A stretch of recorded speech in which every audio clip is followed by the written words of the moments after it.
Yes. Good morning. Yes. Is my voice reachable at the end? Yes.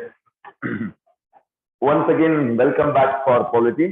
So yesterday we discussed thoroughly the preamble of Indian Constitution. Complete Yeah, we completed already. So remember in yesterday's class, we discussed 4 important parts of preamble. One is source of authority of constitution. ಸಂವಿಧಾನದ ವಿಧಿಬದ್ಧ ಅಧಿಕಾರದ ಮೂಲದ ಬಗ್ಗೆ discuss ಮಾಡಿದೀವಿ. And second one the nature of Indian polity, ಭಾರತದ ರಾಜ್ಯಾಂಗ ವ್ಯವಸ್ಥೆಯ ಸ್ವರೂಪ ಹೇಗಿದೆ ಅಂತಕ್ಕಂಥದ್ದು ಇನ್ 5 different terminologies: sovereign, socialist, secular, democratic and republic. So what are the meaning? ಆ ಮೀನಿಂಗ್ ಏನಿದೆ ಆ ಶಬ್ದಗಳದು, ಆ ಶಬ್ದಗಳನ್ನ ಯಾವ ರೀತಿ ನಾವು ಇಂಟರ್ಪ್ರಿಟ್ ಮಾಡಬೇಕು, ಯಾವ ರೀತಿ ಆ ಒಂದು ತತ್ವಗಳು ನಮ್ಮ ದೇಶದ ರಾಜ್ಯಾಂಗ ವ್ಯವಸ್ಥೆಯನ್ನ ಪ್ರತಿನಿಧಿಸ್ತವೆ ಅನ್ನೋದನ್ನ ನಾನು ನಿನ್ನೆ ಕ್ಲಾಸ್ ಅಲ್ಲಿ ನಿಮ್ಗೆ ಹೇಳ್ತಾ ಇದ್ದೆ. And after that we discuss even objectives of constitution, ಸಂವಿಧಾನದ ಉದ್ದೇಶಗಳನ್ನು ಸಹ ನಾವು ಡಿಸ್ಕಸ್ ಮಾಡಿರ್ತಕ್ಕಂತಹದನ್ನ ನಾವು ಕಾಣ್ತೀವಿ. Objectives of constitution. ಆಬ್ಜೆಕ್ಟಿವ್ಸ್ ಅಂತಂದ್ರೆ justice, liberty, equality and fraternity. ಅಂದ್ರೆ ನ್ಯಾಯ, ಸ್ವಾತಂತ್ರ್ಯ, ಸಮಾನತೆ, ಭ್ರಾತೃತ್ವ. ನೋಡಿ, ಸೀರಿಯಲ್ ಆಗಿದ್ದನ್ನ ನೀವು ನೆನ್ಪಿಟ್ಕೋಬೇಕಾಗತ್ತೆ. ಸೊ ಇವು ಉದ್ದೇಶಗಳು. These are the objectives of Indian constitution. ಇದಾದ ನಂತರ ಇನ್ನೊಂದು ಪ್ರಮುಖವಾಗಿರ್ತಕ್ಕಂಥದ್ದು ಏನು ಅಂದ್ರೆ ದ ಡೇಟ್ ಆಫ್ ಅಡಾಪ್ಷನ್. ಅದ್ರ ಬಗ್ಗೆನೂ ಸಹ ನಾವು ಡಿಸ್ಕಸ್ ಮಾಡಿದ್ವಿ. So in this way yesterday we analyse the preamble of Indian constitution. ನೀವು ಇದನ್ನ ತಿಳ್ಕೊಂಡ್ಬಿಟ್ರಿ ಅಂತಂದ್ರೆ ಈಸಿಯಾಗಿ ಮೇನ್ಸ್ ಅಲ್ಲೂ ಸಹ ನೀವು ಪ್ರಿಯಾಂಬಲ್ ಅನ್ನ ಎಕ್ಸ್ಪ್ಲೇನ್ ಮಾಡಬಹುದು, ಕಷ್ಟ ಆಗೋದಿಲ್ಲ ನಿಮಗೆ. This is one. And also at the end of yesterday's class, we discussed some supplementary aspects. ಕೆಲವೊಂದು ಹೆಚ್ಚುವರಿ ವಿಷಯಗಳನ್ನ ನಾವು ಡಿಸ್ಕಸ್ ಮಾಡಿದ್ವಿ. 3 ಹೆಚ್ಚುವರಿ ವಿಷಯಗಳು. Number 1, whether preamble is a part of constitution or not. Present ಗೊತ್ತಿರಲಿ, it is a part of Indian constitution. ಪ್ರಸ್ತುತ ಸಂವಿಧಾನದ ಭಾಗವಾಗಿರ್ತಕ್ಕಂತಹದನ್ನ ನಾವು ಕಾಣಬಹುದಾಗಿದೆ. ಒಂದು. ಅಂಡ್ ಯಾವ್ಯಾವ ಕೇಸಸ್ ಗಳಲ್ಲಿ ಅಂತ ನಾನು ಹೇಳಿದ್ದೀನಿ ನಿಮಗೆ. So 3 cases I referred. ಒಂದು Berubari case, another one Kesavananda Bharati case, and last one LIC of India case. So 3 cases I referred in yesterday's class. So finally it is now integral part of Indian Constitution. Preamble is integral part of Indian Constitution. ಇದಾದ ನಂತರ ಇನ್ನೊಂದು supplementary aspect, whether parliament has the power to amend the preamble or not. ಅಂದ್ರೆ ಪೂರ್ವ ಪೀಠಿಕೆ ಅಥವಾ ಪ್ರಸ್ತಾವನೆಯನ್ನ ತಿದ್ದುಪಡಿ ಮಾಡುವ ಅಧಿಕಾರ ಸಂಸತ್ತು ಹೊಂದಿದೆನಾ ಅಥವಾ ಇಲ್ವಾ ಅಂತ ಬಂದಾಗ, yes, parliament has the power. ಯಾವಾಗ ಪಡ್ಕೊಂತು ಸಂಸತ್ತು ಅಂತ ಹೇಳಿದೆ ನಾನು? 1973 ಆನ್ವರ್ಡ್. ಯಾಕೆಂದ್ರೆ 1973 ಅಲ್ಲಿ preamble was declared as part of Indian constitution. Before 1973 preamble was not subject to amendment of parliament. ಸಂಸತ್ತಿನ ತಿದ್ದುಪಡಿಗೆ ಒಳಗಾಗ್ತಿರ್ಲಿಲ್ಲ, ಯಾಕೆಂದ್ರೆ ಭಾಗನೆ ಆಗಿರ್ಲಿಲ್ಲ. ಸಂಸತ್ತು ಯಾವುದೇ ಭಾಗವನ್ನು ತಿದ್ದುಪಡಿ ಮಾಡಬಹುದು. Parliament can amend any part of Indian constitution. So but preamble was not subject to amendment since it was not declared as part of Indian constitution. In the judgment Keshavananda Bharati case, it was declared as part. So later on, after the judgment, Parliament got the power to amend the preamble. So the judgment ಆದ ನಂತರ ಸಂಸತ್ತು ಅದನ್ನ ತಿದ್ದುಪಡಿ ಮಾಡತಕ್ಕಂತ ಅಧಿಕಾರವನ್ನು ಪಡ್ಕೊಳ್ತು. After 3 years, ಆ judgment ಬಂದ 3 ವರ್ಷದ ನಂತರ 1976 42 ತಿದ್ದುಪಡಿ ಮೂಲಕ ಮೊದಲ ತಿದ್ದುಪಡಿ ಆಯ್ತು ಅಂತಕ್ಕಂಥ ನಾವು ಕೇಳಿದೆ. Remember, socialist, secular and integrity. So these were the 3 words. ಸಮಾಜವಾದ, ಜಾತ್ಯತೀತ ಮತ್ತು ಸಮಗ್ರತೆ ಅಂತಕ್ಕಂಥ 3 ಶಬ್ದಗಳನ್ನ ನಮ್ಮ ಪ್ರಸ್ತಾವನೆಗೆ ಸೇರಿಸಿರ್ತಕ್ಕಂತಹದನ್ನ ನಾವು ಕಾಣಬಹುದಾಗಿದೆ. So these are the things. And third supplementary aspect ಅಂತಂದ್ರೆ whether it is a justiciable or not. ನ್ಯಾಯಸಮ್ಮತವಾದುದ ಅಥವಾ ಅಲ್ಲ ಅಂದ್ರೆ ಏನಂತ ಹೇಳಿದ್ರೆ ನಾನು, it is non justiciable part of constitution. ಸಂವಿಧಾನದ ನ್ಯಾಯಸಮ್ಮತವಲ್ಲದ ಭಾಗವಾಗಿರ್ತಕ್ಕಂತಹದನ್ನ ನಾವಿಲ್ಲಿ ಕಾಣಬಹುದಾಗಿದೆ. Clear, crystal idea. ನೀವು ಯಾವ I hope you referred one book in your home. ಒಂದು ಪುಸ್ತಕ ನೀವು ಓದಿರ್ತೀರಿ ಅಂತ ಅನ್ಕೊಳ್ತೀನಿ. ಏನಾದ್ರೂ ಗೊಂದಲ ಇಲ್ಲ ಅಂತ ನಾನು ಭಾವಿಸ್ತೀನಿ. So I move for the next aspect. ನೋಡಿ ನಿನ್ನೆ ಕ್ಲಾಸ್ ಮುಗಿಯುವ ಸಂದರ್ಭದಲ್ಲಿ ಕೆಲವು ಡಿಸ್ಕ್ರಿಪ್ಷನ್ಸ್ ಅನ್ನು ಸಹ ನಾನು ಹೇಳಿದ್ದೆ. KM Munshi, what KM Munshi considered the preamble, how he considered, how he defined the preamble, how N. Palkewala defined the preamble, how Pandit Thakur Das Bhargav defined the preamble in his own way. So these were the things yesterday we discussed in the yesterday's class. Now discuss ಮಾಡಿದ್ವಿ. So ಇದಾದ ನಂತರ ನಾವು what topic shall we discuss ಅಂತ ಕೇಳಿದ್ರೆ, here I am going to assign 2 important homework for you. ನಿಮಗೆ 2 homework ಗಳನ್ನ ನಾನು assign ಮಾಡುತ್ತೇನೆ. ಏನ್ ಸರ್ ಹೋಮ್ವರ್ಕ್ ಅಂತ ಕೇಳಿದ್ರೆ, ರಿಮೆಂಬರ್, ಒಂದು writing the schedules of constitution and parts of constitution. ನೋಡಿ, ನಾನು ಶೆಡ್ಯೂಲ್ಸ್ ಮತ್ತು ಪಾರ್ಟ್ಸ್ ನ ನೀವು ಬರ್ಕೊಂಡ್ ಬರ್ಬೇಕಾಗುತ್ತೆ. ಹೇಗೆ ಬರಿಬೇಕು ಅಂತಕ್ಕಂಥದ್ದನ್ನು ನಾನು ಹೇಳ್ತೀನಿ. ಫಾರ್ ಎಕ್ಸಾಂಪಲ್, ಪಾರ್ಟ್ಸ್ ಬಗ್ಗೆ ಹೇಳೋದಾದ್ರೆ ನೋಡಿ, ಪಾರ್ಟ್ಸ್ ಆಫ್ ಕಾನ್ಸ್ಟಿಟ್ಯೂಷನ್, ಪಾರ್ಟ್ಸ್ ಅಂತ ಹಿಂಗ್ ಬರೀತೀನಿ ಅಂತ ಇಟ್ಕೊಳ್ಳಿ. ಇಲ್ಲಿ ಕೆಲ ಮಾಡೋಕೊಂದು number of parts, number of part ಅಂದ್ರೆ ಭಾಗದ ಸಂಖ್ಯೆ, ನಂಬರ್ ಆಫ್ ಪಾರ್ಟ್ ಭಾಗದ ಸಂಖ್ಯೆ. ಸೆಕೆಂಡ್ ಕಲಂ ಸಬ್ಜೆಕ್ಟ್ ಆಫ್ ಪಾರ್ಟ್ ಭಾಗದ ವಿಷಯ, ಸಬ್ಜೆಕ್ಟ್ ಆಫ್ ಪಾರ್ಟ್ ಭಾಗದ ವಿಷಯ. ಆರ್ಟಿಕಲ್ಸ್ ವಿಧಿಗಳು, ಯಾವ ವಿಧಿಯಿಂದ ಯಾವ ವಿಧಿಗೆ. For example, I will write first part of constitution, Roman ಅಂಕೆಯಲ್ಲಿ ಬರೀಬೇಕು ನೀವು ಯಾವಾಗಲೂ ಸಹ ಭಾಗಗಳನ್ನ. ಡೂ ರಿಮೆಂಬರ್, ಮತ್ತು 1 2 3 ABCD ಸ್ಟಾರ್ ಮಾರ್ಕ್ ಆಗಿ ಬರೋದ್ರಿಂದ it is technically you have to write in a roman number. Part number 1 ಯಾವುದಕ್ಕೆ ಸಂಬಂಧಪಟ್ಟಿರ್ತಕ್ಕಂಥ ಪಾರ್ಟ್ ನಂಬರ್ 1 ಒಕ್ಕೂಟ ಮತ್ತು ಭೂಪ್ರದೇಶ, ಯೂನಿಯನ್ ಅಂಡ್ ಇಟ್ಸ್ ಟೆರಿಟರಿ. ನೋಡಿ, ಯೂನಿಯನ್ ಅಂಡ್ ಇಟ್ಸ್ ಟೆರಿಟರಿ, ನಾನು ಇವತ್ತು ಕ್ಲಾಸ್ ಅಲ್ಲಿ ಹೇಳ್ತೀನಿ ಈ ಭಾಗವನ್ನ. ಯೂನಿಯನ್ ಅಂಡ್ ಇಟ್ಸ್ ಟೆರಿಟರಿ ಎಷ್ಟನೇ ವಿಧಿಯಿಂದ ಎಷ್ಟನೇ ವಿಧಿವರೆಗೆ ಬರುತ್ತೇಪ ಅಂತ ಹೇಳಿದ್ರೆ, from article 1 to 4. So this way you have to write. Second one, citizenship, ನಾಗರಿಕತ್ವದ ಬಗ್ಗೆ, from article 5 to 11. This is one. And third part, in this way you have to write down the part. This is homework I am assigning you. Sir, in ಹೆಂಗ್ ಬರೀಬೇಕು sir ಅಂತ ಕೇಳಿದ್ರೆ, ನಿಮ್ ಪುಸ್ತಕಗಳಲ್ಲಿ ಇರುತ್ತೆ. ಪುಸ್ತಕಗಳಲ್ಲಿ ಸಿಗ್ಲಿಲ್ಲ ಅಂತಂದ್ರೆ ಆನ್ಲೈನ್ ಅಲ್ಲೂ ಸಹ ಸಿಗುತ್ತೆ. ನಾನು ನಾಳೆ ಚೆಕ್ ಮಾಡ್ತೀನಿ. ಸರ್ ಬರ್ಕೊಂಬರ್ಲಿಲ್ಲ ಅಂದ್ರೆ ಹೆಂಗೆ ಸರ್ ಅಂತ ನೀವು ಕೇಳಿದ್ರೆ, ಬರ್ಕೊಂಬರ್ಲಿಲ್ಲ ಅಂದ್ರೆ ಯಾವ್ದು ಪನಿಷ್ಮೆಂಟ್ ಇದೆ? No punishment. ಪನಿಷ್ಮೆಂಟ್ ಏನು ಇರೋದಿಲ್ಲ. ಯಾಕಂದ್ರೆ ಪನಿಷ್ಮೆಂಟ್ ಕೊಡ್ತಕ್ಕಂಥವು ಏಜು ಸಹ ಅಲ್ಲ. It is not the age. Understand? So this is the one. So ಹಾಗಾಗಿ ಫ್ರೆಶ್ ಪೇಜ್ ಅಲ್ಲಿ ಯಾವಾಗಲೂ ನೋಡಿ ನಾಟ್ ಇನ್ ಎ ಫ್ರೆಶ್, ನಾನು ಹೇಳಿದ್ಮೇಲೆ ಫ್ರೆಶ್ ಪೇಜ್ ಅಲ್ಲಿ ಸ್ಟಾರ್ಟ್ ಮಾಡಬೇಕು, ಫ್ರೆಶ್ ಪೇಜ್ ಅಲ್ಲಿ ಬರ್ಕೋಬೇಕು ಅಂತ ಹೇಳಿದೆ ಪಾರ್ಟ್ಸ್. ಅದಾದ ನಂತರ ಹೋಮ್ವರ್ಕ್ ನಂಬರ್ 2 ನಾನು ಕೊಡ್ತಕ್ಕಂಥದ್ದು ಏನು ಅಂತ ಹೇಳಿದ್ರೆ, please do remember. So homework number 2, schedules of Indian constitution, ಅನುಸೂಚಿಗಳು. ಶೆಡ್ಯೂಲ್ಸ್ ಆಫ್ ಇಂಡಿಯನ್ ಕಾನ್ಸ್ಟಿಟ್ಯೂಷನ್, ಭಾರತ ಸಂವಿಧಾನದ ಅನುಸೂಚಿಗಳು. ಸೆಕೆಂಡ್ ಹೋಮ್ವರ್ಕ್ ನೋಡಿ, ನೀಟಾಗಿ ನೀವು ಕಲಮ್ಸ್ ಹಾಕೊಂಡು ಬರ್ಕೊಂಡ್ ಬರ್ಬೇಕಾಗತ್ತೆ. Okay, so these are the 2 assignments always I assign to students. ನೀವು ಬರ್ಕೊಂಡ್ ಬರ್ಬೇಕು. ಮತ್ತೆ ಕ್ಲಾಸ್ ಅಲ್ಲಿ ನಾವು ಡಿಕ್ಟೇಟ್ ಮಾಡ್ಕೊಂಡು ಕುಂತೀವಿ ಅಂದ್ರೆ ಸಾಕಾಗುತ್ತೆ ಅದು. So I don't want to spoil the time by dictating all those things. So I am assigning you. ನೀವು ರೈಟ್ ಡೌನ್, ನೋಡ್ಕೊಂಡು ಬರ್ಕೊಂಡ್ ಬನ್ನಿ, ನೋ ಪ್ರಾಬ್ಲಮ್. ಓಕೆ, ಬರೆದ ನಂತರ ಅದ್ರ ಬಗ್ಗೆ ಸ್ವಲ್ಪ ನಾವು ಎಕ್ಸ್ಪ್ಲನೇಷನ್ ಮಾಡಿ, ಎಸ್ಪೆಷಲಿ ನಾನು ಶೆಡ್ಯೂಲ್ಸ್ ಬಗ್ಗೆ ಎಕ್ಸ್ಪ್ಲನೇಷನ್ ಮಾಡ್ತೀನಿ ನಾಳೆ ಕ್ಲಾಸ್ ಅಲ್ಲಿ ಬರ್ಕೊಂಡ್ ಬಂದ ನಂತರ. Okay, so this is all about with respect to assignment ಗೆ ಸಂಬಂಧಪಟ್ಟಿರ್ತಕ್ಕಂಥದ್ದು. ಸೊ ಇದಾದ ನಂತರ today let us move to the first part of Indian constitution. ನಮ್ಮ ಸಂವಿಧಾನದ ಮೊದಲ ಭಾಗಕ್ಕೆ ನಾವು ಹೋಗೋಣ. ಈಗ ತಾನೇ ಹೇಳಿದ್ರೆ ಯಾವ್ದಪ್ಪ ಫಸ್ಟ್ ಪಾರ್ಟ್? ಅದು ಯೂನಿಯನ್ ಅಂಡ್ ಇಟ್ಸ್ ಟೆರಿಟರಿ.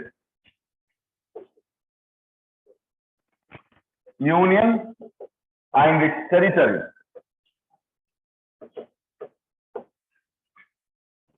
ಒಕ್ಕೂಟ ಮತ್ತು ಅದರ ಭೂಪ್ರದೇಶ. ಯೂನಿಯನ್ ಅಂಡ್ ಇಟ್ಸ್ ಟೆರಿಟರಿ ಎಷ್ಟನೇ ವಿಧಿಯಿಂದ ಎಷ್ಟನೇ ವಿಧಿವರೆಗೆ ಅಂತ ಹೇಳಿದ್ರೆ, ಫ್ರಮ್ ಆರ್ಟಿಕಲ್ 1 to 4. ನೋಡಿ, ನಮ್ಮ ಸಂವಿಧಾನದ ಪ್ರಾರಂಭ ಈ ಭಾಗದಿಂದ ಆಗುತ್ತದೆ. The constitution start from this part. This is first part of Indian constitution, union and its territory. ಒಕ್ಕೂಟ ಮತ್ತು ಅದರ ಭೂಪ್ರದೇಶ. ಒಕ್ಕೂಟ ಮತ್ತು ಅದರ ಭೂಪ್ರದೇಶ 1 ರಿಂದ 4. ಸರಿ, ಏನನ್ನ ಕಾಣ್ತೀವಿ ನಾವು?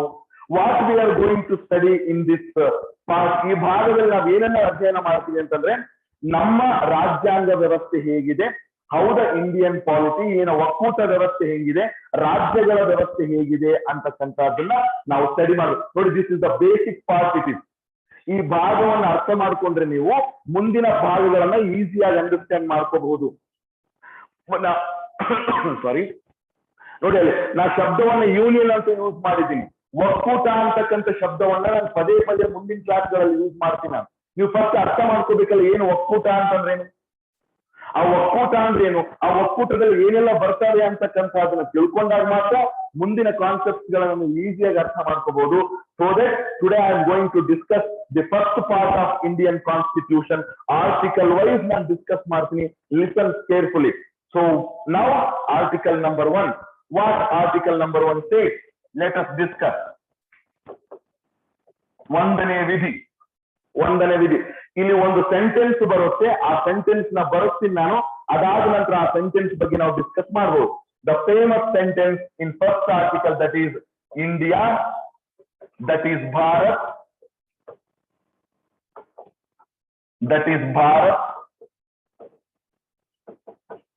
is union of states.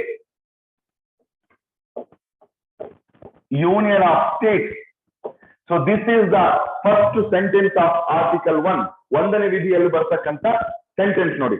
India, that is Bharat, is a union of states. ಕನ್ನಡದಲ್ಲಿ ಇಂಡಿಯಾ ಅಂದರೆ ಭಾರತ ಒಂದು ರಾಜ್ಯಗಳ ಒಕ್ಕೂಟವಾಗಿದೆ. ಇಂಡಿಯಾ ಅಂದರೆ ಭಾರತ ರಾಜ್ಯಗಳ ಒಕ್ಕೂಟವಾಗಿದೆ. India, that is Bharat, is a union of states. ರಾಜ್ಯಗಳ ಒಕ್ಕೂಟವಾಗಿದೆ. ಒಂದು ಪಾಯಿಂಟ್. ಇಲ್ಲಿ ಏನೆಲ್ಲ ನೀವು ಅರ್ಥ, ಸರಿ, ಈ ಲೈನ್ ಅಲ್ಲಿ ಏನ್ ನಾವು ಕಾಣ್ತೀವಿ ಅಂತ ಹೇಳಿದ್ರೆ, there are 2 aspects to be understood. ಇಲ್ಲಿ 2 ಅಂಶಗಳನ್ನ ನೀವು ಅರ್ಥ ಮಾಡ್ಕೋಬಹುದು. 2 ಭಾಗಗಳನ್ನಾಗಿ ನಾನು ವಿಂಗಡಿಸ್ತೀನಿ ಈ ಒಂದು ಸೆಂಟೆನ್ಸ್ ನ. Number 1 India, that is Bharat, and second 1 union of States. ನೋಡಿ, ನಾನು ಈ ಸೆಂಟೆನ್ಸ್ ಅಲ್ಲಿ 2 ಪ್ರಮುಖ ಅಂಶಗಳನ್ನ ಹೊರತೆಗೆಯಬಹುದು. We can trace out 2 important aspects in this sentence. ಏನ್ ಸರ್ ಅಂತ ಹೇಳಿದ್ರೆ, what is the first aspect ಅಂತ ಹೇಳಿದ್ರೆ, ನಾನು ಈ ಫಸ್ಟ್ ಅಂಡರ್ಲೈನ್ ಮಾಡಿದ್ನಲ್ಲಿ ಇದು ಏನನ್ನ ತಿಳಿಸುತ್ತದೆ ಅಂತಂದ್ರೆ, ನೇಮ್ ಆಫ್ ಕಂಟ್ರಿ. ನೋಡಿ, the first aspect in the article 1 describes the name of country. ದೇಶದ ಹೆಸರನ್ನು ಸೂಚಿಸುತ್ತದೆ. ನೇಮ್ ಆಫ್ ಕಂಟ್ರಿ, ದೇಶದ ಹೆಸರು. ಏನಂತ ಹೇಳ್ತಾರೆ ನಮ್ಮ ದೇಶಕ್ಕೆ ಹೆಸರು, ನಮ್ಮ ಸಂವಿಧಾನ ಬದ್ಧವಾಗಿ ಅಂತ ಹೇಳಿದ್ರೆ ಇಂಡಿಯಾ ಅಂಡ್ ಭಾರತ್, ಇವೆರಡು ಹೆಸರುಗಳನ್ನ ಸೂಚಿಸಲಾಗಿದೆ ನಮ್ಮ ಸಂವಿಧಾನದಲ್ಲಿ. So these two names are recognized for our nation constitutionally. ಸಂವಿಧಾನಿಕವಾಗಿ ಈ 2 ಹೆಸರುಗಳನ್ನ ಸೂಚಿಸಿರ್ತಕ್ಕಂತಹದನ್ನ ನಾವು ಕಾಣ್ತೀವಿ, ಇಂಡಿಯಾ ಮತ್ತು ಭಾರತ್. ನಾವು ಆಗಾಗ ಇತಿಹಾಸ ಪುಸ್ತಕ ಓದಕ್ಕೆ ಬರುತ್ತೆ. ಭಾರತವನ್ನ ಜಂಬೂ ದ್ವೀಪ ಅಂತಲೂ ಕರೀತಾರೆ, ಭಾರತವನ್ನ ಹಿಂದೂಸ್ತಾನ್ ಅಂತಲೂ ಕರೀತಾರೆ, ಭಾರತವನ್ನ ಭರತಖಂಡ ಅಂತಲೂ ಕರೀತಾರೆ ಅಂತ ನಾವು ಕೇಳಿದ್ವಿ. So these were the name we refer in history. But ನಮ್ಮ ಸಂವಿಧಾನದಲ್ಲಿ ಯಾವ ಹೆಸರುಗಳಿಲ್ಲ. We don't have any of these names in our constitution. Constitution recognizes only 2 names for our country.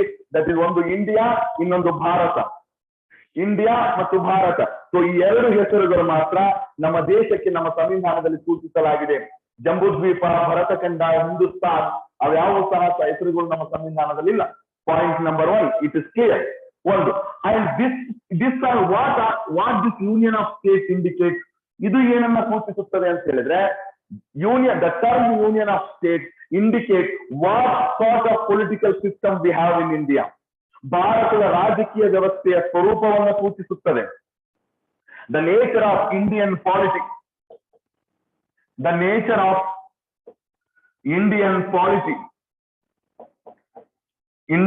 Polity, ಭಾರತದ ರಾಜಕೀಯ ಸ್ವರೂಪವನ್ನು ಸೂಚಿಸುತ್ತದೆ. ನೋಡಿ, 2ನೇ ಸೆಂಟೆನ್ಸ್ ಇದು.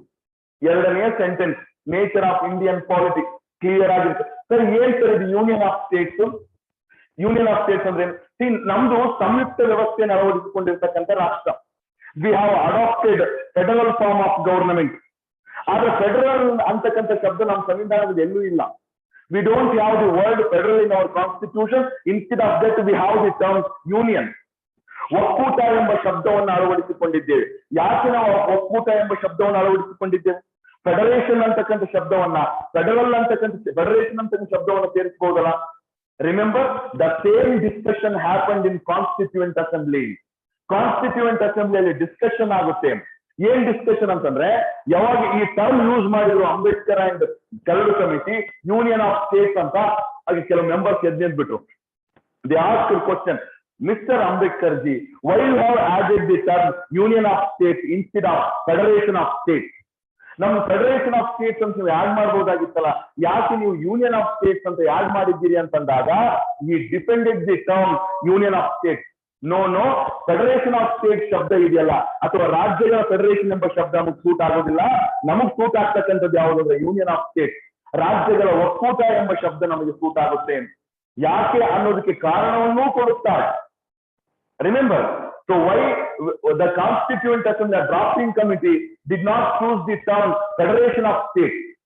ಅಂಬೇಡ್ಕರ್ ಅವರು ಎಕ್ಸ್ಪ್ಲನೇಷನ್ ಕೊಡ್ತಾರೆ ಯಾಕೆ ಅಂತಕ್ಕಂಥದ್ದು. ಈ ಎರಡು ಎಕ್ಸ್ಪ್ಲನೇಷನ್ ನ ಕಾಣಬಹುದಾಗಿದೆ ನಾವು.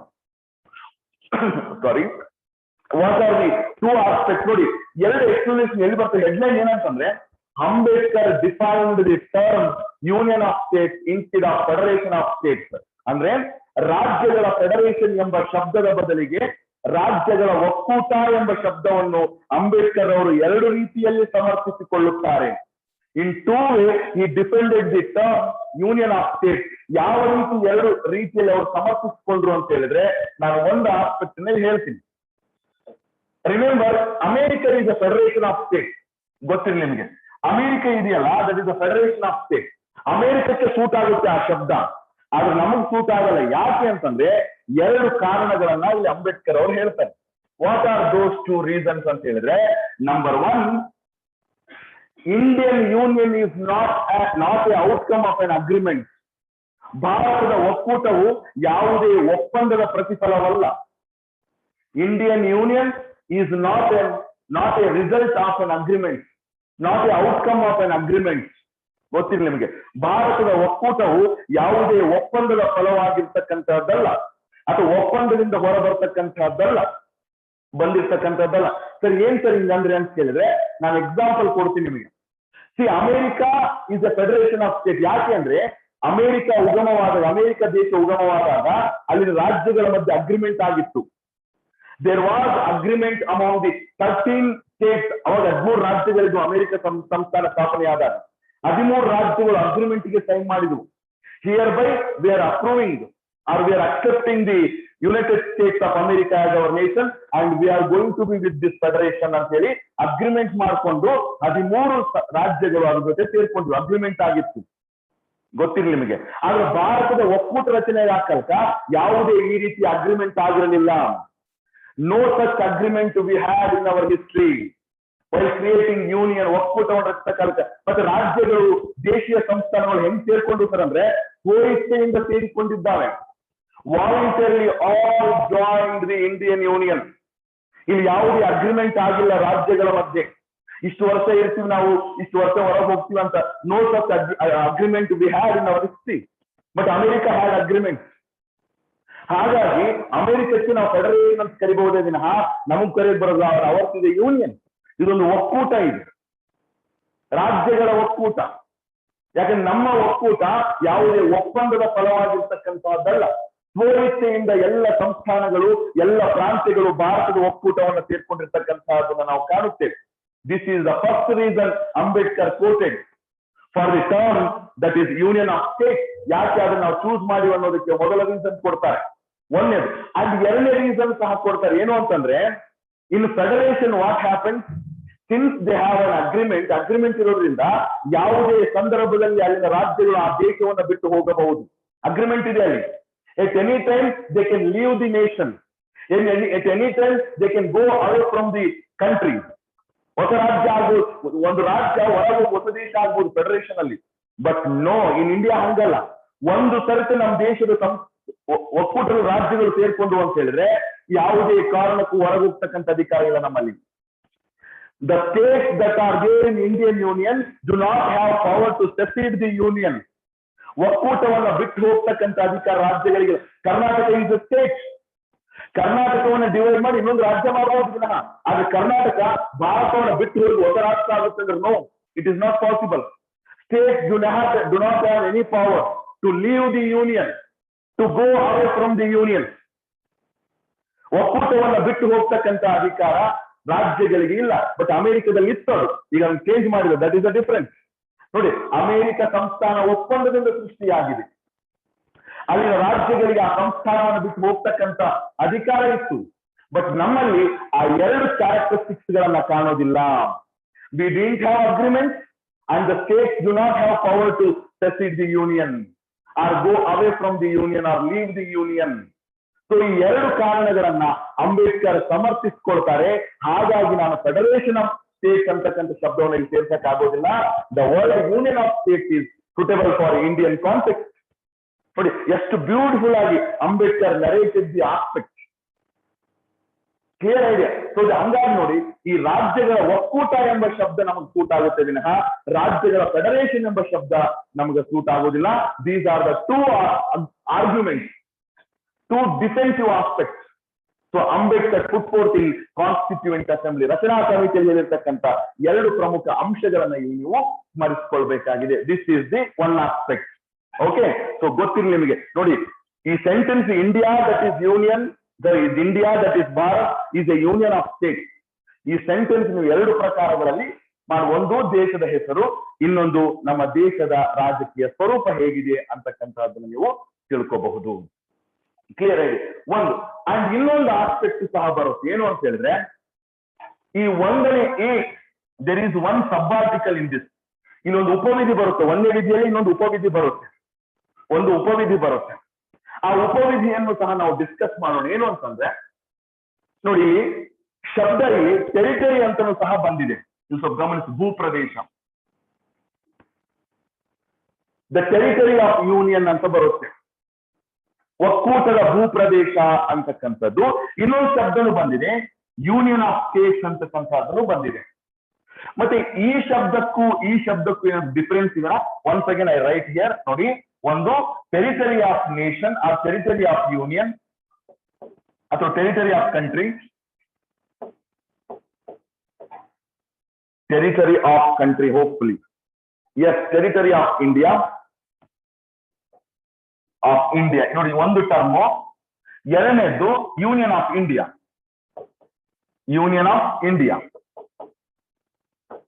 ಓಕೆ.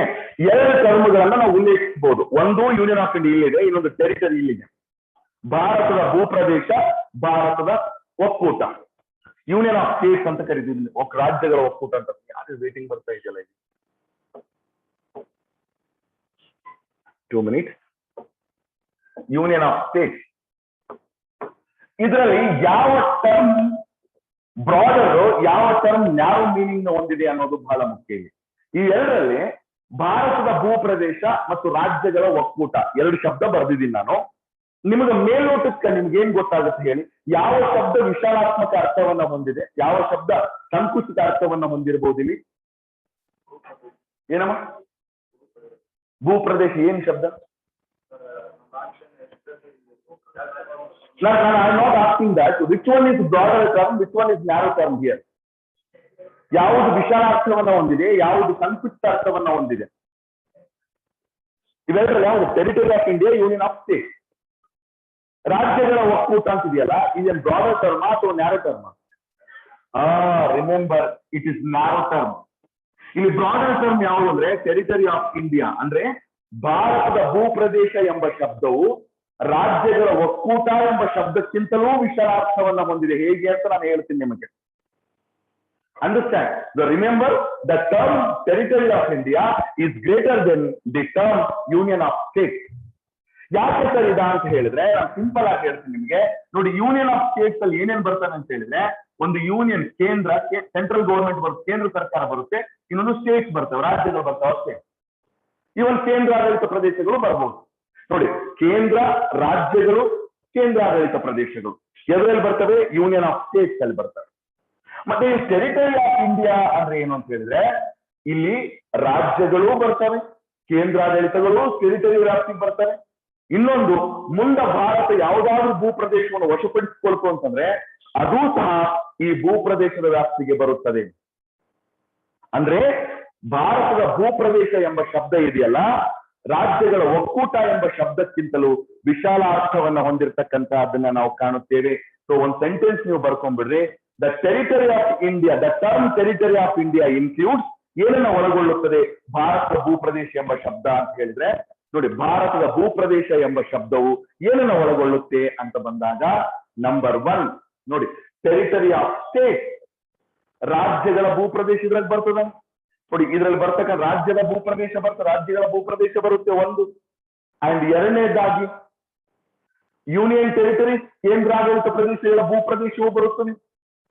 ಸೆಕೆಂಡ್ ಒನ್ ನೋಡಿ, ರಾಜ್ಯಗಳ ಭೂಪ್ರದೇಶನೂ ಬರುತ್ತೆ, ಕೇಂದ್ರಾಡಳಿತ ಪ್ರದೇಶಗಳ ಭೂಪ್ರದೇಶವೂ ಬರುತ್ತೆ. ಅಂಡ್ ಮೂರನೇದು the territories that may be acquired by India at any time. Bharat ಯಾವುದೇ ಸಂದರ್ಭದಲ್ಲೂ ವಶಪಡಿಸಿಕೊಳ್ಳಬಹುದಾದ ಭೂಪ್ರದೇಶಗಳೂ ಸಹ ಈ ಒಂದು ಟರ್ಮ್, ಈ ಒಂದು ಶಬ್ದದ ವ್ಯಾಪ್ತಿಗೆ ಬರ್ತಕ್ಕಂತಹದನ್ನ ನಾವು ಕಾಣುತ್ತೇವೆ. Clear idea? This is the major aspect ನೋಡಿ. All other territories that may be acquired by India at any time, ಯಾವುದೇ ಸಂದರ್ಭದಲ್ಲೂ ಭಾರತ ಈ ವಶಪಡಿಸಿಕೊಳ್ಳಬಹುದಾದ ಭೂಪ್ರದೇಶಗಳು ಇದರಲ್ಲಿ ಬರ್ತವೆ. This is the one aspect. Clear idea? So ಹಾಗಾಗಿ ಈ ಟೆರಿಟರಿ ಆಫ್ ಇಂಡಿಯಾ ಇದೆಯಲ್ಲ, ಇದು ಈ ರಾಜ್ಯಗಳ ಒಕ್ಕೂಟ ಎಂಬ ಶಬ್ದಕ್ಕಿಂತಲೂ ಸಹ ವಿಶಾಲ ಅರ್ಥವನ್ನ ಹೊಂದಿದೆ. ಈ ಪಾಯಿಂಟ್ ಅನ್ನ ನೀವು ನೆನ್ಪಿಟ್ಕೋಬೇಕಾಗತ್ತೆ. ಓಕೆ, ಅದೇ ಯೂನಿಯನ್ ಆಫ್ ಸ್ಟೇಟ್ಸ್ ಅಲ್ಲಿ ಬರೀ ರಾಜ್ಯಗಳಷ್ಟೇ ಬರೋವಲ್ಲಿ. ಆದ್ರೆ ಟೆರಿಟರಿ ಅಂತಂದ್ರೆ ಭಾರತದ ಭೂಪ್ರದೇಶ ಎಲ್ಲೆಲ್ಲಾದ ಅವುಗಳೆಲ್ಲವೂ ಅದರ ಅಡಿಯಲ್ಲಿ ಬರ್ತವೆ. ರಾಜ್ಯಗಳ ಭೂಪ್ರದೇಶನು ಬಂತು, ಕೇಂದ್ರಾಡಳಿತ ಭೂಪ್ರದೇಶನು ಬಂತು, ಮುಂದೆ ಭಾರತ ವಶಪಡಿಸಿಕೊಳ್ಳಬಹುದಾದ ಯಾವುದೇ ಭೂಪ್ರದೇಶವು ಸಹ ಇದರ ವ್ಯಾಪ್ತಿಗೆ ಒಳಪಡುತ್ತದೆ. So if anybody ask you, 1ನೇ ವಿಧಿಯ ಅಡಿಯಲ್ಲಿ ಅಥವಾ 1A ಉಪವಿಧಿಯ ಅಡಿಯಲ್ಲಿ ಭಾರತದ ಭೂಪ್ರದೇಶ ಮತ್ತು ರಾಜ್ಯಗಳ ಒಕ್ಕೂಟ ಈ ಎರಡು ಶಬ್ದಗಳಲ್ಲಿ ಯಾವುದು ವಿಶಾಲಾರ್ಥವನ್ನ ಹೊಂದಿದೆ ಅಂತಂದಾಗ ಭಾರತದ ಭೂಪ್ರದೇಶ. The territory of India is greater than the union of state. So always remember this is the one aspect. ನೋಡಿ, ಇದು 1ನೇ ವಿಧಿಗೆ ಸಂಬಂಧಪಟ್ಟಂತೆ ನೀವು ತಿಳ್ಕೋಬೇಕಾಗಿರ್ತಕ್ಕಂಥ ಅಂಶಗಳು. ನೋಡಿ, ಇಲ್ಲಿ 3 ಆಸ್ಪೆಕ್ಟ್ಸ್ ಗಳನ್ನ ನಾನು ಹೇಳಿದೆ. ಒಂದು ದೇಶದ ಹೆಸರು, ಎರಡನೇದು ನಮ್ಮ ರಾಜ್ಯಾಂಗದ ಸ್ವರೂಪ ಹೇಗಿದೆ, ಅಂಡ್ ಮೂರನೇದು ಈ 2 ಟರ್ಮ್ಗಳಲ್ಲಿ ಯಾವುದು ಬ್ರಾಡರ್ ಒನ್, ಯಾವುದು ಏನು ಅರ್ಥವನ್ನ ಕೊಡುತ್ತದೆ ಅಂತಕ್ಕಂಥದ್ದನ್ನು ಸಹ ನಾನು ಹೇಳಿದ್ದೀನಿ. This is with respect to article 1, 1ನೇ ವಿಧಿಗೆ ಸಂಬಂಧಿಸಿದಂತೆ. ನೀವು ಯಾವತ್ತೂ ಆ ಸೆಂಟೆನ್ಸ್ ನೆನ್ಪಿಟ್ಕೊಂಡ್ಬಿಡ್ರಿ. India that is Bharat is a union of state. 1ನೇ ವಿಧಿಯಲ್ಲಿ ಬರ್ತಕ್ಕಂತಹ ಸೆಂಟೆನ್ಸ್ ಇದು. ಇಂಡಿಯಾ ಅಂದರೆ ಭಾರತ ರಾಜ್ಯಗಳ ಒಕ್ಕೂಟವಾಗಿದೆ ಅಂತಕ್ಕಂಥದ್ದು. Full stop. So this is all about with respect to article 1. ಈಗ now let us move to article 2, 2ನೇ ವಿಧಿಗೆ ಹೋಗೋಣ. 2ನೇ ವಿಧಿ 2 ನೋಡಿ, 2 and 3, 2ನೇ ವಿಧಿ 3ನೇ ವಿಧಿ ಕೆಲವು ಸಾಮ್ಯತೆಗಳಿವೆ 2 ಮತ್ತು 3ನೇ ವಿಧಿಗೆ ಸಂಬಂಧಿಸಿದಂತೆ. What article 2 says, what article 3 says? Very simple. Okay, what article 2 says ಅಂತ ಹೇಳಿದ್ರೆ, article 2 defines, article 2 includes one aspect, that is external territorial readjustment ಅಂತ ಬರುತ್ತೆ. ನೋಡಿ, article 2 involves external territorial readjustment. I will write it. External territorial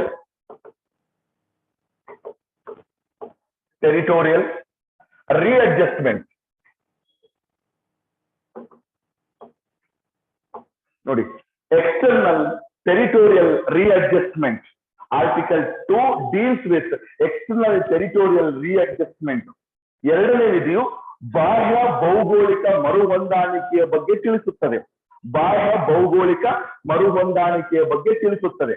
ಏನ್ sir ಇದು ಬಾಹ್ಯ ಭೌಗೋಳಿಕ ಮರುಹೊಂದಾಣಿಕೆ ಅಂತ ಹೇಳಿದ್ರೆ? What does it mean?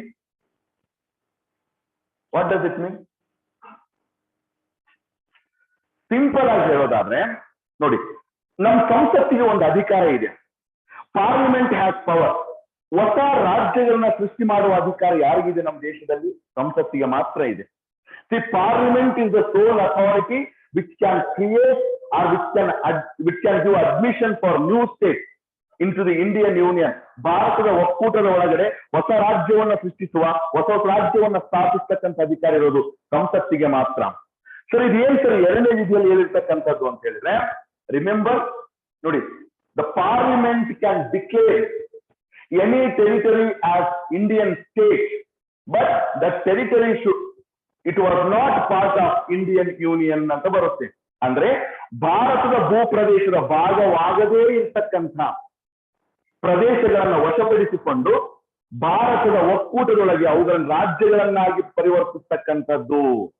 This is article 2 ಎರಡನೇ ವಿಧಿಗೆ ಸಂಬಂಧಪಟ್ಟಿರ್ತಕ್ಕಂಥದ್ದು. ನೋಡಿ, ಅಂದ್ರೆ ಸಂಸತ್ತು ಯಾವ್ದಾದ್ರು ಒಂದು ಭೂಪ್ರದೇಶ ರಾಜ್ಯ ಅಂತ ಡಿಕ್ಲೇರ್ ಮಾಡಬಹುದು ನಮ್ಮಲ್ಲಿ. ಆದ್ರೆ ಆ ಭೂಪ್ರದೇಶ ಮೊದಲು ಭಾರತದ ಭಾಗವಾಗಿರೋದಿಲ್ಲ. ಭಾರತ ಅದನ್ನ ಕ್ಯಾಪ್ಚರ್ ಮಾಡಿಕೊಂಡು ಭಾರತ ಒಕ್ಕೂಟದ ಒಳಗಡೆ ಸೇರಿಸಿಕೊಂಡು ಅದನ್ನ ರಾಜ್ಯ ಎಂದು ಡಿಕ್ಲೇರ್ ಮಾಡಬಹುದು ಭಾರತ ಸಂಸತ್ತಿನ ಮೂಲಕ. ನೋಡಿ, ಎಕ್ಸ್ಟರ್ನಲ್ ಟೆರಿಟೋರಿಯಲ್ ರಿಅಡ್ಜಸ್ಟ್ಮೆಂಟ್ ಅಂದ್ರೆ ಭಾರತದ ಹೊರಗಿರ್ತಕ್ಕಂಥ ಪ್ರದೇಶವನ್ನು ಅಳವಡಿಸಿಕೊಂಡು ಅದನ್ನ ರಾಜ್ಯವಾಗಿ ಘೋಷಣೆ ಮಾಡತಕ್ಕಂಥದ್ದು. ಇದನ್ನ ನಾವೇನಂತ ಕರಿತೀವಿ ಅಂದ್ರೆ ಎಕ್ಸ್ಟರ್ನಲ್ ಟೆರಿಟೋರಿಯಲ್ ರಿಅಡ್ಜಸ್ಟ್ಮೆಂಟ್ ಅಂತ ಕರಿತೀವಿ. ಎಕ್ಸ್ಟರ್ನಲ್ ಟೆರಿಟೋರಿಯಲ್ ರಿಅಡ್ಜಸ್ಟ್ಮೆಂಟ್ ಆ ಅಧಿಕಾರ ಸಂಸತ್ತಿಗೆ ಇರ್ತಕ್ಕಂತಹದ್ದನ್ನ ನಾವು ಕಾಣಬಹುದು. Parliament has the power. Parliament has the power. ನೋಡಿ, ಅದಕ್ಕೆ ಈ ಮೂರನೇ ವಿಧಿ ಏನಿದೆಯಲ್ಲ, ಇಟ್ ಇಸ್ ಇಂಟರ್ನಲ್ ಟೆರಿಟೋರಿಯಲ್ ರಿಅಡ್ಜಸ್ಟ್ಮೆಂಟ್. ಇದು ಇಂಟರ್ನಲ್ ಟೆರಿಟೋರಿಯಲ್ ರಿಅಡ್ಜಸ್ಟ್ಮೆಂಟ್ ಗೆ ಬೆಸ್ಟ್ ಎಕ್ಸಾಂಪಲ್ ಅಂದ್ರೆ Telangana. See, Telangana was created, it was bifurcated from the Andhra Pradesh, which was already there in the Indian Union. ಭೂಪ್ರದೇಶ ಭಾರತದ ಒಕ್ಕೂಟದಲ್ಲಿ ಆಲ್ರೆಡಿ ಇತ್ತು. ಆಂಧ್ರ ಪ್ರದೇಶ ಇದ್ದಂತ ರಾಜ್ಯವನ್ನ ಡಿವೈಡ್ ಮಾಡಿ ಹೊಸ ರಾಜ್ಯವನ್ನ ಕ್ರಿಯೇಟ್ ಮಾಡಲಾಯಿತು. ಇಟ್ ಇಸ್ ಇಂಟರ್ನಲ್ ಅಂದ್ರೆ ಭಾರತ ಒಳಗಡೆ ಈಗ ಆಲ್ರೆಡಿ ಇರ್ತಕ್ಕಂಥ ರಾಜ್ಯಗಳನ್ನ ಡಿವೈಡ್ ಮಾಡಿ ಹೊಸ ರಾಜ್ಯಗಳನ್ನು ಸೃಷ್ಟಿಸುವುದು. It is internal territorial readjustment. ಮೂರನೇ ವಿಧಿಯಲ್ಲಿ ಬರುತ್ತೆ, ನಾನು ಹೇಳ್ತೀನಿ ನಂತರದಲ್ಲಿ. ಬಟ್ ಎರಡನೇ ವಿಧಿ ಮಾತ್ರ ನೀವು ನೆನ್ಪಿಟ್ಕೊಂಡ್ಬಿಡಿ. Any territory can be declared as Indian state, but that territory must it was not at all part of the Indian union. ಭಾರತದ ಒಕ್ಕೂಟದ ಭಾಗವಾಗಿರೋದಿಲ್ಲ ಆ ಟೆರಿಟರಿ. ಅಂತ ಪ್ರದೇಶವನ್ನು ವಶಪಡಿಸಿಕೊಂಡು, ಹೊರಗಿರೋ ಪ್ರದೇಶವನ್ನು ವಶಪಡಿಸಿಕೊಂಡು ರಾಜ್ಯವನ್ನಾಗಿ ಅದನ್ನ ಸ್ಥಾಪಿಸಬಹುದು. ಈ ಅಧಿಕಾರ ಸಂಸತ್ತಿಗೆ ಇರ್ತಕ್ಕಂತಹದ್ದು ನಾವು ಕಾಣ್ತೀವಿ. ಹಾಗಾಗಿ ಈ ಎರಡನೇ ವಿಧಿ ಇದೆಯಲ್ಲ, it deals with external territorial readjustment. ಬಾಹ್ಯ ಭೌಗೋಳಿಕ ಮರುಹೊಂದಾಣಿಕೆಯ ಬಗ್ಗೆ ತಿಳಿಸುತ್ತದೆ. Understand, or admission or establishment of any new state that was not part of Indian Union. ಭಾರತದ ಒಕ್ಕೂಟದ ಭಾಗವಾಗದೇ ಇರ್ತಕ್ಕಂಥ ಪ್ರದೇಶಗಳನ್ನು ಹೊಸ ರಾಜ್ಯಗಳನ್ನಾಗಿ ಘೋಷಿಸ್ತಕ್ಕಂಥದ್ದು. Simple it is sentence. ನೋಡಿ, ಇಂಗ್ಲಿಷ್ ಅಲ್ಲಿ ಇನ್ನೂ ಸಿಂಪಲ್ ಹೇಳ್ಬೇಕಂದ್ರೆ admission or establishment of new state that were not part of Indian union. That were not part of Indian union. ನೀವು ಬ್ರಾಕೆಟ್ ಅಲ್ಲಿ ಬೇಕಾದ್ರೆ ಬಾಹ್ಯ ಭೌಗೋಳಿಕ ಮರುಹೊಂದಾಣಿಕೆ ಎಂದು ಬರೆದುಕೊಳ್ಳಬಹುದು. ಎಕ್ಸ್ಟರ್ನಲ್ ಟೆರಿಟೋರಿಯಲ್ ರಿಅಡ್ಜಸ್ಟ್ಮೆಂಟ್ ಅಂತ ಇದನ್ನ ನಾವು ಕರಿತೀವಿ. ಇದನ್ನ ಎಕ್ಸ್ಟರ್ನಲ್ ಟೆರಿಟೋರಿಯಲ್ ರಿಅಡ್ಜಸ್ಟ್ಮೆಂಟ್ ನಂಬರ್ 1. ಈಗ ಮೂರನೇ ವಿಧಿಗೆ ಹೋಗೋಣ. ಇದು ಬಹಳ ಪ್ರಮುಖವಾಗಿ ನಮಗೆ ಬೇಕಾಗ್ತಕ್ಕಂಥದ್ದು. ಆರ್ಟಿಕಲ್ 3 ಏನಮ್ಮ ಬರ್ಕೋ ಸಿಕ್ಕಿಂ. ನೋಡಿ, ಸ್ಪೆಷಲ್ ಸ್ಟೇಟಸ್ ಕೊಟ್ಟಿರ್ತಕ್ಕಂಥ ಸಿಕ್ಕಿಂ. ಭಾರತದ ಭಾಗವಾಗದೇ ಇರ್ತಕ್ಕಂಥ ಪ್ರದೇಶಗಳನ್ನ Sikkim we can have it. ಏನಮ್ಮ ಎನ್ಕ್ಲೇವಾ ಎಲ್ಲಿಂದ ತಗೊಂಡಿದ್ದೆ? ಬೇರೆ ಎನ್ಕ್ಲೇವ್ ಅಂತಕ್ಕಂಥ ನೋಡಿ, ನಾನು ಹೇಳ್ತೇನೆ, ನೀವು ಬೇರುವಾರಿ ಪ್ರಕರಣ ಸಂಬಂಧಪಟ್ಟಂತ ಬೇರೆ ಪ್ರದೇಶಗಳನ್ನ ವಶಪಡಿಸಿಕೊಂಡು ಅವರ ರಾಜ್ಯಗಳನ್ನಾಗಿ ಡಿಕ್ಲೇರ್ ಮಾಡಿರ್ಬೇಕು ನಾವು. ಅಂತದನ್ನ ನಾವು ಎರಡನೇ ವಿಧಿಯಲ್ಲಿ ನಾವು ಕಾಣಬಹುದು. Understand? I will let you know. I will give the example later on. Example ಸಹ ನಾನು ಕೊಡ್ತೀನಿ ನಾನು ತರೋಲಿ ನನಗೆ. ಬಟ್ ಎರಡನೇ ವಿಧಿ ಏನನ್ನ ಹೇಳುತ್ತೆ ಅನ್ನೋದು ಗೊತ್ತಿರಲಿ ನಿಮ್ಗೆ ಅಷ್ಟೇ ನಾನು ಹೇಳ್ತಿರ್ತಕ್ಕಂಥ. ಈಗ ಮೂರನೇ ವಿಧಿಗೆ ಸಂಬಂಧಪಟ್ಟಂತೆ ಆರ್ಟಿಕಲ್ 3 ನೋಡಿ. ಆರ್ಟಿಕಲ್ 3 ಕ್ಲಿಯರ್ ಆಸ್ಪೆಕ್ಟ್ ಬರುತ್ತೆ ನೋಡಿ. Creation or formation of new state from the states that already existed in the union of India. ಭಾರತದ ಒಕ್ಕೂಟದಲ್ಲಿ ಈಗಾಗಲೇ ಅಸ್ತಿತ್ವದಲ್ಲಿರುವ ರಾಜ್ಯಗಳನ್ನ ಬೇರ್ಪಡಿಸುವ ಮೂಲಕ ಹೊಸ ರಾಜ್ಯಗಳನ್ನ ಸೃಷ್ಟಿಸುವುದು. ಹೊಸ ರಾಜ್ಯಗಳನ್ನ ಸೃಷ್ಟಿಸುವುದು. Creation or formation of new states from the state that already existed in the union of India. ಭಾರತದ ಒಕ್ಕೂಟದಲ್ಲಿ ಈಗಾಗಲೇ ಅಸ್ತಿತ್ವದಲ್ಲಿರುವ ರಾಜ್ಯಗಳನ್ನ ಬೇರ್ಪಡಿಸಿ ಹೊಸ ರಾಜ್ಯಗಳನ್ನ ಸೃಷ್ಟಿಸುವುದು. Point is clear. ಕ್ಲಿಯರ್ ಆಗಿ ಇಲ್ಲಿ ತಿಳ್ಕೋಬಹುದು. Example is Telangana is a recent 2013 ಅಲ್ಲಿ Telangana was the best example here you can quote, because it was carved out from the Andhra Pradesh and now it has been declared as new state. ಹೊಸ ರಾಜ್ಯವನ್ನಾಗಿ ಇದನ್ನ ಸೃಷ್ಟಿ ಮಾಡಿರ್ತಕ್ಕಂಥ ನಾವು ಕಾಣ್ತೀವಿ. ಎಷ್ಟನೇ ವಿಧಿಯ ಅಡಿಯಲ್ಲಿ ಅಂತ ಕೇಳಿದಾಗ 3ನೇ ವಿಧಿಯ ಅಡಿಯಲ್ಲಿ. ಸಾಕಷ್ಟು ಬಾರಿ ಪ್ರಶ್ನೆ ಕೇಳಿದ್ರಿ ಇದನ್ನ. ಯಾವಾಗ ಈ ಆಂಧ್ರ ಪ್ರದೇಶ ಬೈಫರ್ಕೇಟ್ ಆಯ್ತು, ತೆಲಂಗಾಣ ಕ್ರಿಯೇಟ್ ಆಯ್ತು, ಆಗ ಪ್ರಶ್ನೆ ಕೇಳಿದ್ರಿ ಏನು ಅಂತಂದ್ರೆ, so from which among the following article Telangana was created ಅಂತಂದಾಗ ಫಸ್ಟ್ ಆಪ್ಷನ್ 2ನೇ ವಿಧಿ ಕೊಟ್ಟಿದ್ರು. No, second article is not, it is the third article. Article 3 deals with the internal territorial readjustment. ನೋಡಿ, ಇದನ್ನ ಆಂತರಿಕ ಭೌಗೋಳಿಕ ಮರುಹೊಂದಾಣಿಕೆ ಅಂತ ನಾವು ಕರಿತೀವಿ. ಆಂತರಿಕ ಭೌಗೋಳಿಕ ಮರುಹೊಂದಾಣಿಕೆ ಅಂತ ನಾವು ಇದನ್ನ ಕರಿಬಹುದು. ಒಂದು. 2ನೇದು ನೋಡಿ, ಓಕೆ, ಹೊಸ ರಾಜ್ಯಗಳನ್ನ ಸೃಷ್ಟಿಸಬಹುದು, ನೋ ಪ್ರಾಬ್ಲಮ್. ಈ ವಿಧಿಯಲ್ಲಿ ಇನ್ನೂ ಕೆಲವು ವಿಷಯಗಳು ಬರ್ತವೆ. There are other supplementary aspects you need to remember with respect to article 3. Okay, ಹೊಸ ರಾಜ್ಯಗಳನ್ನು ಏನು ಸೃಷ್ಟಿಸಬಹುದು, ಸರಿ. ಇನ್ನು ಏನೇನು ಕೆಲಸ ಅಂತಂದ್ರೆ, for example changing the names of states, ರಾಜ್ಯಗಳ ಹೆಸರುಗಳನ್ನ ಬದಲಿಸ್ತಕ್ಕಂಥದ್ದಾಗಿರ್ಬೋದು. And altering the borders of the state, ರಾಜ್ಯಗಳ ಗಡಿಯನ್ನ ಬದಲಿಸ್ತಕ್ಕಂಥದ್ದಾಗಿರ್ಬೋದು. And increasing or decreasing the areas of the state, ರಾಜ್ಯಗಳ ಭೂಪ್ರದೇಶವನ್ನ ವಿಸ್ತರಿಸುವುದು ಮತ್ತು ಕಡಿತಗೊಳಿಸ್ತಕ್ಕಂಥದ್ದಾಗಿರ್ಬೋದು. ಇವೆಲ್ಲವನ್ನು ಸಹ 3ನೇ ವಿಧಿಯ ಅಡಿಯಲ್ಲೇ ಮಾಡಲಾಗುತ್ತದೆ. ನೋಡಿ, changing the names of state, ರಾಜ್ಯಗಳ ಹೆಸರುಗಳನ್ನ ಬದಲಿಸ್ತಕ್ಕಂಥದ್ದಾಗಿರ್ಬೋದು, ರಾಜ್ಯಗಳ ಗಡಿಯನ್ನ ಬದಲಿಸ್ತಕ್ಕಂಥದ್ದಾಗಿದೆ, alteration of borders of states, and reducing or increasing the areas of state, ರಾಜ್ಯಗಳ ಭೂಪ್ರದೇಶಗಳನ್ನ ವಿಸ್ತರಿಸುವುದು ಮತ್ತು ಕಡಿತಗೊಳಿಸ್ತಕ್ಕಂಥದ್ದಾಗಿರ್ಬೋದು. So these are the aspects ಗಳನ್ನ ನೀವಿಲ್ಲಿ ಗಮನಿಸಬಹುದು. ಇವುಗಳನ್ನ ನೀವಿಲ್ಲಿ ಗಮನಿಸಬಹುದಾಗಿರ್ತದೆ. ಎಕ್ಸ್ಟ್ರಾ ಕೆಲಸಗಳನ್ನ ಏನ್ ಮಾಡಬಹುದು ಅಂತಕ್ಕಂಥದ್ದು ಯಾರು ಮಾಡ್ತಾರೆ ಸರ್ ಇದೆಲ್ಲ? For example, Karnataka was earlier known as Mysuru state. ನಮ್ಮನ್ನ ಮೈಸೂರು ಸ್ಟೇಟ್ ಅಂತ ಕೇಳಿ ಮೊದಲು ಕರ್ನಾಟಕ ಅಂತ ಇರಲಿಲ್ಲ ನಮ್ಮ ರಾಜ್ಯದ ಹೆಸರು. Mysuru state in the year 1973 or 72 November 1, 73, yes, 1973 November 1, we were renamed as Karnataka. Karnataka ಅಂತ ಮರುನಾಮಕರಣ ಮಾಡಲಾಯಿತು. ಈ ಹೆಸರನ್ನ ಬದಲಿಸ್ತಕ್ಕಂಥ ಅಧಿಕಾರ ಕರ್ನಾಟಕ ನೋ. ಯಾರು ಮಾಡ್ತಾರೆ ಈ ಅಧಿಕಾರ ಅಂದ್ರೆ ಸಂಸತ್ತು.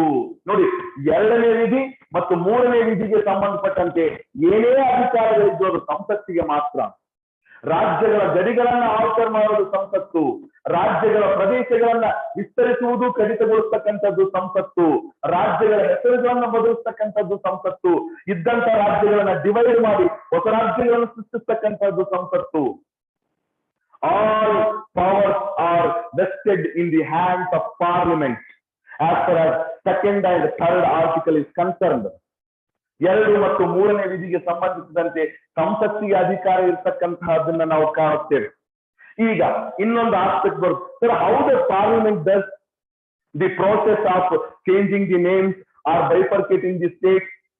ರಾಜ್ಯಗಳನ್ನ ವಿಭಜನೆ ಮಾಡ್ತಕ್ಕಂಥದ್ದು, ರಾಜ್ಯಗಳ ಹೆಸರುಗಳನ್ನ ಬದಲಿಸ್ತಕ್ಕಂಥದ್ದು ಹೆಂಗ್ ಮಾಡುತ್ತೆ ಸರ್ ಸಂಸತ್ತು ಅಂತ ಕೇಳಿದ್ರೆ, ಕಾಯ್ದೆಯನ್ನ ಪಾಸ್ ಮಾಡುವ ಮೂಲಕ, ಮಸೂದೆಯನ್ನ ಪಾಸ್ ಮಾಡುವ ಮೂಲಕ ಸಂಸತ್ತು ಈ ಬದಲಾವಣೆಗಳನ್ನ ಮಾಡುತ್ತದೆ. Please to remember. ಒಂದು ಎಕ್ಸಾಂಪಲ್ ಅನ್ನ ನಾವು ಕಾಣ್ತೀವಿ. ನೋಡಿ, ಇಲ್ಲಿ ಪ್ರಶ್ನೆ, ಪ್ರವೀಣ್ ಒಂದು ಪ್ರಶ್ನೆ ಕೇಳ್ತಾರೆ, ಸರ್ ಇದೆಲ್ಲ ಮಾಡೋದಕ್ಕೆ ರಾಜ್ಯಗಳ ಒಪ್ಪಿಗೆ ಬೇಡವಾ ಅಂತ ಕೇಳಿದ್ರೆ, ಅಂದ್ರೆ ಹೆಸರು ಚೇಂಜ್ ಮಾಡೋದಾಗಿರ್ಬೋದು, ಬಾರ್ಡರ್ ಆಲ್ಟ್ರೇಷನ್ ಆಗಿರ್ಬೋದು, ಡಿವೈಡ್ ಮಾಡ್ತಕ್ಕಂಥದಕ್ಕೆ ರಾಜ್ಯದ ಒಪ್ಪಿಗೆ ಬೇಡ ಅಂತ ಬರೀ ಸಂಸತ್ತು ಅಂತ ಹೇಳ್ತಾ ಇದ್ರು ಅಂತಂದಾಗ, with in 2 minutes I will come to his point. ಈ ಪಾಯಿಂಟ್ಗೆ ನಾನು ಬರ್ತೀನಿ. ಅವ್ರು ಕೇಳಿರ್ತಕ್ಕಂಥ ಪ್ರಶ್ನೆ ಸರಿ ಇದೆ, ಆ ಪಾಯಿಂಟ್ಗೆ ನಾನು ಬರ್ತೀನಿ. ಸೊ ಏನಾಗುತ್ತೆ ಇಲ್ಲಿ ಅಂತ ಕೇಳಿದ್ರೆ, ಇನ್ ಕೇಸ್ ನೋಡಿ, ನಾನು ಆಂಧ್ರ ಪ್ರದೇಶದೇ ತಗೊಳ್ತೀನಿ. ನಾನು central government decided to bifurcate the Andhra Pradesh. Andhra ಪ್ರದೇಶನ ಬೈಫರ್ಕೇಟ್ ಮಾಡ್ಬೇಕು ಅಂತ ಡಿಸೈಡ್ ಮಾಡಿತು. ತೆಲಂಗಾಣ ರಾಜ್ಯವನ್ನು ಸೃಷ್ಟಿ ಮಾಡ್ಬೇಕಂತ ಡಿಸೈಡ್ ಮಾಡ್ತಾರೆ. ಏನ ಮಾಡ್ಬೇಕು ಅಂತ ಹೇಳಿದ್ರೆ, ಏನಾಗ್ಬೇಕು ಆಗ ಅಂತ ಹೇಳಿದ್ರೆ, A bill should be prepared. ಒಂದು ಮಸೂದೆಯನ್ನ ಸಿದ್ಧಪಡಿಸಬೇಕಾಗುತ್ತದೆ. ಆ ಮಸೂದೆಯನ್ನು ಸಿದ್ಧಪಡಿಸಲಾಗಿತ್ತು. ಏನಂತ ಹೆಸರಿಟ್ರು ಅಂತಂದ್ರೆ, ಆಂಧ್ರ ಪ್ರದೇಶ್ ರಿಆರ್ಗನೈಸೇಷನ್ ಬಿಲ್ ಅಂತ ಕರೆದ್ರು. ಅದಕ್ಕೆ ಆಂಧ್ರ ಪ್ರದೇಶ್ ಮರುವಿಂಗಡನಾ ಮಸೂದೆ ಅಂತಕ್ಕಂಥದ್ದು. ಆಂಧ್ರ ಪ್ರದೇಶ್ ಪುನರ್ವಿಂಗಡನಾ ಮಸೂದೆ, ಪುನರ್ವಿಂಗಡನಾ ಮಸೂದೆ. ನೋಡಿ, ಆಂಧ್ರ ಪ್ರದೇಶ್ ಪುನರ್ವಿಂಗಡನಾ ಮಸೂದೆ ಅಂತ ಸಿದ್ಧಪಡಿಸಿದ್ರು ಸಂಸತ್ತು. Parliament prepared A bill. ನೋಡಿ, ಈ 2 ಮತ್ತು 3ನೇ ವಿಧಿಗೆ ಸಂಬಂಧಿಸಿದಂತೆ ಏನೇ ಬದಲಾವಣೆಗಳನ್ನ ಮಾಡಬೇಕಾಗಿದ್ರು ಸಂಸತ್ತು ಮಸೂದೆಯ ಮುಖಾಂತರವೇ ಮಾಡಬೇಕಾಗುತ್ತೆ. ಪಾಸ್ ಆಗ್ಬೇಕದು ಸಂಸತ್ತಿನಲ್ಲಿ. ನಾನು ಆಂಧ್ರದ ಎಕ್ಸಾಂಪಲ್ ತಗೊಳ್ಬೇಕಾದ್ರೆ Andhra Pradesh reorganisation bill was prepared. Andhra Pradesh ಪುನರ್ವಿಂಗಡಣಾ ಮಸೂದೆಯನ್ನ ಸಿದ್ಧಪಡಿಸಲಾಯಿತು. ಈ ಮಸೂದೆಗಳು ಯಾವ ರೀತಿ ಪಾಸ್ ಆಗ್ತವೆ ಸಂಸತ್ತಿನಲ್ಲಿ ಅನ್ನೋದು ಬಹಳ ಪ್ರಮುಖವಾಗಿ ನಿಮಗೆ ಗೊತ್ತಿರಬೇಕಾಗತ್ತೆ. The bills that are relating to articles 3 and 2, how they are passed in the parliament, what is the procedure parliament has adopted in order to pass the bills relating to article 2 and 3, that is very important one. ಸಾಕಷ್ಟು exams ಗಳಲ್ಲಿ ಪ್ರಶ್ನೆ ಕೇಳಿದ್ದಾರೆ, ಯಾವ ರೀತಿ pass ಮಾಡ್ತಾರೆ ಈ ಮಸೂದೆಗಳನ್ನ ಅಂತ ಕೇಳಿದಾಗ ನಾನು ಸ್ಟೆಪ್ ಬೈ ಸ್ಟೆಪ್ ನಾನು ಹೇಳ್ತೀನಿ ನಿಮಗೆ. Please do remember, the bills that are relating to 2nd and 3rd article are passed by the parliament in a following procedure. ಒಂದು ಪ್ರೊಸೀಜರ್ ಇದೆ, ಆ ಪ್ರೊಸೀಜರ್ ಮುಖಾಂತರನೇ ಅದನ್ನ ಪಾಸ್ ಮಾಡಬೇಕಾಗುತ್ತದೆ. ನಾನು ಒಂದೊಂದಾಗಿ ಪ್ರೊಸೀಜರ್ ನಿಮ್ಗೆ ಹೇಳ್ತಾ ಹೋಗ್ತೀನಿ. ನೋಡಿ, the bill that are relating to article 2 and 3 can be passed by parliament with the following procedure.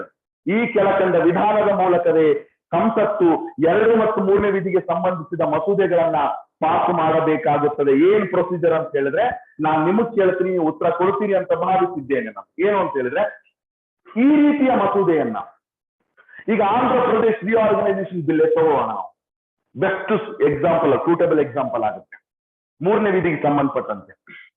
Andhra Pradesh reorganisation bill ಅನ್ನ ರಚಿಸುವುದಕ್ಕಿಂತ ಮುಂಚಿತವಾಗಿ ಅಥವಾ ಸಂಸತ್ತಿನಲ್ಲಿ ಮಂಡಿಸುವುದಕ್ಕಿಂತ ಮುಂಚಿತವಾಗಿ ರಾಷ್ಟ್ರಪತಿಗಳ ಪೂರ್ವಾನುಮತಿ ಅವಶ್ಯಕನಾ? Do you think prior permission of president is must for the introduction of any bill relating to article 3 and 2? ರಾಷ್ಟ್ರಪತಿಗಳಿಂದ ಪೂರ್ವಾನುಮತಿ ತಗೋಬೇಕು ಆ ಮಸೂದೆಗಳನ್ನ ಸಿದ್ಧಪಡಿಸುವುದಕ್ಕೆ ಅಥವಾ ಆ ಮಸೂದೆಯನ್ನು ಸಂಸತ್ತಿನಲ್ಲಿ ಮಂಡಿಸುವುದಕ್ಕೆ? Yes or no? Yes, there must be prior permission of president in order to present these bills in the parliament. ಸಂಸತ್ತಿನಲ್ಲಿ ಮಂಡಿಸುವುದಕ್ಕಿಂತ ಮುಂಚಿತವಾಗಿ ರಾಷ್ಟ್ರಪತಿಗಳ ಪೂರ್ವಾನುಮತಿಯನ್ನ ಪಡೆದುಕೊಳ್ಳಬೇಕಾಗುತ್ತದೆ.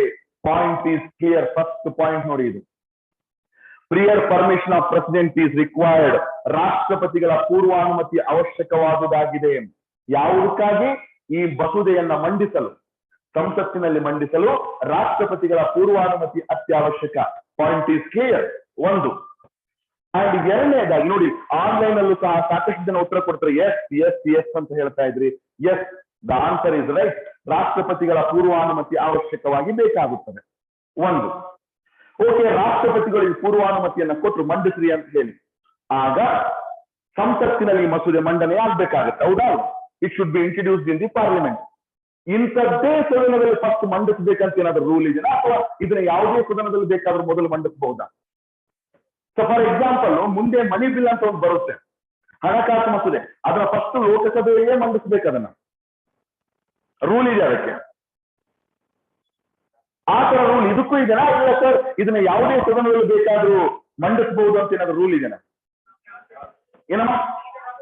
Remember, yes, the bill can be introduced in either house of parliament. ಸಂಸತ್ತಿನ ಯಾವುದೇ ಸದನದಲ್ಲೂ ಮಂಡಿಸಬಹುದು. ನೋಡಿ, ಈ ಮಸೂದೆಯನ್ನ ನೋಡಿ, 3ನೇ ವಿಧಿ ಮತ್ತು 2ನೇ ವಿಧಿಗೆ ಸಂಬಂಧಪಟ್ಟಂತಹ ಯಾವುದೇ ಮಸೂದೆಯನ್ನ ಸಂಸತ್ತು ಯಾವುದೇ ಸದನದಲ್ಲೂ ಸಹ ಮಂಡಿಸಬಹುದು. ಪಾಯಿಂಟ್ ಗೊತ್ತಿಲ್ಲ ನಿಮಗೆ? ಮಂಡಿಸಬಹುದು.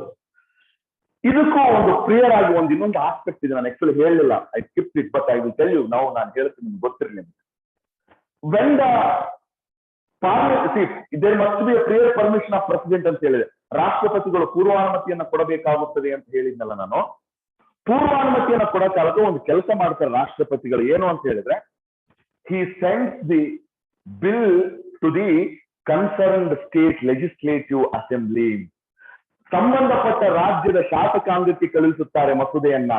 ಯಾಕೆ ಅಂತ ಹೇಳಿದ್ರೆ, ಅವರ ಅಭಿಪ್ರಾಯಕ್ಕೆ. ಯಾಕಂದ್ರೆ ಆ ರಾಜ್ಯವನ್ನು ಡಿವೈಡ್ ಮಾಡೋದಕ್ಕೆ ಅವ್ರ ಅಭಿಪ್ರಾಯ ಕೇಳ್ಕೋಬೇಕಲ್ಲ. ಮತ್ತೆ ರಾಷ್ಟ್ರಪತಿ ಏನ್ ಮಾಡ್ತಾರಂದ್ರೆ, formally he sends the bill to concerned state legislative assembly. ನೋಡಿ, ಯಾವಾಗ ಕಳಿಸ್ತಾರೆ ಅಂತಂದ್ರೆ, ಪೂರ್ವಾನುಮತಿ ಕೊಡೋದಕ್ಕಿಂತ ಮುಂಚೆ ಕಳಿಸ್ಬಿಡ್ತಾರೆ.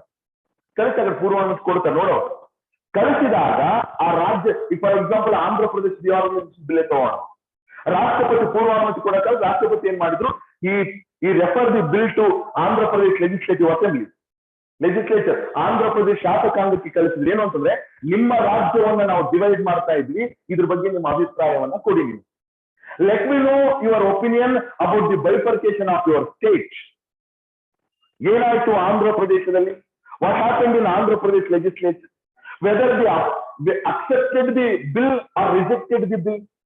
ರಿಮೆಂಬರ್, ಗೊತ್ತಿರಲಿ ನಿಮಗೆ, ತೆಲಂಗಾಣ ಭಾಗ ಹೋರಾಡ್ತಾ ಇತ್ತು ರಾಜ್ಯ ಬೇಕು ರಾಜ್ಯ ಬೇಕು ಅಂತ ಹೇಳಿ. ಆದ್ರೆ ಈ ರಾಯಲಸೀಮಾ ಭಾಗ, east Godavari, west Godavari district, Prakasam district ಇವೆಲ್ಲ ಏನಿದಾವಲ್ಲ ರಾಯಲಸೀಮಾ ಭಾಗದಲ್ಲಿ ಇರ್ತಕ್ಕಂಥವು, ಈ ಜಿಲ್ಲೆಗಳಲ್ಲಿ ಸದಸ್ಯರು ಯಾರು ಸಹ ಈ ವಿಭಜನೆಗೆ ಒಪ್ಪಲಿಲ್ಲ. ಸಮಗ್ರ ಆಂಧ್ರ ಪ್ರದೇಶ ಬೇಕು ನಮಗೆ, ಆಂಧ್ರ ಪ್ರದೇಶ ಡಿವೈಡ್ ಆಗೋದು ಬೇಡ ಅಂತ ಹೇಳಿ ನೋಡಿ. ಆ bill, the bill came in the helicopter.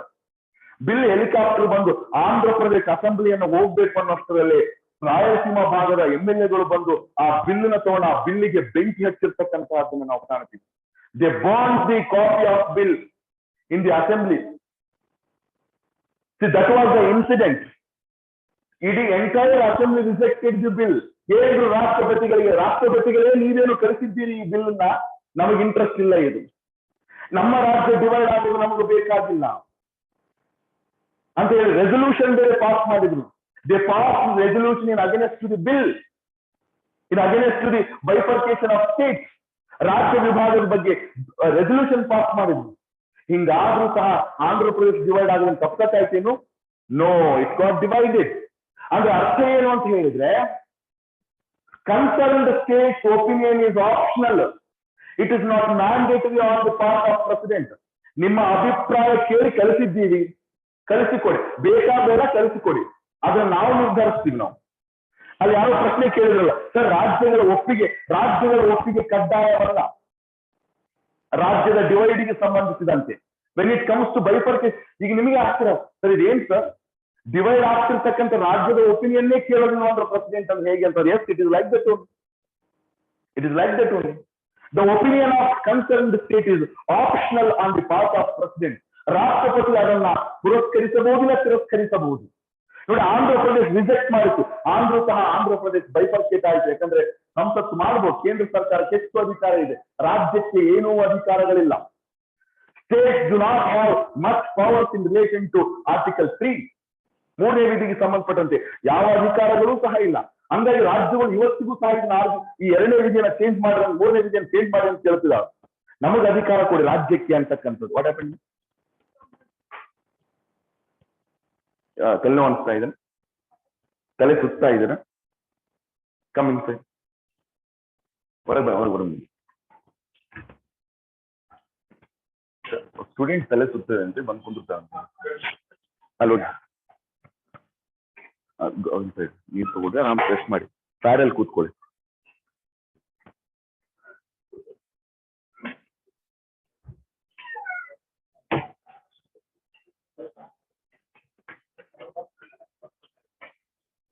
ಏನಾಯ್ತು? What happen? ಆ ಪರ್ಮಿಷನ್ ಅಂತಕ್ಕಂಥದ್ದು. Yes, okay. These are the things you need to remember. So ನೋಡಿ, ರಾಷ್ಟ್ರಪತಿ ಪೂರ್ವಾನುಮತಿ ಕೊಡುವುದಕ್ಕಿಂತ ಮುಂಚಿತವಾಗಿ ಸಂಬಂಧಪಟ್ಟ ರಾಜ್ಯಕ್ಕೆ ಮಸೂದೆಯನ್ನು ಕಳಿಸ್ತಾರೆ. ಆ ಎದಕ್ಕೆ ಕಳಿಸ್ತಾರೆ ಅಂದ್ರೆ ನಿಮ್ಮ ಅಭಿಪ್ರಾಯವನ್ನು ತಿಳಿಸಿ ಅಂತ ಕಳಿಸ್ತಾರೆ. ಅಥವಾ ನೀವು ಬೇಕು ಅಂದ್ರೆ ಬೇಡ ಅಂದ್ರೆ ಏನು ಸಹ ವ್ಯತ್ಯಾಸ ಆಗೋದಿಲ್ಲ. ಅಂದ್ರೆ the concern states opinion is optional on the part of president. ರಾಷ್ಟ್ರಪತಿಗೆ ಇದು ತಗೋಬಹುದು, ತಗೊಳ್ಳದೆ ಇರಬಹುದು, ಕಡ್ಡಾಯವಲ್ಲ. So these are the things. ಇದು 2ನೇ ಸ್ಟೆಪ್ ಅಲ್ಲಿ ಬರುತ್ತೆ. ಯಾವಾಗ ಓಕೆ ರಾಜ್ಯ ಒಪಿನಿಯನ್ ಕೊಡ್ತಾ ನಂತರ ಏನಾಯ್ತು ಅಂತ ಹೇಳಿದ್ರೆ, ಅವಾಗ ಸಂಸತ್ತಿನಲ್ಲಿ ಮಂಡನೆ ಆಯ್ತು ಮಸೂದೆ. Andhra Pradesh reorganisation bill. ನೋಡಿ, ರಾಜ್ಯದ ಮಾತು ಕೇಳಲಿಲ್ಲ. Finally government decided to bifurcate the. ಆ ಟೈಮಲ್ಲಿ ಕಾಂಗ್ರೆಸ್ ಮಾತು ಕೊಟ್ಟಿತ್ತು ತೆಲಂಗಾಣಕ್ಕೆ. ದಟ್ ವಾಸ್ ದ ಹೆಂಗಂತಂದ್ರೆ ಅದು ಒಂದು ಜಿದ್ದಾಜಿದ್ದಿನ ಪ್ರತಿಷ್ಠೆ ಆಗಿತ್ತು. ಕಾಂಗ್ರೆಸ್ ವೋಟ್ ಮಾತು ಕೊಟ್ಟಿತ್ತು ಆ ಸಂದರ್ಭದಲ್ಲಿ. It gave word of bifurcating the Andhra Pradesh. ತೆಲಂಗಾಣದ ಜನರಿಗೆ ಹೇಳುತ್ತೆ ನಾವು ನಿಮ್ಮನ್ನ ಬೈಫರ್ಕೇಟ್ ಮಾಡಿ ಹೊಸ ರಾಜ್ಯ ಮಾಡ್ತೀವಿ ಅಂತ ಹೇಳಿ. ಅದರ ಪ್ರಕಾರನೇ ಕೇಂದ್ರ ಸರ್ಕಾರ ಎಲ್ಲ ಪ್ಲಾಟ್ಫಾರ್ಮ್ ರೆಡಿ ಮಾಡಿತ್ತು. ಈ ಕಡೆ ಮಸೂದೆಯನ್ನ ಸಂಸತ್ತಿನಲ್ಲಿ ಮಂಡಿಸೋದಕ್ಕೆ ಸ್ಟಾರ್ಟ್ ಆಯ್ತು. ರಿಮೆಂಬರ್, ಈ ಮಸೂದೆನ ಯಾವುದೇ ಸದನದಲ್ಲಿ ಮಂಡಿಸಬಹುದು ಅಂತ ಹೇಳಿದೆ ನಾನು. It can B introduced in any house. ಯಾವುದೇ ಸದನದಲ್ಲಿ ಮೊದಲು ಮಂಡಿಸಬಹುದು. ಈಗ ಸದನದಲ್ಲಿ ಮಂಡನೆ ಆಯಿತು ಅಂತ ಇಟ್ಕೋಣ. ಯಾವ ಬಹುಮತದೊಂದಿಗೆ ಪಾಸ್ ಆಗಬೇಕು? With what majority the bill must be passed by the house or parliament? ಏನು ಸರಳ ಬಹುಮತನ ಇಲ್ಲ ವಿಶೇಷ ಬಹುಮತನ? ಎರಡು ಆಪ್ಷನ್ ಕೊಟ್ಬಿಡ್ತೀನಿ ನಾನು ನಿಮಗೆ. Or with simple majority or special majority. Simple majority. Is it so? Yes. Remember, Parliament should give approval to this bill by the simple majority. ಎರಡು ಸದನಗಳು ಅಂತಂದ್ರೆ yes, ಎರಡು ಸದನಗಳು ಸರಳ ಬಹುಮತದೊಂದಿಗೆ ಇದಕ್ಕೆ ಅನುಮೋದನೆ ಕೊಡಬೇಕಾಗುತ್ತೆ. ಇಲ್ಲೊಂದು ಇನ್ನೊಂದು ಗಮನಿಸಿ ನೀವು, ಸರಳ ಬಹುಮತ ಅಂದ್ರೆ ಬಹಳ ಈಸಿ ಇದು. Easily the bill can get the approval from parliament. ಸಂಸತ್ತಿನಿಂದ ಮಸೂದೆ ಬಹಳ ಸುಲಭವಾಗಿ ಅಪ್ರೂವಲ್ ಪಡ್ಕೋಬಹುದು. ಯಾಕಂದ್ರೆ ಸಿಂಪಲ್ ಮೆಜಾರಿಟಿ, ಸರಳ ಬಹುಮತ. ಇದ್ದಂತಹ ಒಟ್ಟು ಸದಸ್ಯರಲ್ಲಿ ಅರ್ಧಕ್ಕಿಂತ ಹೆಚ್ಚು, ಇದ್ದಂತ ಸದಸ್ಯರಲ್ಲಿ ಮತ ಹಾಕಿರುವ ರಾಜ್ಯದ ಸದಸ್ಯರು ಅರ್ಧಕ್ಕಿಂತ ಹೆಚ್ಚು ಆರಾಮಾಗಿ ಪಡ್ಕೊಂಡ್ಬಿಡ್ಬಹುದು. ನೋಡಿ, ರಾಜ್ಯವನ್ನ ಡಿವೈಡ್ ಮಾಡೋದು ಎಷ್ಟು ಈಸಿ ಇದೆ ನಮ್ಮ ದೇಶದಲ್ಲಿ ಅಂತ, ಸಂಸತ್ತಿಗೆ ಎಷ್ಟು ಅಧಿಕಾರ ಇದೆ ಅಂತಕ್ಕಂಥ. ನೀವು ಕೇಳ್ಬಹುದು, sir whether Andhra member supported in Rajya Sabha and Lok Sabha. ರಾಜ್ಯಸಭೆ ಲೋಕಸಭೆಯಲ್ಲಿ ಬಿಲ್ ಮಂಡನೆ ಆಗ್ತಲ್ಕ ಮತ್ತೆ ಆಂಧ್ರ ಪ್ರದೇಶದ ಎಂಪಿಗಳು ಏನ್ ಮಾಡ್ತಾ ಇದ್ರು sir? Whether they opposed or accepted, opposed. Andhra Pradesh ಭಾಗದ ಎಂಪಿಗಳೇನಿದ್ರಲ್ಲ ಅವರೆಲ್ಲರೂ ಸಹ ಅಪೋಸ್ ಮಾಡಿದ್ರು ಸಂಸತ್ನಲ್ಲಿ ಈ ಬಿಲ್ ನ ಮಂಡಿಸಬಾರದು ಅಂತ ಹೇಳಿ. ಆದ್ರೂ ಸಹ ಬಿಲ್ ನ ಮಂಡಿಸಿದ್ರು, ಪಾಸ್ ಆಯ್ತು. ರಾಜ್ಯಸಭಾದ ಒಂದು ಇನ್ಸಿಡೆಂಟ್ ಅನ್ನ ಹೇಳೋದಕ್ಕೆ ನಾನು ಇಷ್ಟಪಡ್ತೀನಿ. ನಾನು ಪ್ರೀವಿಯಸ್ ಬ್ಯಾಚ್ಗೂ ಹೇಳ್ತಾ ಇದ್ದೆ. ನಾನು ಏನಾಯ್ತು ಬಿಲ್ ಪಾಸ್ ಮಾಡಕ್ಕಲ್ಕ ರಾಜ್ಯಸಭೆಯಲ್ಲಿ ಅಂತ ಹೇಳಿದ್ರೆ, one of the members from Andhra Pradesh, ರಾಜ್ಯಸಭೆಯ ಒಬ್ಬ ಸದಸ್ಯ, ಇನ್ನೇನ್ ನಾಳೆ ಇದೆಯಪ್ಪ, ಇನ್ನೇನು ಇವತ್ತಿದೆ, ಇವತ್ತು ಸದನದಲ್ಲಿ ಡಿಸ್ಕಷನ್ ಇದೆ, ವೋಟಿಂಗ್ ಹಾಕ್ಬೇಕು ಬಿಲ್ಲಿಗೆ ಸಂಬಂಧಪಟ್ಟಂತೆ ಅಂತಂದಾಗ, he had taken pepper spray along with him in the house. Pepper spray ಗೊತ್ತಲ್ಲ ನಿಮ್ಗೆ? ಆ ಪೆಪ್ಪರ್ ಸ್ಪ್ರೇ ಮಾಡಿದ್ರೆ ಇಡೀ ಇರಿಟೇಟ್ ಆಗುತ್ತೆ ಮೈನೆ. ಅದ್ ಹೆಂಗ್ ತಗೊಂಡು ಹೋಗೋನೋ ಒಳಗೆ ತಗೊಂಡು ಹೋಗ್ಬಿಟ್ಟಿದ್ದಾರೆ. ಮಾರ್ಷಲ್ಸ್ ಗಳು ಸಹ ನೋಡಿಲ್ಲ ಅದನ್ನ. ಮಾರ್ಷಲ್ಸ್ ಗಳು ಅಂತಿರ್ತಾರೆ, ಟೋಪ್ಯಾಕ್ ಎಲ್ಲ ಚೆಕ್ ಮಾಡ್ತಿರ್ತಾರೆ. ಸದಸ್ಯ ಒಳಗೆ ಬರಕಲ್ಕ ನೋಡ್ತಾರೆ, ಏನಾದ್ರು ವೆಪನ್ ಗಿಪನ್ ತಗೊಂಡು ಹೋಗ್ತಾರೆ ನೀನು ಅಂತಂದು. ಆದ್ರೂ ಸಹ ಅವನು accidentally had taken the pepper spray along with him in the house. ಸದನದಲ್ಲಿ ತೆಗೆದುಕೊಂಡು ಹೋಗಿದ್ದಾನೆ. ಏನ್ ಮಾಡಿದ ಅವನು ಕೇಳಿದ್ರೆ, ಇನ್ನೇನು ಆಂಧ್ರ ಪ್ರದೇಶ್ ರಿಆರ್ಗನೈಸೇಷನ್ ಬಿಲ್ ನ ಡಿಸ್ಕಷನ್ ತಗೋಬೇಕು ಅನ್ನೋಷ್ಟರಲ್ಲಿ ಎದ್ದು ನಿಂತು ಎಲ್ಲರಿಗೂ ಪೆಪ್ಪರ್ ಸ್ಪ್ರೇ ಹೊಡೆಕ್ ಸ್ಟಾರ್ಟ್ ಮಾಡ್ಬಿಟ್ಟ. He started to spray the pepper spray immediate. ಇಡೀ ಸದನದ ದಿಕ್ಕಾಪಾನ ತುರ್ಜಾಗತ್ತಾರೆ ಎಲ್ಲ ಮೆಂಬರ್ಸ್ ಗಳು ಓಡು. ಸೋನಿಯಾ ಗಾಂಧಿನೂ ಅಲ್ಲಿದ್ಲು. Because bill was suppose to be pass in the Rajya Sabha. Pepper spray ಗಲಾಟೆ ಆಗ್ತಾ ಇದೆ, ಇಡೀ ರಾಜ್ಯಸಭೆನೆ ಗದ್ಲ ಆಗ್ತಾ ಇದೆ, ತಿರುಗಾಡ್ತಿದ್ದಾರೆ ಮೆಂಬರ್ಸ್ ಗಳು. ಟಿವಿಯಲ್ಲಿ ನೋಡಬೇಕಾದ ಜನ ಯಾಕಂದ್ರೆ Andhra Pradesh reorganisation bill pass ಆಗ್ತಾ ಇದೆ ರಾಜ್ಯಸಭೆಯಲ್ಲಿ ಅಂತ ಹೇಳಿ ಇಟ್ ವಾಸ್ ಲೈವ್ ಟೆಲಿಕಾಸ್ಟ್ ನೋಡ್ತಾ ಇದ್ರು. ಇಮಿಡಿಯೇಟ್ ಆಗಿ ಟೆಲಿಕಾಸ್ಟ್ ಸ್ಟಾಪ್ ಆಗಿಬಿಡ್ತು. ಸ್ಟಾಪ್ ಆಗಿ ಬರ್ತಾ ಇದೆ due to technical problem. Telecast has been with hold. ನೇರ ಪ್ರಸಾರವನ್ನು ತಡೆ ಹಿಡಿಯಲಾಗಿದೆ. ಸೊ ಟೆಕ್ನಿಕಲ್ ಪ್ರಾಬ್ಲಮ್ ಆಗಿದೆ ಅಂತ ಗೊತ್ತಾಯ್ತು. ಆಲ್ರೆಡಿ ಜನಕ್ಕೆ ಗೊತ್ತಾಗಿತ್ತು ಅದು ಪೆಪ್ಪರ್ ಸ್ಪ್ರೇ ಪ್ರಾಬ್ಲಮ್, ಅದು ಟೆಲಿಕಾಸ್ಟ್ ಪ್ರಾಬ್ಲಮ್, ಟೆಕ್ನಿಕಲ್ ಪ್ರಾಬ್ಲಮ್ ಅಲ್ಲ ಅಂತಕ್ಕಂಥದ್ದು. So these var the events ಹೇಳ್ಬೋದು ನಮಗೆ. ಆದ್ರೂ ಸಹ ಮಸೂದೆ ಪಾಸ್ ಆಗ್ಬಿಡ್ತು. ಯಾಕಂದ್ರೆ ಸಿಂಪಲ್ ಮೆಜಾರಿಟಿ, ಯಾರು ಎಷ್ಟೇ ಮಾಡಿ ಸರಳವಾಗಿ ಪಾಸ್ ಆಗ್ಬಿಡ್ತು. Yes, it was pass in Rajya Sabha, it was pass in Lok Sabha, it was sent to the president for his assent. ರಾಷ್ಟ್ರಪತಿಗಳಿಗೆ ಸಹಿಗೋಸ್ಕರ ಕಳಿಸ್ತಾರೆ. ಎರಡರಲ್ಲಿ ಪಾಸ್ ಆಯ್ತು ಅಂದ್ರೆ ರಾಷ್ಟ್ರಪತಿಗಳಿಗೆ ಸಹಿಗೋಸ್ಕರ ಕಳಿಸ್ತಾರೆ. ರಾಷ್ಟ್ರಪತಿ ರಿಜೆಕ್ಟ್ ಮಾಡಬಹುದು ಅಂತ ಹೇಳಿದ್ರೆ ನೋ. Why does? ಯಾಕೆ ರಿಜೆಕ್ಟ್ ಮಾಡ್ತಾರೆ? ಯಾಕಂದ್ರೆ ಪೂರ್ವಾನುಮತಿ ಕೊಟ್ಟಿದ್ದೇ ಅವರು ಇರ್ತಾರೆ ಮೊದಲು. ತಾವೇ ಪೂರ್ವಾನುಮತಿ ಕೊಟ್ಟು ತಾವೇ ರಿಜೆಕ್ಟ್ ಮಾಡತಕ್ಕಂತ ಸನ್ನಿವೇಶನೇ ಬರೋದಿಲ್ಲ ಇಲ್ಲಿ. ಆಂಧ್ರ ಪ್ರದೇಶ್ ರಿಆರ್ಗನೈಸೇಷನ್ ಬಿಲ್ಗೆ ಸೈನ್ ಮಾಡ್ತಾರೆ ರಾಷ್ಟ್ರಪತಿ. Immediately Andhra Pradesh was bifurcated, Telangana new state was created. See, this is the procedure of the passing the bill relating to the article 3 and 2. ನೋಡಿ, 2 ಮತ್ತು 3ನೇ ವಿಧಿಗೆ ಸಂಬಂಧಪಟ್ಟಂತೆ ಏನೇ ಚೇಂಜಸ್ ಗಳನ್ನ ಮಾಡಬೇಕಾದ್ರು, ಹೊಸ ರಾಜ್ಯಗಳನ್ನು ಸೃಷ್ಟಿಸಬೇಕಾಗಿದ್ರು ಸಂಸತ್ತು ಮಸೂದೆಯನ್ನು ಸಿದ್ಧಪಡಿಸಬೇಕಾಗುತ್ತದೆ. ಆ ಮಸೂದೆಯನ್ನ ಇದೇ ವಿಧಾನದ ಮೂಲಕ ಪಾಸ್ ಮಾಡಬೇಕಾಗುತ್ತದೆ. ನೋಡಿ, ಕ್ಲಿಯರ್ ಆಗಿರ್ತಕ್ಕಂಥ ಆಸ್ಪೆಕ್ಟ್ ಇಟ್ ಇಸ್. ಅದಕ್ಕೆ ಸ್ಟೆಪ್ ಬೈ ಸ್ಟೆಪ್ ನಾನು ಹೇಳಿದ್ದೀನಿ ನಿಮಗೆ. First one, prior permission of president is required. Second one, before giving to prior permission, if he refers the bill to concerned state assembly, prior ಅಂದ್ರೆ ಪೂರ್ವಾನುಮತಿ ಕೊಡುವುದಕ್ಕಿಂತ ಮುಂಚಿತವಾಗಿ ಸಂಬಂಧಪಟ್ಟ ರಾಜ್ಯ ವಿಧಾನಸಭೆಗೆ ಕಳುಹಿಸುತ್ತಾರೆ. ಅಂಡ್ ಸೆಕೆಂಡ್ ಒನ್, ರಾಜ್ಯ ವಿಧಾನಸಭೆಯ ಅಭಿಪ್ರಾಯ ಕಡ್ಡಾಯ ಅಲ್ಲ ರಾಷ್ಟ್ರಪತಿಗಳಿಗೆ. It is optional. It is not mandatory on the part of president. And third one, ಯಾವುದೇ ಸದನದಲ್ಲಿ ಬೇಕಾದ್ರೂ ಮಂಡಿಸಬಹುದು ಸಂಸತ್ತಿನಲ್ಲಿ. It can be introduce in either house of parliament. Parliament should approve the bill with simple majority. If the both houses approve the bill with simple majority, the bill will be sent to president for discussion. ರಾಷ್ಟ್ರಪತಿಗಳು ಸಹಿ ಮಾಡಿದ್ರು ಅಂತಂದ್ರೆ ಆ ಮಸೂದೆ ಕಾಯ್ದೆಯಾಗಿ ಮಾರ್ಪಾಡಾಗ್ಬಿಡುತ್ತೆ. So these are the things always you remember. ನೋಡಿ, with respect to bill ಹೆಂಗ್ ಪಾಸ್ ಆಗುತ್ತೆ ಅಂತಕ್ಕಂಥದ್ದು ಗೊತ್ತಿರಲಿ ನಿಮಗೆ. ಸೊ ನೋಡಿ, ನಮ್ಮಲ್ಲಿ ನಾನು ಹೇಳ್ತೀವಿ ನಮ್ದು ಸಂಯುಕ್ತ ವ್ಯವಸ್ಥೆ ಅಂತ ಹೇಳ್ತೀವಿ, ಆದ್ರೆ ನಮ್ದು ಪರಿಪೂರ್ಣವಾದ ಸಂಯುಕ್ತ ವ್ಯವಸ್ಥೆ ಅಲ್ಲ. Ours is not a pure federal form. ನಮ್ದು ಹೆಂಗೆ ಅಂದ್ರೆ ಕ್ವಾಸಿ ಫೆಡರಲ್ ಫಾರ್ಮ್ ಅಂತ ಹೇಳ್ತಾ ಇದ್ರಿ, ಅರೆಬರೆ ಸಂಯುಕ್ತ ವ್ಯವಸ್ಥೆ ನಮ್ದು. ನಾವು ಸ್ವಲ್ಪ ಹೆಚ್ಚು ಯಾರಿಗೆ ಅಧಿಕಾರ ಕೊಟ್ಟಿವಿ ಅಂದ್ರೆ ಕೇಂದ್ರಕ್ಕೆ ಕೊಟ್ಟಿದ್ದೀವಿ ನಾವು. We have given more power to central government than state. ನೋಡಿ, ರಾಜ್ಯಗಳ ವಿಭಜನೆಯಲ್ಲಿ ಕೇಂದ್ರ ಸುಪ್ರೀಂ, ಸಂಸತ್ತು ಸುಪ್ರೀಂ ಇದೆ, ರಾಜ್ಯಗಳಿಗೆ ಯಾವುದೇ ಅಭಿಪ್ರಾಯಕ್ಕೆ ಮಾನ್ಯತೆ ಇಲ್ಲ. ಈಗ ನಾಳೆ ಕರ್ನಾಟಕವನ್ನು ಸಹ, if the parliament decides, the central government decides to bifurcate the Karnataka ತಿಪ್ಪಲ್ಲಾಗಿ ಹಾಕಿದ್ರು ನಾವು ತಡೆಯೋದಕ್ಕಾಗೋದಿಲ್ಲ. Because parliament is supreme. Karnataka ವಿಧಾನಸಭೆಯಲ್ಲಿ ಅಲ್ಲಿ ಬೆಂಕಿ ಹಚ್ಚಿದಂಗೆ ಏನಾದ್ರು ಹಚ್ಚಿದ್ರು ನಡೆಯೋದಿಲ್ಲ. ಇಲ್ಲಿ ಆಂಧ್ರದಲ್ಲಿ ಬೆಂಕಿ ಹಚ್ಚಿದ್ರು ಮಸೂದೆಗೆ. ನೋ, ನಮ್ಮ ಕರ್ನಾಟಕದವರು ಇನ್ನು ಅಷ್ಟಾದ್ರೂ ಹೋರಾಟ ಮಾಡ್ತಾರಲ್ಲ ಗೊತ್ತಿಲ್ಲ. ಹೆಂಗೋ ಆದ್ರೂ ನಮ್ದೇನ್ ಹೇಳಿದ್ರೆ ಇದ್ರು ಇವ್ರು ಹೇಳಕ್ಕೆ ನಮ್ಮವ್ರು ಹೇಳಕ್ಕಾಗಲ್ಲ. ಇವ್ರು ಫಸ್ಟ್ ನಮ್ಮವ್ರು ಹೆಂಗಂದ್ರೆ ಕನ್ನಡಿಗರು ಅಜುಮ್ ಮಾಡೋದ್ರಲ್ಲಿ ಎಕ್ಸ್ಪರ್ಟ್. ಹೆಂಗೂ ನಮ್ಮ ಮಾತು ಕೇಳಲ್ಲ ಅಂತ, ಯಾಕೆ ಸುಮ್ಮನೆ ಬಿಡೋಣ ಅಂತ ಕುಂದ್ರಬಹುದು. So these are the things always you remember. This is with respect to article. ನೋಡಿ, ಸೆಕೆಂಡ್ ಅಂಡ್ ತ್ರೀ ಈಗ 4ನೇ ವಿಧಿ 4th ಆರ್ಟಿಕಲ್ ಒಂದು ಸಪ್ಲಿಮೆಂಟರಿ ಬರುತ್ತೆ ಇಲ್ಲಿ. S,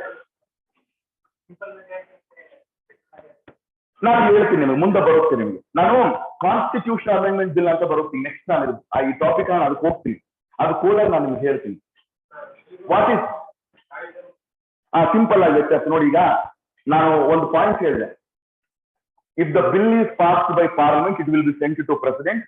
the moment president gives his assent the bill will become an act ಅಂತ ನಾನು ಹೇಳಿದೆ. What is the difference? ಏನಿಲ್ಲ ನಿಮ್ ಕ್ಲಾಸಲ್ಲಿ ನಾನು haven't I discussed this aspect? Yes. See, bill, act and law. ಈ 3 ಪಾಯಿಂಟ್ಗಳು ನಿಮ್ಗೆ ಗೊತ್ತಿರಬೇಕು. ಏನ್ ಬಿಲ್ ಯಾವಾಗ ಆಕ್ಟ್ ಆಗುತ್ತೆ, ಯಾವಾಗ ಕಾನೂನು ಆಗುತ್ತೆ ಅಂತ ಹೇಳಿದ್ರೆ, if it is introduced in the parliament ನಲ್ಲಿ ಏನಾದ್ರೂ ಅದನ್ನ ಇಂಟ್ರೊಡ್ಯೂಸ್ ಮಾಡಿದ್ರೆ ಅಥವಾ ಮಂಡಿಸಿದ್ರೆ ಅದು ಬಿಲ್ ಅಂತ ನಾವು ಪರಿಗಣಿಸ್ತೀವಿ ಅದನ್ನ. If the draft is introduced in parliament it is considered as bill. ಸಂಸತ್ತಿನಲ್ಲಿ ಮಂಡಿಸಿದ್ರೆ ಅದು ಮಸೂದೆ ಆಗುತ್ತೆ. ಎಲ್ಲಿವರೆಗೂ ಮಸೂದೆ ಆಗುತ್ತೆ ಅಂತ ಹೇಳಿದ್ರೆ, ಸಂಸತ್ತು ಅದನ್ನ ಅನುಮೋದನೆ ಕೊಟ್ಟರು ಅದು ಮಸೂದೆಯಾಗಿರುತ್ತೆ, ರಾಷ್ಟ್ರಪತಿಗಳಿಗೆ ಕಳಿಸ್ತಾರೆ ಅದು ಮಸೂದೆಯಾಗಿ ಹೋಗುತ್ತದೆ.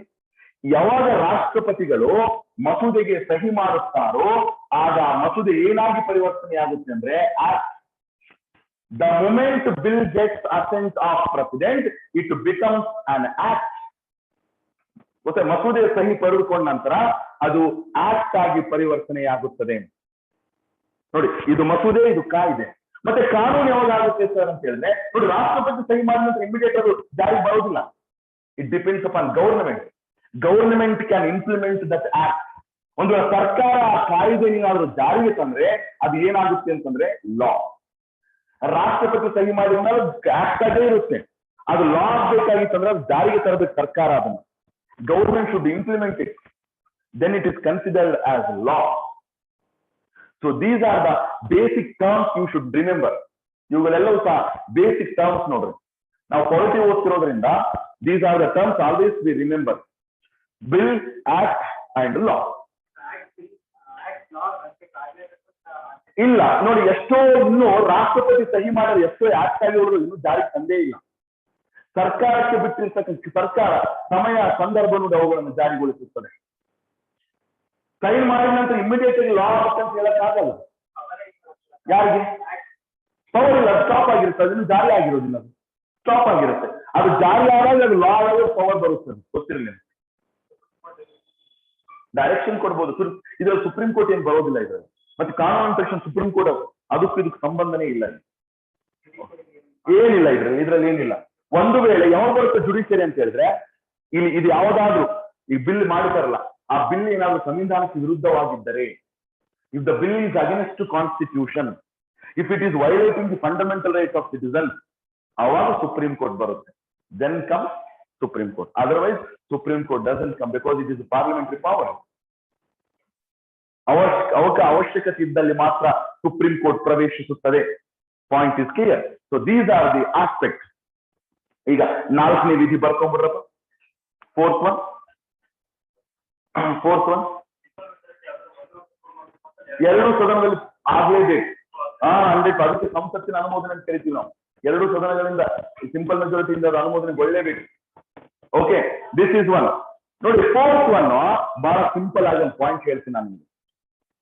It is supplementary article. ಇದು ಹೇಗೆ ಅಂತಂದ್ರೆ, ಈ 2ನೇ ಮತ್ತು 3ನೇ ವಿಧಿಗೆ ಸಂಬಂಧಪಟ್ಟಂತೆ ಯಾವ ಕಾನೂನುಗಳಾಗ್ತಾವ, ಲಾಸ್ ಅಂತ ರಾಷ್ಟ್ರಪತಿ ಸಹಿ ಮಾಡಿದ ಮೇಲೆ ಜಾರಿ ಆಗ್ತಾವಲ್ಲ, ಈ 2 ಮತ್ತು 3ನೇ ವಿಧಿಗೆ ಸಂಬಂಧಪಟ್ಟಂತ ಕಾನೂನುಗಳನ್ನ ಸಂವಿಧಾನ ತಿದ್ದುಪಡಿ ಕಾನೂನುಗಳೆಂದು ಪರಿಗಣಿಸಲು ಬರುವುದಿಲ್ಲ. The laws that are related to the 2nd and 3rd article cannot be considered as constitutional law or constitutional amendments. ಇನ್ನೂ ಒಂದು ಸುಲಭವಾಗಿ ಹೇಳ್ತೀನಿ ನಾನು. 2 ಮತ್ತು 3ನೇ ವಿಧಿಗೆ ಸಂಬಂಧಪಟ್ಟಂತಹ ಕಾನೂನುಗಳು ತಿದ್ದುಪಡಿಗಳನ್ನ ಸಂವಿಧಾನಾತ್ಮಕ ತಿದ್ದುಪಡಿಗಳೆಂದು ಪರಿಗಣಿಸಲು ಬರುವುದಿಲ್ಲ. The amendments that are relating to 2nd and 3rd article cannot be considered as constitutional amendments.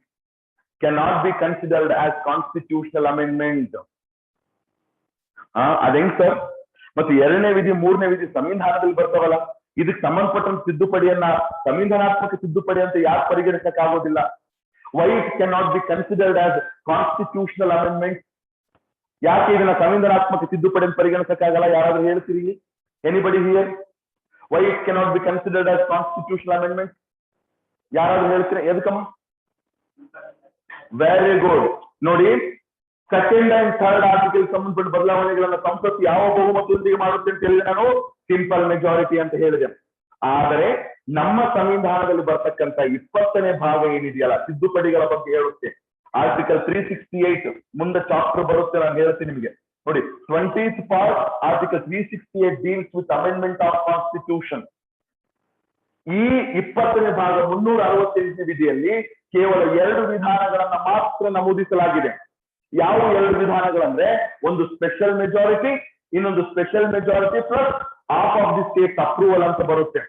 ವಿಶೇಷ ಬಹುಮತ ಮತ್ತು ಒಂದು ವಿಶೇಷ ಬಹುಮತ, ಎರಡನೇದ್ದು ವಿಶೇಷ ಬಹುಮತ ಜೊತೆಗೆ ಅರ್ಧದಷ್ಟು ರಾಜ್ಯಗಳ ಒಪ್ಪಿಗೆ. ಈ 2 ವಿಧಾನಗಳಿಂದ ಮಾಡುವಂತಹ ತಿದ್ದುಪಡಿಗಳನ್ನ ನಾವು ಸಂವಿಧಾನಾತ್ಮಕ ತಿದ್ದುಪಡಿಗಳೆಂದು ಪರಿಗಣಿಸುತ್ತೇವೆ. ಇಲ್ಲಿ ಸಿಂಪಲ್ ಮೆಜಾರಿಟಿ ಇಲ್ಲ. There is no reference of simple majority in 20th part of 368 article. ಹಾಗಾಗಿ ಈ ಸರಳ ಬಹುಮತದಿಂದ ನಾವು ಇವುಗಳನ್ನ ತಿದ್ದುಪಡಿ 2ನೇ ವಿಧಿ ಮತ್ತು 3ನೇ ವಿಧಿಗೆ ಸಂಬಂಧಪಟ್ಟಂತೆ ನಾವು ತಿದ್ದುಪಡಿ ಮಾಡೋದ್ರಿಂದ ಆ ತಿದ್ದುಪಡಿಗಳನ್ನ ಸಂವಿಧಾನಾತ್ಮಕ ತಿದ್ದುಪಡಿಗಳೆಂದು ಪರಿಗಣಿಸಲು ಬರುವುದಿಲ್ಲ. ನೋಡಿ, ಆಂಧ್ರ ಡಿವೈಡ್ ಆಯ್ತು, ಅಲ್ಲಿ ಆಂಧ್ರ ಪ್ರದೇಶ್ ರಿಆರ್ಗನೈಸೇಷನ್ ಬಿಲ್ ಅಂತ ಹೇಳಿದ್ರೆ ವಿನಃ Andhra Pradesh constitutional amendment bill ಅಂತ ಹೇಳಿಲ್ಲ ಅದಕ್ಕೆ. Why? Because it cannot be considered as constitutional amendment bill. ಯಾಕೆ ಇದನ್ನು ಕನ್ಸಿಡರ್ ಮಾಡ್ಕೊಳಕ್ಕಾಗಲ್ಲ ಅಂದ್ರೆ, ಸರಳ ಬಹುಮತದಿಂದ ಇದನ್ನು ಮಾಡಲಾಗುತ್ತೆ. ಸರಳ ಬಹುಮತ ವಿಧಾನ 20ನೇ ಭಾಗದಲ್ಲಿ ಬರ್ತಕ್ಕಂಥ 368ನೇ ವಿಧಿಯಲ್ಲಿ ಇಲ್ಲ. ಸೊ ಹಾಗಾಗಿ ಅದನ್ನ ಸಂವಿಧಾನಾತ್ಮಕ ತಿದ್ದುಪಡಿ ಮಸೂದೆ ಅಂತ ಪರಿಗಣಿಸುವುದಕ್ಕೂ ಬರುವುದಿಲ್ಲ. ಕ್ಲಿಯರ್ ಆಗಿರ್ತಕ್ಕಂಥ ಆಸ್ಪೆಕ್ಟ್ ನಾನು ಹೇಳ್ತಾ ಇದ್ದೀನಿ. 4ನೇ ವಿಧಿಯನ್ನ ಯಾವತ್ತಿಗೂ ಸಹ ನೀವು ಮರೆಯಕ್ಕೆ ಹೋಗ್ಬೇಡಿ. The amendments that are related to 2nd and 3rd article cannot be considered as constitutional amendment bill, as simple majority is not mentioned under article 368 of 20th part. ಮುಂದೆ ಬರುತ್ತೆ, ಇದು ನೋಟ್ ಪಾಯಿಂಟ್. ನಿಮಗೆ ಇದನ್ನ 4ನೇ ವಿಧಿಗೆ ಸಂಬಂಧಿಸಿದಂತೆ ಸಾಕಷ್ಟು ಎಕ್ಸಾಮ್ಗಳಲ್ಲಿ ಕೇಳಿದ್ದಾರೆ, ಇದನ್ನ ಗೊತ್ತಿರಲಿ ನಿಮಗೆ. So these are the major aspects ಗೊತ್ತಿರಲಿ ನಿಮಗೆ with respect to first, second, third and fourth. First, second, third and fourth. ಈಗ ಇನ್ನೊಂದು ವಿಷಯವನ್ನು ಸಹ ನಾನು ನಿಮಗೆ ಹೇಳ್ತೀನಿ. ಏನು ಅಂತ ಹೇಳಿದ್ರೆ, ಸರ್ ಇಲ್ಲೊಂದು ಟ್ವಿಸ್ಟ್ ಬರುತ್ತೆ, ನೀವು ಕೇಳಬಹುದು, ಸರ್ ಇನ್ನೊಂದು ಭೂ ಪ್ರದೇಶವನ್ನು ವಶಪಡಿಸಿಕೊಂಡು ಹೊಸ ರಾಜ್ಯ ಮಾಡಬೇಕಾಗಿತ್ತಂದ್ರೆ ಸಿಂಪಲ್ ಮೆಜಾರಿಟಿ 2ನೇ ವಿಧಿ ಆಡಿ ಅಂತ ನಾನು ಹೇಳಿದೆ. ಒಂದು ವೇಳೆ ನಮ್ಮ ಭೂ ಪ್ರದೇಶವನ್ನು ಇನ್ನೊಬ್ಬರಿಗೆ ಕೊಡಬೇಕಾಗಿದ್ರೆ, if at all handing over the our own territory to other nation, ಅದಕ್ಕೆ ಯಾವ ತಿದ್ದುಪಡಿ ಬೇಕು? ನಮ್ಮ ಭೂ ಪ್ರದೇಶವನ್ನು ಇನ್ನೊಬ್ಬರಿಗೆ ಕೊಡ್ಬೇಕಾಗಿತ್ತಂದ್ರೆ For example, land boundary agreement between India and Bangladesh. ಬೇರುಬಾಳ ಪ್ರಕರಣ. Very good. And land boundary agreement between India and Bangladesh. ನಮ್ಮ ಪ್ರದೇಶವನ್ನ ಬಾಂಗ್ಲಾದೇಶ್ ಅವ್ರಿಗೆ ಕೊಡ್ತೀವಿ, ಬಾಂಗ್ಲಾದೇಶದ ಪ್ರದೇಶವನ್ನು ನಾವು ತಗೊಂಡಿವಿ, ನಮ್ಮ ಪ್ರದೇಶನ ಅವ್ರಿಗೆ ಬಿಟ್ಕೊಡ್ತೀವಿ. ನಮ್ಮ ಪ್ರದೇಶವನ್ನು ಇನ್ನೊಬ್ಬರಿಗೆ ಕೊಡಬೇಕಾಗಿದ್ರೆ ಅವಾಗ ಯಾವ ತಿದ್ದುಪಡಿಯನ್ನ ಅನುಸರಿಸುತ್ತೇವೆ? ಇನ್ನೊಬ್ರು ತಗೊಳಕಲ್ಕ ಸರಳ ಬಹುಮತ, ಈಸಿಯಾಗಿ ಬರಲಿ ಅದು ಅಂತ ಹೇಳಿ. ನಮ್ದು ಕೊಡಕಲ್ಕ ವಿಶೇಷ ಬಹುಮತ. ಯಾವಾಗಲೂ ನಮ್ದು ಹೋಗ್ಕಲ್ಕ ಬಹಳ ಸುಲಭವಾಗಿ ಹೋಗ್ಬಾರ್ದು. Simple it is. ನಮ್ಮ ಭೂ ಪ್ರದೇಶಗಳನ್ನು ಇನ್ನೊಬ್ಬರಿಗೆ ಕೊಡಕಲ್ಕ ಪಾರ್ಲಿಮೆಂಟ್ ಫಾಲೋಸ್ ಸ್ಪೆಷಲ್ ಮೆಜಾರಿಟಿ. ಗೊತ್ತಿರಲಿ ಅಂದ್ರೆ ಸ್ಪೆಷಲ್ ಮೆಜಾರಿಟಿ ಅಂದ್ರೆ ಏನ್ ಬರಬೇಕು ಅಂತಂದ್ರೆ ಕಾನ್ಸ್ಟಿಟ್ಯೂಷನಲ್ ಅಮೆಂಡ್ಮೆಂಟ್ ಬಿಲ್ ಆಗ್ಬೇಕು. ನೋಡಿ, ವಿಶೇಷ ಬಹುಮತದ ಮೂಲಕ ಮಾಡುವಂತಹ ತಿದ್ದುಪಡಿಗಳನ್ನ ಸಂವಿಧಾನಾತ್ಮಕ ತಿದ್ದುಪಡಿಗಳೆಂದು ಕರೆಯುತ್ತೇವೆ. ಯಾಕಂದ್ರೆ ವಿಶೇಷ ಬಹುಮತ 368ನೇ ವಿಧಿಯಲ್ಲಿ ಬರುತ್ತದೆ. If at all India wants to give its own territory to other nation, then it has to pass a constitutional amendment bill. Bharat ತನ್ನ ಭೂ ಪ್ರದೇಶವನ್ನು ವಿದೇಶಕ್ಕೆ ಕೊಡಬೇಕಾಗಿದ್ದಾಗ ಸಂವಿಧಾನ ತಿದ್ದುಪಡಿ ಮಸೂದೆಯನ್ನೇ ಪಾಸ್ ಮಾಡಬೇಕಾಗುತ್ತೆ. ಎಕ್ಸಾಂಪಲ್ ಇದೆ ಇಲ್ಲಿ, ಗೊತ್ತಿರಲಿ ನಿಮಗೆ. ಸೊ 100th ಕಾನ್ಸ್ಟಿಟ್ಯೂಷನಲ್ ಅಮೆಂಡ್ಮೆಂಟ್ ಯಾವುದಕ್ಕೆ ಸಂಬಂಧಪಟ್ಟಿದ್ದು ಅಂತಂದ್ರೆ India Bangladesh land boundary agreement. India Bangla land boundary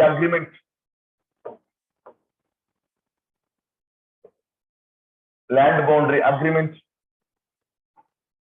ನೋಡಿ, ಭಾರತ ಬಾಂಗ್ಲಾದೇಶ್ ಭೂಗಡಿ ಒಪ್ಪಂದ, ಭೂಗಡಿ ಹಸ್ತಾಂತರ ಒಪ್ಪಂದ ಅಂತಕ್ಕಂಥದ್ದು ಬರುತ್ತೆ. ಓಕೆ, ಇದಕ್ಕೆ ಎಷ್ಟನೇ ತಿದ್ದುಪಡಿ ಅಂದ್ರೆ 100ನೇ ತಿದ್ದುಪಡಿ 2015ರಲ್ಲಿ ಇದಾಗಿರ್ತಕ್ಕಂಥದ್ದು. ನೋಡಿ 2015. ನೋಡಿ, ನಮ್ಮ ಭೂ ಪ್ರದೇಶಗಳನ್ನ ಕೊಡಕಾಲ್ಕ ನಾವು ಕಾನ್ಸ್ಟಿಟ್ಯೂಷನಲ್ ಅಮೆಂಡ್ಮೆಂಟ್ ಬಿಲ್ ನೇ ರೆಡಿ ಮಾಡ್ಬೇಕಾಗತ್ತೆ. ಕಾನ್ಸ್ಟಿಟ್ಯೂಷನಲ್ ಅಮೆಂಡ್ಮೆಂಟ್ ಬಿಲ್ ಮುಖಾಂತರನೇ ಕೊಡಬೇಕಾಗುತ್ತೆ. So it is tough, it is difficult. ಏನಮ್ಮ, ಇದಕ್ಕೆ ಆಫ್ ಸ್ಟೇಟ್ಸ್ ಬೇಕಾಗಲ್ಲ. ಇದು only special majority, only special. Of States ಯಾವ್ದು ಬೇಕಾಗುತ್ತೆ ನಾನು ಹೇಳ್ತೀನಿ, ಮುಂದೆ ಬರುತ್ತೆ. ನಾನು ಕಾನ್ಸ್ಟಿಟ್ಯೂಷನ್ ಅಮೆಂಡ್ಮೆಂಟ್ ಚಾಪ್ಟರ್ ಬಂದಾಗ ನಾನು ಕ್ಲಿಯರ್ ಕಟ್ ಆಗಿ ಮಾಹಿತಿ ಕೊಡ್ತೀನಿ. ಯಾವಾಗ ಸ್ಪೆಷಲ್ ಮೆಜಾರಿಟಿ ಬಳಸ್ತೀವಿ, ಯಾವ ತಿದ್ದುಪಡಿ ಮಾಡೋ ಸ್ಪೆಷಲ್ ಮೆಜಾರಿಟಿ ಬಳಸ್ತೀವಿ, ಯಾವ ತಿದ್ದುಪಡಿ ಮಾಡಕ್ಕೆ ಸ್ಪೆಷಲ್ ಮೆಜಾರಿಟಿ ಮತ್ತು ಅರ್ಧವರ್ಷ ರಾಜ್ಯಗಳ ಅನುಮತಿಯನ್ನ ಬಳಸ್ತೀವಿ ಅನ್ನೋದನ್ನ ಮುಂದೆ ಬರುತ್ತೆ, ನಾನು ಹೇಳ್ತೀನಿ ನಿಮ್ಗೆ. So these are the first 4 articles of first part. ನೋಡಿ, India and its territory, union and its territory, ಒಕ್ಕೂಟ ಮತ್ತು ಅದರ ಭೂಪ್ರದೇಶ ಅನ್ನುವ ಕಾನ್ಸೆಪ್ಟ್ ಅಲ್ಲಿ ಅಥವಾ ಭಾಗದಲ್ಲಿ ಬರ್ತಕ್ಕಂಥ 1ನೇ ವಿಧಿ ನೋಡಿದ್ವಿ, 2ನೇ ವಿಧಿ, 3ನೇ ವಿಧಿ ಅಂಡ್ 4ನೇ ವಿಧಿ. 4 ವಿಧಿಗಳು ಬರ್ತವೆ. This is all about first part of Indian constitution. ನಮ್ಮ ಸಂವಿಧಾನದ ಮೊದಲ ಭಾಗಕ್ಕೆ ಸಂಬಂಧಪಟ್ಟಿರ್ತಕ್ಕಂಥ ಅರ್ಥ ವಿವರಣೆ. ಸೊ ಕ್ಲಿಯರ್ ಆಗಿ ಅರ್ಥ ಆಗಿದೆ ಅಂತ ಅನ್ಕೊಳ್ತೀನಿ. Are you okay with this concept? Yes, this is one. ಈಗ ಇನ್ನೊಂದು ನಾನು ಸಬ್ ಕಾನ್ಸೆಪ್ಟ್ ನ ಹೇಳಲೇಬೇಕು. ಏನು ಅಂತ ಹೇಳಿದ್ರೆ, with respect to first part ಗೆ ಸಂಬಂಧಪಟ್ಟಂತೆ ಸಪ್ಲಿಮೆಂಟರಿ ಕಾನ್ಸೆಪ್ಟ್ ಇದು. ಏನು ಸಪ್ಲಿಮೆಂಟರಿ ಕಾನ್ಸೆಪ್ಟ್ ಅಂದ್ರೆ evolution of state and union territories. ನೋಡಿ, ರಾಜ್ಯಗಳ ಉಗಮ ರಾಜ್ಯಗಳು ಮತ್ತು ಕೇಂದ್ರಾಡಳಿತ ಪ್ರದೇಶಗಳ ಉಗಮ ಬರ್ಕೊಂಡ್ರಿ. Evolution of state and union territories, ರಾಜ್ಯ ಮತ್ತು ಕೇಂದ್ರಾಡಳಿತ ಪ್ರದೇಶಗಳ ಉಗಮ. ರಾಜ್ಯ ಮತ್ತು ಕೇಂದ್ರಾಡಳಿತ ಪ್ರದೇಶಗಳ ಉಗಮ ಕ್ಲಿಯರ್. ಸೆಂಟೆನ್ಸ್ ಹೆಡ್ಲೈನ್ ಬರ್ಕೊಂಡಿರಿ. Evolution of states and union territories. Article ಇಲ್ಲ, ನೋ ನೋ ನೋ ನೋ ಇಲ್ಲ. ಫಸ್ಟ್ ಪಾರ್ಟ್ ಮುಗಿತು, ಆರ್ಟಿಕಲ್ಸ್ ಬರಲ್ಲ. ಸಪ್ಲಿಮೆಂಟರಿ ಆಸ್ಪೆಕ್ಟ್ ಇದೆ. ಹೆಚ್ಚುವರಿ ಮಾಹಿತಿ ನಿಮಗೆ ಕೊಡ್ತಾ ಇದ್ದೀನಿ ನಾನು, ಗೊತ್ತಿರಲಿ ನಿಮಗೆ ಅಂತ. ಈ right now we have 28 states. ಗೊತ್ತಿರ್ಬೇಕಲ್ಲ ನಿಮಗೆ. 28 ರಾಜ್ಯಗಳಿವೆ, 8 ಕೇಂದ್ರಾಡಳಿತ ಪ್ರದೇಶಗಳಿವೆ ಭಾರತದಲ್ಲಿ. On which basis we have formulated the states in India at present? ಯಾವ ಆಧಾರದ ಮೇಲೆ ರಾಜ್ಯಗಳನ್ನ ಸೃಷ್ಟಿಸಿದ್ದೇವೆ? Remember, right now we have linguistic states in India. ಭಾಷಾವಾರು ಭಾಷಾವಾರು ರಾಜ್ಯಗಳಿದಾವೆ ನಮ್ಮಲ್ಲಿ ಇರ್ತಕ್ಕಂಥದ್ದು. ಅಂದ್ರೆ ಭಾಷೆಯ ಆಧಾರದ ಮೇಲೆ ರಾಜ್ಯಗಳನ್ನ ಸ್ಥಾಪಿಸಲಾಗಿದೆ. ಕನ್ನಡ ಮಾತಾಡೋರಿಗೆ ಕರ್ನಾಟಕ, ತಮಿಳುನಾಡು, ಮಲಯಾಳಿ ಮಾತಾಡೋರಿಗೆ ಕೇರಳ, ಗುಜರಾತಿ ಗುಜರಾತ್, ಮರಾಠಿ ಮಹಾರಾಷ್ಟ್ರ, ಅಂದ್ರೆ ಯಾವ್ಯಾವ ಭಾಷೆ ಎಲ್ಲೆಲ್ಲಿ ಜನ ಮಾತಾಡ್ತಾರೆ ಅದಕ್ಕೆ ಅದ್ರದ್ದೇ ಆದ ರಾಜ್ಯವನ್ನ ಸೃಷ್ಟಿಸಿದ್ವಿ. But this was not there when we got independence. ಮತ್ತು ನಮ್ಮ ಸಂವಿಧಾನ ಬಂದಾಗ ಇವು ಇರ್ಲಿಲ್ಲ, ಹಿಂಗಿರ್ಲಿಲ್ಲ. ಭಾಷಾವಾರು ಪ್ರಾಂತ್ಯಗಳು ಮೊದಲಿರ್ಲಿಲ್ಲ ನಮ್ಮ ದೇಶದಲ್ಲಿ, ಗೊತ್ತಿರಲಿ ನಿಮಗೆ. We didn't have linguistic state system when the constitution came into force. ಮತ್ತೆ ಹೆಂಗಿತ್ತು ಸರ್ ಆಗಿನ ಸಂದರ್ಭ, ಸಂವಿಧಾನ ಬಂದಾಗ ಮತ್ತೆ ರಾಜ್ಯ ವ್ಯವಸ್ಥೆ ಹೆಂಗಿತ್ತು ನಮ್ಮಲ್ಲಿ ಅಂತ ಕೇಳಿದ್ರೆ, ABCD ಕ್ಯಾಟಗರಿ ಆಫ್ ಸ್ಟೇಟ್ಸ್ ಅಂತ ಬರುತ್ತೆ, ನಾನು ಹೇಳ್ತೀನಿ ಮುಂದೆ, ಗೊತ್ತಿರಲಿ ನಿಮಗೆ. ಈ ಭಾಷಾವಾರು ರಾಜ್ಯಗಳು ಬಂದಿರೋದು ನಂತರದಲ್ಲಿ. ಹೆಂಗ್ ಬಂದು ಅಂತ ನಾನು ಹೇಳ್ತೀನಿ. ಬಿಗಿನಿಂಗ್ ಅಲ್ಲಿ ಫಸ್ಟ್ ಪಾಯಿಂಟ್ ನಾನು ಹೇಳ್ತೀನಿ. C V got independence on 15th August. ಕರೆಕ್ಟಾ? ಕನ್ಫ್ಯೂಷನ್ ಇಲ್ಲ. 15 ಆಗಸ್ಟ್ 1947 ವಿ ಗಾಟ್ ಇಂಡಿಪೆಂಡೆನ್ಸ್. ಬಹುತೇಕ ಈ ದೇಶೀಯ ಪ್ರಾಂತ್ಯಗಳು ಮತ್ತು ದೇಶೀಯ ಸಂಸ್ಥಾನಗಳಿದ್ವು ಅಂತ ಹೇಳಿದೆ. British India provinces and princely state. So Pakistan was carved out and Pakistan became new state. ಇದಾದ ನಂತರ ಈ ದೇಶೀಯ ಸಂಸ್ಥಾನಗಳಿದ್ವಲ್ಲ, there were 552 princely states in India. ನೋಡಿ, ಸ್ವತಂತ್ರ ಬಂದಾಗ ಬರುವುದಕ್ಕಿಂತ ಮುಂಚಿತವಾಗಿ ನಮ್ಮಲ್ಲಿ 552 ದೇಶೀಯ ಸಂಸ್ಥಾನಗಳಿದ್ವು. We had 552 princely states. ಇದರಲ್ಲಿ 549 ದೇಶೀಯ ಸಂಸ್ಥಾನಗಳು ಭಾರತದ ಒಕ್ಕೂಟವನ್ನ ಸೇರ್ಕೊಂಡ್ಬಿಟ್ವು ಇಮಿಡಿಯೇಟ್ ಆಗಿ. 549 princely States joined the Indian union. ಇನ್ನ 3 ಹೆಂಗ್ ಬರಲಿಲ್ಲ ಸರ್ ನಮ್ಮಲ್ಲಿ ಅಂತ ನೀವು ಕೇಳ್ಬಹುದು ಅನ್ಕೊಳ್ತೀನಿ. ವಾಟ್ ಆರ್ ದೋಸ್ 3 ಅಂತ ಹೇಳಿದ್ರೆ, one is Jammu Kashmir and another one is Hyderabad province princely state, and third one is Junagadh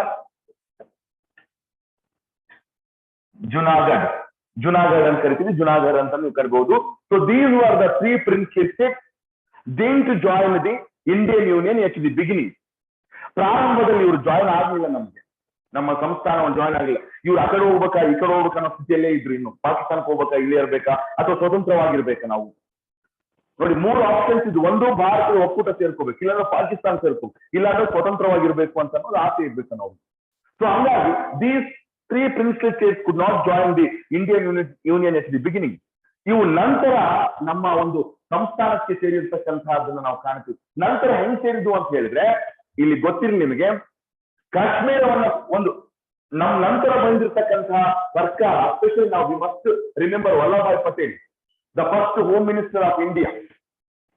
home minister ಆಗಿದ್ದಂತಹ ವಲ್ಲಭಾಯ್ ಪಟೇಲ್ ರವರು ಕೆಲವೊಂದು ವಿಧಾನಗಳ ಮೂಲಕ ಈ 3 ದೇಶೀಯ ಸಂಸ್ಥಾನಗಳನ್ನ ಭಾರತ ಒಕ್ಕೂಟಕ್ಕೆ ಸೇರಿಸಿಕೊಳ್ತಾರೆ. ಯಾವ್ಯಾವ ವಿಧಾನಗಳ ಮೂಲಕ ಇದು ಗೊತ್ತಿರ್ಬೇಕು ನಿಮಗೆ. ಮೆಥಡ್ ಯಾವ್ಯಾವ ವಿಧಾನಗಳ ಮೂಲಕ ಅಂತ ಕೇಳಿದ್ರೆ, ಕಾಶ್ಮೀರವನ್ನ ಇನ್ಸ್ಟ್ರೂಮೆಂಟ್ ಆಫ್ ಅಕ್ಸೆಷನ್ ಅಂತ ಬರುತ್ತೆ. ಇನ್ಸ್ಟ್ರೂಮೆಂಟ್ ಆಫ್ ಅಕ್ಸೆಷನ್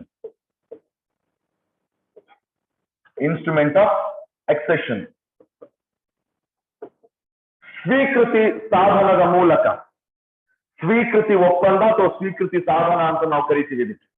ಸ್ವೀಕೃತಿ ಒಪ್ಪಂದದ ಮೂಲಕ ಕಾಶ್ಮೀರವನ್ನ ಭಾರತ ಒಕ್ಕೂಟಕ್ಕೆ ಸೇರಿಸಿಕೊಳ್ಳಲಾಯಿತು. ಮೆಥಡ್ ಇನ್ಸ್ಟ್ರೂಮೆಂಟ್ ಆಫ್ ಅಕ್ಸೆಷನ್ ಅಂತ ಕರಿತೀವಿ ಇದಕ್ಕೆ. ಇನ್ಸ್ಟ್ರೂಮೆಂಟ್ ಆಫ್ ಅಕ್ಸೆಷನ್, ಸ್ವೀಕೃತಿ ಸಾಧನ ಅಥವಾ ಸ್ವೀಕೃತಿ ಒಪ್ಪಂದ ಅಂದ್ರೆ ಸಹಿ ಮಾಡುವ ಮೂಲಕ.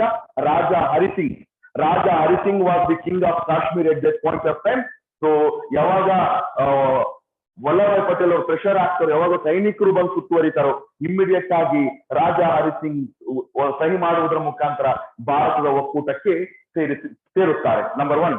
Then what about the Hyderabad sir ಅಂತ ಹೇಳಿದ್ರೆ, ಪೊಲೀಸ್, ಆಪರೇಷನ್ ಪೊಲೀಸ್ ಅಥವಾ ಆಪರೇಷನ್ ಪೋಲೋ ಅಂತ ಕರಿತೀವಿ ಇದಕ್ಕೆ. ಆಪರೇಷನ್ ಪೊಲೀಸ್ ಕಾರ್ಯಾಚರಣೆಯ ಮೂಲಕ ಹೈದರಾಬಾದ್ ಸಂಸ್ಥಾನವನ್ನ ಭಾರತ ಒಕ್ಕೂಟಕ್ಕೆ ಸೇರಿಸಿಕೊಳ್ಳಲಾಯಿತು.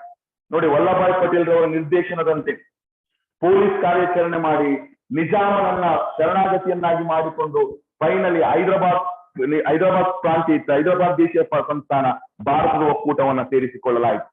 ಇವತ್ತು ನೀವು ಹೈದರಾಬಾದ್ ಕರ್ನಾಟಕ ಅಂತ ನೀವೇನ್ ಕರಿತೀವಿ, ಹೈದರಾಬಾದ್ ಕರ್ನಾಟಕ ಅಂತ ಏನ್ ಕರಿತೀವಲ್ವಾ, it was under the rule of Nizam, once upon a time Nizam. So ಈಗೆಲ್ಲ ಉಳಿದೆಲ್ಲ ಮೈಸೂರು ಸಂಸ್ಥಾನದ ಅಡಿಯಲ್ಲಿದ್ದು ಗೊತ್ತಿರಿ. But that was under the rule of Hyderabad Nizam. ಅವು ಲೇಟ್ ಆಗಿ ನಮ್ಮ ಭಾರತ ಒಕ್ಕೂಟವನ್ನು ಸೇರ್ಕೊಂಡಿರ್ತಕ್ಕಂಥ ನಮ್ಮ ಕರ್ನಾಟಕದ ಕೆಲವು ಜಿಲ್ಲೆಗಳು. They were under the rule of Nizam. ನೋಡಿ ಆಪರೇಷನ್ ಪೋಲೋ ಆಗುತ್ತೆ, ಆಪರೇಷನ್ ಅಥವಾ ಪೊಲೀಸ್ ಕಾರ್ಯಾಚರಣೆಯ ಮುಖಾಂತರ ಈ ಸಂಸ್ಥಾನವನ್ನು ಭಾರತ ಒಕ್ಕೂಟಕ್ಕೆ ಸೇರಿಸಿಕೊಳ್ಳಲಾಯಿತು. And then Junagadh, remember what is the method here the government followed in order to adopt it into Indian Union? Referendum. Very good. ಜನಮತ ಗಣನೆ ಅಂತ ನಾವು ಕರಿತೀವಿ. ರೆಫರೆಂಡಮ್, ಜನಮತ ಗಣನೆಯ ಮೂಲಕ ಜುನಾಗಢ್ ಅನ್ನ ಭಾರತ ಒಕ್ಕೂಟಕ್ಕೆ ಸೇರಿಸಲಾಯಿತು. What is referendum? See, the option was given to people of Junagadh. ಜುನಾಗಢದ ಜನಗೆ ಅವಕಾಶ ಕೊಟ್ಟು ನೀವು ಯಾವ್ದ್ರಲ್ಲಿ ಸೇರ್ತೀರಿ ಅಂತಂದ್ರೆ ಬಹುತೇಕ ಎಲ್ಲ ಜನರು ಭಾರತದ ಒಕ್ಕೂಟವನ್ನು ಸೇರಿಕೊಳ್ತೀವಿ ಅಂತ ಹೇಳಿದ್ರು. ಅಲ್ಲಿನ ಜನರ ಅಭಿಪ್ರಾಯವನ್ನು ಸಂಗ್ರಹಿಸಿ ಜುನಾಗಢ್ ಅನ್ನ ಭಾರತದ ಸಂಸ್ಥಾನಕ್ಕೆ ಸೇರಿಸಿಕೊಂಡಿರ್ತಕ್ಕಂತಹದನ್ನ ನಾವು ಕಾಣುತ್ತೀವಿ. Now the task is over. ನೋಡಿ, ಆ 3 ತಡವಾಗಿ ಜಾಯಿನ್ ಆಗಿರ್ತಕ್ಕಂತಹದನ್ನ ನಾವು ಕಾಣಬಹುದು. Later on these princely state join the Indian union. So complete ಆಯ್ತು ನೋಡಿ. ಈಗ 552 ಸಂಸ್ಥಾನಗಳು ಭಾರತದ ಒಕ್ಕೂಟವನ್ನ ಸೇರಿಕೊಂಡಿರ್ತಕ್ಕಂತಹದನ್ನ ನಾವು ಕಾಣ್ತೀವಿ. ನೋಡಿ, this is the one historical aspect. ಗೊತ್ತಿಲ್ಲ. ಸೊ ಆಯ್ತು, ಈಗ ಮುಂದೇನಾಯ್ತು? ಅದು ಬಹಳ ಮುಖ್ಯವಾಗಿರ್ತಕ್ಕಂಥದ್ದು. The constitution came in to force. ಸಂವಿಧಾನ ಬಂದಾಗ ನಮ್ಮಲ್ಲಿ ರಾಜ್ಯಗಳು ಯಾವ ರೀತಿದ್ದು ಅಂತ ಬಂದಾಗ, see 26th Jan 1950 constitution came in to force.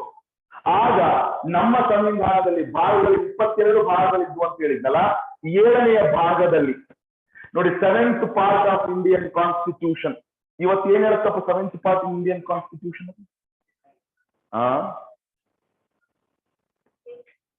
ಅಲ್ಲ, ಸಂವಿಧಾನದ 7ನೇ ಭಾಗ ಏನು ಹೇಳುತ್ತದೆ ನಮ್ಮ ಸಂವಿಧಾನದಲ್ಲಿ? ಈಗ ನೋಡಿದ್ರೆ ಅದು ಏನಂತ ತೋರಿಸುತ್ತೆ 7ನೇ ಭಾಗದಲ್ಲಿ? ರಿಪೀಲ್ಡ್ ಅಂತಿದೆ. Very good. ರಿಪೀಲ್ಡ್ ಅಂತಂದ್ರೆ 7ನೇ ಭಾಗದಲ್ಲಿ ಇರ್ತಕ್ಕಂಥ ವಿಷಯವನ್ನ ತೆಗೆಯಲಾಗಿದೆ ಅಂತಕ್ಕಂಥದ್ದಿದೆ. The context in the 7th part is repealed. ತೆಗೆಯಲಾಗಿದೆ, ಏನೂ ಇಲ್ಲ. ಅಲ್ಲಿ ಏನಿತ್ತು ಅಂದ್ರೆ ಹೇಳ್ತೀನಿ. ಈಗ 7th ಪಾರ್ಟ್ ಅಲ್ಲಿ ಏನಿತ್ತು ಅಂತಂದ್ರೆ ABCD category of state system ಇತ್ತು. ನೋಡಿ, ಸಂವಿಧಾನ ಬಂದಾಗ 7ನೇ ಭಾಗದಲ್ಲಿ ಏನಿತ್ತು ಅಂತಂದ್ರೆ ABCD category of state system ಅಂದ್ರೆ ABCD ಕೆಟಗರಿಯ ರಾಜ್ಯ ವ್ಯವಸ್ಥೆ ಇದ್ದದ್ದನ್ನ ನಾವು ಸಂವಿಧಾನ ಬಂದಾಗ ಆ ರಾಜ್ಯ ವ್ಯವಸ್ಥೆ ಇತ್ತು. ಸರಿ, ಏನಿದು ABCD ಅಂತ ಕೇಳಿದ್ರೆ ನೋಡಿ, ಈ ಬ್ರಿಟಿಷ್ ಇಂಡಿಯಾದ ಪ್ರಾಂತ್ಯಗಳು ಅಂತ ಇದ್ವಲ್ಲ, ಬ್ರಿಟಿಷ್ ಇಂಡಿಯಾದ ಪ್ರಾಂತ್ಯಗಳು 11 ಪ್ರಾಂತ್ಯಗಳಿದ್ವು ಅಂತ ಹೇಳಿದ್ನಲ್ಲ, ಅವುಗಳಿಗೆ ಎ ಸ್ಟೇಟಸ್ ಕೊಡಲಾಯಿತು. ಎ ಕೆಟಗರಿಯ ರಾಜ್ಯಗಳು ಅಂತ ಕರೆಯಲಾಯಿತು. ಅವುಗಳು ಎಷ್ಟಿದ್ವು ಆ ಸಂದರ್ಭದಲ್ಲಿ ಅಂದ್ರೆ 9. ನೋಡಿ, 9 ಬ್ರಿಟಿಷ್ ಇಂಡಿಯಾದ ಪ್ರಾಂತ್ಯಗಳಿಗೆ ಎ ಕೆಟಗರಿ ಸ್ಟೇಟ್ಸ್ ಅಂತ ಕರೆದ್ರು. ಅವುಗಳಿಗೆ 9 ಇದ್ವು. Then B princely states. ನೋಡಿ, ಪ್ರಿನ್ಸ್ಲಿ ಸ್ಟೇಟ್ಸ್ ಎಲ್ಲವನ್ನ ಒಗ್ಗೂಡಿಸಿ ಅಂದ್ರೆ ದೇಶೀಯ ಸಂಸ್ಥಾನಗಳಿಗೆ ಬಿ ಕೆಟಗರಿ ಸ್ಟೇಟ್ಸ್ ಅಂತ ಕರೆದು ಇವೆಷ್ಟಿದ್ವು ಅಂತ ಹೇಳಿದ್ರೆ 9. ಇವು ಸಹ 9 ಇದ್ದುದನ್ನ ನಾವು ಕಾಣುತ್ತೇವೆ. Next C, chief commissioner ruled provinces. ಇವು 10. 10 ಚೀಫ್ ಕಮಿಷನರ್ ರೂಲ್ಡ್ ಪ್ರಾವಿನ್ಸಸ್. ಇವುಗಳಿಗೆ ಸಿ ಕೆಟಗರಿಯ ರಾಜ್ಯಗಳು ಅಂತ ಕರೆದ್ರು. ಸಿ ಕೆಟಗರಿಯ ರಾಜ್ಯಗಳು.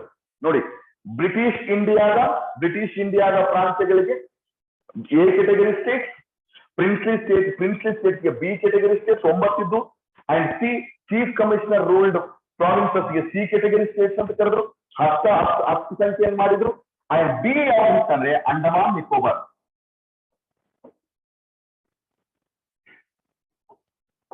ನೋಡಿ, ಡಿ ಕೆಟಗರಿ ಇದು ಒಂದ್ ರೀತಿ ಕೇಂದ್ರಾಡಳಿತ ಪ್ರದೇಶ ಇದ್ದಂಗಿತ್ತು. ಇವಾಗ ಕೇಂದ್ರಾಡಳಿತ ಅಂಡಮಾನ್ ನಿಕೋಬಾರ್.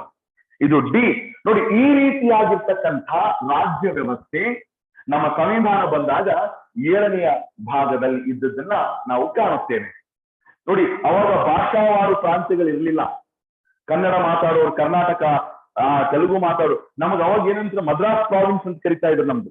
ನೋಡಿ, ಈ ಕರ್ನಾಟಕ, ಈಗಿನ ಕರ್ನಾಟಕ, ಆಂಧ್ರ ಪ್ರದೇಶ್, ಅದಾನಂತರ ತಮಿಳುನಾಡು, ಇದನ್ನ ಒಟ್ಟಾರೆಯಾಗಿ ಮದ್ರಾಸ್ ಪ್ರಾವಿನ್ಸ್ ಅಂತ ಕರಿತಾ ಇದ್ರು. ನಾವು ಇಲ್ಲಿದ್ದು ಬ್ರಿಟಿಷ್ ಇಂಡಿಯಾದ ಪ್ರಾಂತ್ಯದಲ್ಲಿ ಇದ್ದೀವಿ. ನಾವು ಮದ್ರಾಸ್ ಪ್ರಾವಿನ್ಸ್ ಇದು. ಅಂಡರ್ಸ್ಟ್ಯಾಂಡ್? ಮೊದಲು ಈ ಭಾಷಾವಾರು ಪ್ರಾಂತ್ಯಗಳು ಅಂತ ಇರ್ಲಿಲ್ಲ, ಅದು ಬಂದದ್ದು ನಂತರ. ನೋಡಿ, ಇದು ಈ ಸಿಸ್ಟಮ್ ನಮ್ ಸಂವಿಧಾನ ಬಂದಾಗ ನಮ್ ದೇಶದಲ್ಲಿ ಬಂದಿರತಕ್ಕಂತಹದನ್ನ ನಾವು ಕಾಣುತ್ತೇವೆ. ಇಲ್ಲ, ಅದನ್ನ ಇನ್ಕ್ರೀಸ್ ಮಾಡಿದ್ರು. ಅದನ್ನ ಚೀಫ್ ಕಮಿಷನರ್ ಕರೆಕ್ಟ್ ನೀವು ಕೇಳ್ತಾರೆ, 4 ಇದ್ರಲ್ಲ, ಆ ಸಂಖ್ಯೆಯನ್ನು ಇನ್ಕ್ರೀಸ್ ಮಾಡಲಾಯಿತು ನಂತರದಲ್ಲಿ. That number was increase. So ಒಟ್ಟು ನೋಡಿ 9 ಮತ್ತು 18 ಒಟ್ಟು 28 ಆಗ್ತವೆ. ಅದು D1 ಅಂಡಮಾನ್ ನಿಕೋಬಾರ್ ಬಿಡಿ ನೀವು, ಒಟ್ಟು 28 ಪ್ರಾಂತ್ಯಗಳಿದ್ದದನ್ನ ನಾವು ಕಾಣ್ತೀವಿ, ರಾಜ್ಯಗಳ ಸೈಡ್. ಅವುಗಳು ABCD category of state system ಅಂತ ನಾವು ಇದನ್ನ ಕರಿತೀವಿ. ನಮ್ಮ ಸಂವಿಧಾನ ಬಂದಾಗಿದ್ದಂತ ವ್ಯವಸ್ಥೆ ಇದು. ಏನಾಯ್ತು ನಂತರದಲ್ಲಿ ಅಂತ ಕೇಳಿದ್ರೆ, ನೋಡಿ, ಪ್ರಾಬ್ಲಮ್ ಸ್ಟಾರ್ಟ್ ಆಯ್ತು. ನಮ್ಮ ದೇಶದಲ್ಲಿ ಏನೇ ಮಾಡಿದ್ರು ಅದಕ್ಕೆ ಸಮಸ್ಯೆಗಳು ಪ್ರಾರಂಭವಾಗ್ತದೆ. ಒಂದು ಸಮಸ್ಯೆಯನ್ನ ಬಗೆಹರಿಸುವುದಕ್ಕಂತ ಮಾಡಿದ್ರೆ ಇನ್ನೊಂದು ಸಮಸ್ಯೆ ಉದ್ಭವವಾಗುತ್ತದೆ. ಹೌದಾ? ಎಸ್, ಇದು ಮೊದಲಿಂದಲೂ ನಮ್ಮ ದೇಶದ ಜೊತೆಗೆ ಇರ್ತಕ್ಕಂಥದ್ದು. ಮೊನ್ನೆ ನಾನು ಪೇಪರ್ ಓದ್ತಾ ಇದ್ದೆ. ನಾನು ಏನು ಅಂತ ಹೇಳಿದ್ರೆ, ಬಿಸಿಯೂಟ ವ್ಯವಸ್ಥೆ ಇದೆಯಲ್ಲ ನಮ್ಮಲ್ಲಿ, ಮಧ್ಯಾಹ್ನದ ಬಿಸಿಯೂಟ ವ್ಯವಸ್ಥೆ ನಮ್ಮ ಸರ್ಕಾರಿ ಶಾಲೆಗಳಲ್ಲಿ, ಅದು ಯಾಕೆ ಇದೆ ಅಂತ ಒಂದು ಸಮಸ್ಯೆ ಹೋಗಲಾಗ್ತದೆ. ಏನಂದ್ರೆ, ಮಕ್ಕಳು ಹಸಿವಿನಿಂದ ಇರಬಾರದು, ಪೌಷ್ಟಿಕಾಂಶದ ಆಹಾರವನ್ನ ಮಕ್ಕಳಿಗೆ ಕೊಡಬೇಕು ಅಂತ ಹೇಳಿ ಸರ್ಕಾರ ಮಾಡಿರ್ತಕ್ಕಂಥ ಒಂದು ಯೋಜನೆನೇ ಮಧ್ಯಾಹ್ನದ ಬಿಸಿಯೂಟದ ಯೋಜನೆ. ನೋಡಿ, ಒಂದು ಪ್ರಮುಖ ಸಮಸ್ಯೆಯನ್ನ ನಿವಾರಿಸುವ ಸಲುವಾಗಿ ಜಾರಿಗೆ ತಂದಿರ್ತಕ್ಕಂಥ ಯೋಜನೆ. ಆದರೆ ಈಗ ಅದೇ ಒಂದು ಸಮಸ್ಯೆ ಯಾಕೆ ಕುಂತಿದೆ ಏನು ಅಂತಂದ್ರೆ, ಅಲ್ಲಿನ ಕೆಲಸ ಮಾಡ್ತಕ್ಕಂಥವ್ರು ಸ್ಟ್ರೈಕ್ ಕುಂತ್ಬಿಟ್ಟಿದ್ದಾರೆ ಅವ್ರಿಗೆ. ನೋಡಿ, ಸಮಸ್ಯೆಯನ್ನ ಬಗೆಹರಿಸೋದಕ್ಕೆ ತಂದಿರ್ತಕ್ಕಂಥ ಒಂದು ಪರಿಹಾರವೇ ಸಮಸ್ಯೆ ಆಗಿದೆ ಸರ್ಕಾರಕ್ಕೆ. ಎಲ್ಲಿಗೆ ಹೋಗ್ಬೇಕು ಸರ್ಕಾರ? ಅಡಿಗೆ ಮಾಡೋರೆಲ್ಲ ಸ್ಟ್ರೈಕ್ ಅಲ್ಲಿ ಇದ್ದಾರೆ. ಮೊನ್ನೆ ನಾನು ಪೇಪರ್ದಲ್ಲಿ ಓದ್ತಾ ಇದ್ದೆ, ನನ್ಗೆ ಅನಿಸ್ತಾರೆ ಪರಿಹಾರ ಹುಡ್ಕೊಳ್ಳೋ ಸಮಸ್ಯೆಗೋಸ್ಕರ ಇದನ್ನು ತಂದ್ರು. ಇದೇ ಸಮಸ್ಯೆ ಆಯ್ತಲ್ಲ ಸರ್ಕಾರಕ್ಕೆ ಅಂತ. This happens for long. Yes, ಹೋದ್ರ ಅವ್ರ ಮನೆಗೆ ಹೋದ್ರ? ಏನಾಯ್ತು ನಾಗೇಂದ್ರ? ಅವರ ಕಂಡೀಷನ್ ಏನಾಯ್ತು? ಪರವಾಗಿಲ್ಲ, ಆರಾಮಿದಾರಲ್ಲ? ಹಾ, ಓಕೆ.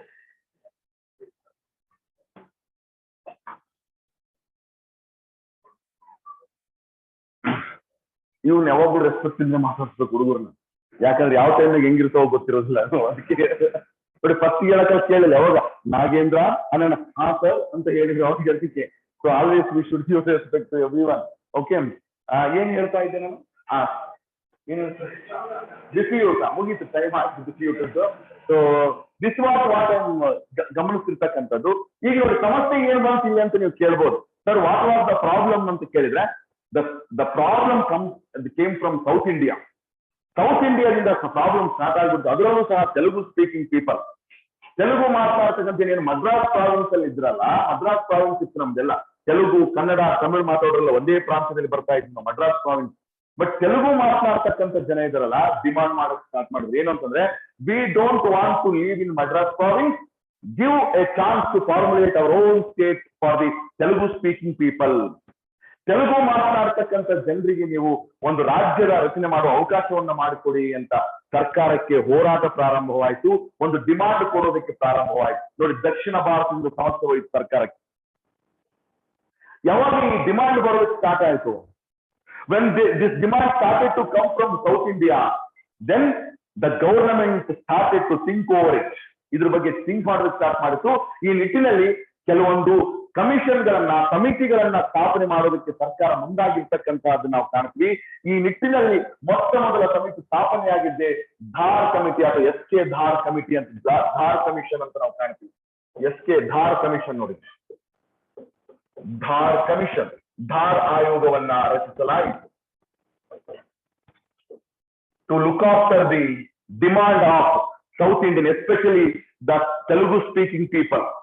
ತೆಲುಗು ಮಾತನಾಡ್ತಕ್ಕಂಥ ಜನ ಏನಿದ್ರಲ್ಲ, ನಮ್ಗೆ ಪ್ರತ್ಯೇಕ ರಾಜ್ಯ ಬೇಕು ಅಂತಕ್ಕಂಥ ಒಂದು ಕೂಗಿತ್ತಲ್ಲ, ಇದಕ್ಕೆ ಸಂಬಂಧಪಟ್ಟಂತೆ ಧಾರ್ ಕಮಿಟಿಯನ್ನ ರಚಿಸಲಾಯಿತು. Point is clear. ನೋಡಿ, ಇದು ರಚನೆಯಾಗಿದ್ದ ಯಾವಾಗ ಅಂತ ಕೇಳಿದ್ರೆ June 1948. June 1948. It was the Dhar committee was formulated. Dhar commission was formulated on in the month of June 1948. It submitted its report in the month of December. ಅದೇ ವರ್ಷ December ಅಲ್ಲಿ ತನ್ನ ವರದಿಯನ್ನ ಸಬ್ಮಿಟ್ ಮಾಡಿತು. It submitted its report in the month of December. In the month of December, December ಅಲ್ಲಿ ತನ್ನ ವರದಿಯನ್ನ submit ಮಾಡಿತು. ಏನ್ ಹೇಳಿತು ಇದು ಅಂತ ಕೇಳಿದ್ರೆ, what it said, whether it accepted the demand of south Indians, especially Telugu speaking people ಏನ್ ಡಿಮಾಂಡ್ ಮಾಡ್ತಿದ್ರಲ್ಲ, ನಮಗೆ ರಾಜ್ಯದ ಅವಕಾಶ ಮಾಡಿಕೊಡಿ ತೆಲುಗು ಮಾತನಾಡ್ತಕ್ಕಂಥವ್ರಿಗೆ ಅಂತ ಡಿಮಾಂಡ್ ಇತ್ತಲ್ಲ, whether it was accepted or not ಅಂತ ಕೇಳಿದ್ರೆ ನೋಡಿ, Dhar commission gave permission for the creation of states but not on the basis of language. ರಾಜ್ಯಗಳನ್ನ ರಚಿಸಿ ಹೊಸ ರಾಜ್ಯಗಳ ನೋಡೋ, ಆದ್ರೆ ಭಾಷಾವಾರು ರಚಿಸಕ್ ಹೋಗ್ಬೇಡಿ ಅಂತ ಹೇಳಿತದು. ಮತ್ತೆ ಯಾವ ಆಧಾರದ ಮೇಲೆ ರಚಿಸಿ ಅಂತ ಹೇಳಿತಂತಂದ್ರೆ, ಆಡಳಿತಾತ್ಮಕ ದೃಷ್ಟಿಯಿಂದ ಏನಾದ್ರೂ ರಚಿಸಬೇಕಾಗಿದ್ರೆ ರಚಿಸಿ. ನೋಡಿ, it gave green signal for the formation of new state on the basis of administrative convenience, not on the basis of linguistic base ಮೇಲೆ ಅವಕಾಶ ಕೊಡಲಿಲ್ಲ. ಆಡಳಿತ ಒಂದು ಪ್ರಾಂತ್ಯ ಬಹಳ ದೊಡ್ಡದಾಗಿದ್ರೆ ಆಡಳಿತಾತ್ಮಕವಾಗಿ ನಡೆಸಕ್ಕಾಗಲಿಲ್ಲ ಅಂತಂದ್ರೆ ಆಗ ಅದನ್ನ ಡಿವೈಡ್ ಮಾಡಿ, divide the state or create the new state only on the basis of administrative convenience, not on the basis of linguistic or language. ಅಂದರೆ here the demand of Telugu speaking people was denied. ಅಲ್ಲಿನ ಜನ ಏನ್ ಕೇಳ್ತಾ ಇದ್ರು, ಭಾಷಾವಾರು ರಾಜ್ಯ ಮಾಡಿಕೊಡಿ ನಮಗೆ ಅಂತ ಕೇಳ್ತಾ ಇದ್ರು. But Dhar committee rejected the demand of Telugu speaking people. ಆದ್ರೆ ಓಕೆ ಅಂತ ಯಾವ್ದಕ್ಕಂದ್ರೆ ಆಡಳಿತಾತ್ಮಕ ದೃಷ್ಟಿಯಿಂದ ರಾಜ್ಯಗಳನ್ನ ಹೊಸ ರಚಿಸಬಹುದು ಅಂತ ಹೇಳಿತು. But here the people were not satisfied with the Dhar commission. ಮತ್ತೆ ಏನಾಯ್ತು ಸರ್ ಅಂತ ಹೇಳಿದ್ರೆ, again the people started to protest. ಮತ್ತೆ ಪ್ರೊಟೆಸ್ಟ್ ಸ್ಟಾರ್ಟ್ ಆಯ್ತು. ನಮಗಿಲ್ಲ, ನಮ್ಮ ತೆಲುಗು ಮಾತನಾಡ್ತಕ್ಕಂಥ ಜನರಿಗೆ ಪ್ರತ್ಯೇಕವಾಗಿರ್ತಕ್ಕಂಥ ರಾಜ್ಯ ರಚಿಸಕ್ಕೆ ಅವಕಾಶ ಕೊಡಿ ಅಂತ ಕೇಳಿತು. ಈ ನಿಟ್ಟಿನಲ್ಲಿ ಮತ್ತೊಂದು ಸಮಿತಿಯನ್ನು ಸಹ ರಚನೆ ಮಾಡಲಾಯಿತು.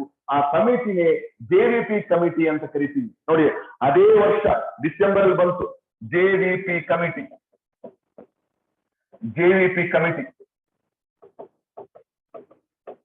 1948 ಡಿಸೆಂಬರ್, ನೋಡಿ ಸ್ಥಾಪನೆ ಆಯ್ತು ಅದೇ ವರ್ಷ ಅದೇ ತಿಂಗಳು 1948 ಜೆವಿಪಿ. ಯಾರು ಜೆವಿಪಿ ಅಂತಂದ್ರೆ ಜವಾಹರ್ಲಾಲ್ ನೆಹರು, ವಲ್ಲಭಾಯ್ ಪಟೇಲ್, ಪಟ್ಟಾಭಿ ಸೀತಾರಾಮಯ್ಯ ಇವರ ಮೂವರನ್ನು ಒಳಗೊಂಡಂತೆ ಈ ಕಮಿಟಿಯನ್ನ ರಚಿಸಲಾಯಿತು. ಇದನ್ನ ಜೆವಿಪಿ ಸಮಿತಿ ಅಂತ ಕರಿತೀವಿ. ಜವಾಹರ್ಲಾಲ್ ನೆಹರು, ವಲ್ಲಭಾಯ್ ಪಟೇಲ್, ಪಟ್ಟಾಭಿ ಸೀತಾರಾಮಯ್ಯ.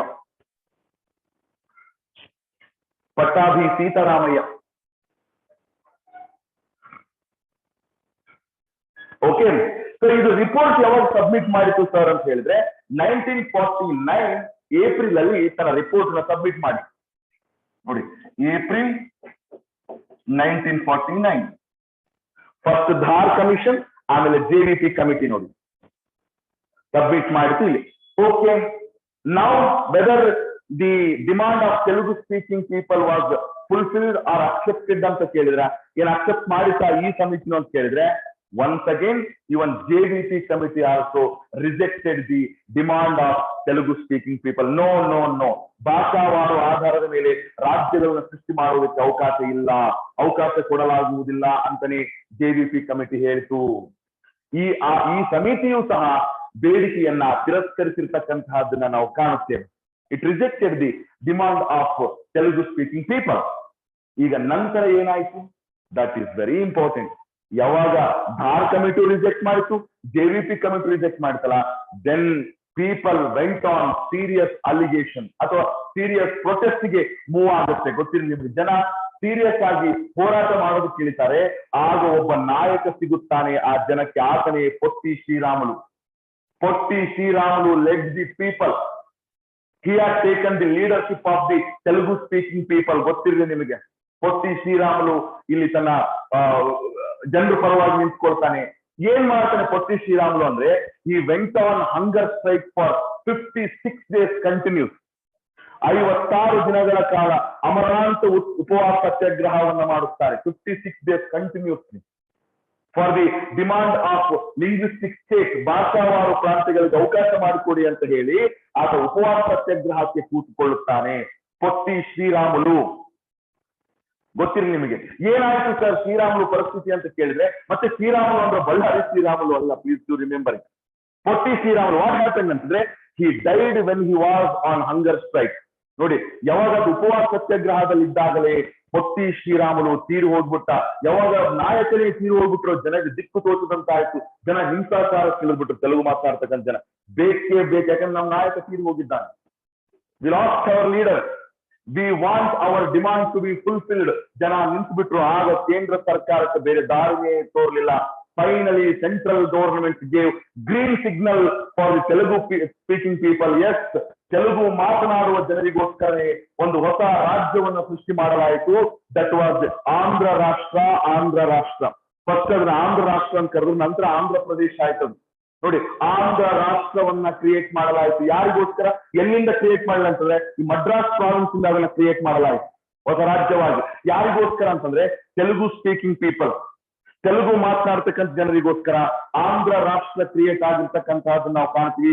ಯಾವಾಗ ಆಂಧ್ರ ರಾಷ್ಟ್ರ ಕ್ರಿಯೇಟ್ ಆಯಿತು ಅಂತ ಹೇಳಿದ್ರೆ 1953 October, in the month of October Andhra state was created. English ಅಲ್ಲಿ ಆಂಧ್ರ ಸ್ಟೇಟ್ ಅಂತ ಕರಿತೀವಿ, ತೆಲುಗಿನಲ್ಲಿ ಆಂಧ್ರ ರಾಷ್ಟ್ರ ಅಂತ ನಾವು ಕರಿತೀವಿ. Andhra state was created in the month of November 1953. So ಹಾಗಾಗಿ ಸಾಕಷ್ಟು GK ಎಕ್ಸಾಮ್ ಅಲ್ಲಿ ಒಂದು ಪ್ರಶ್ನೆ ಬರುತ್ತೆ, ಏನು ಅಂತಂದ್ರೆ which was the first state created, which was the first linguistic state created in India ಅಂತ ಕೇಳಿದ್ರೆ ದಟ್ ಇಸ್ ಆಂಧ್ರ. ನಮ್ಮ ದೇಶದಲ್ಲಿ ಮೊಟ್ಟ ಮೊದಲ ಬಾರಿಗೆ ಭಾಷಾವಾರು ರಾಜ್ಯವಾಗಿ ಉಗಮವಾಗಿರ್ತಕ್ಕಂಥ ಮೊದಲ ರಾಜ್ಯ ಯಾವುದು ಅಂತ ಹೇಳಿದ್ರೆ that is Andhra state, Andhra ರಾಜ್ಯ 1953. ಓಕೆ, ಸೊ ಕ್ರಿಯೇಟ್ ಆಯ್ತು ನೋಡಿ ಆಂಧ್ರ ರಾಷ್ಟ್ರ. ಯಾವಾಗ ಆಂಧ್ರ ರಾಷ್ಟ್ರ ಕ್ರಿಯೇಟ್ ಆಯ್ತು, ಇನ್ನು ಉಳಿದಿರ್ತಕ್ಕಂಥ ಜನ ಸುಮ್ಮನೆ ಇದ್ರ?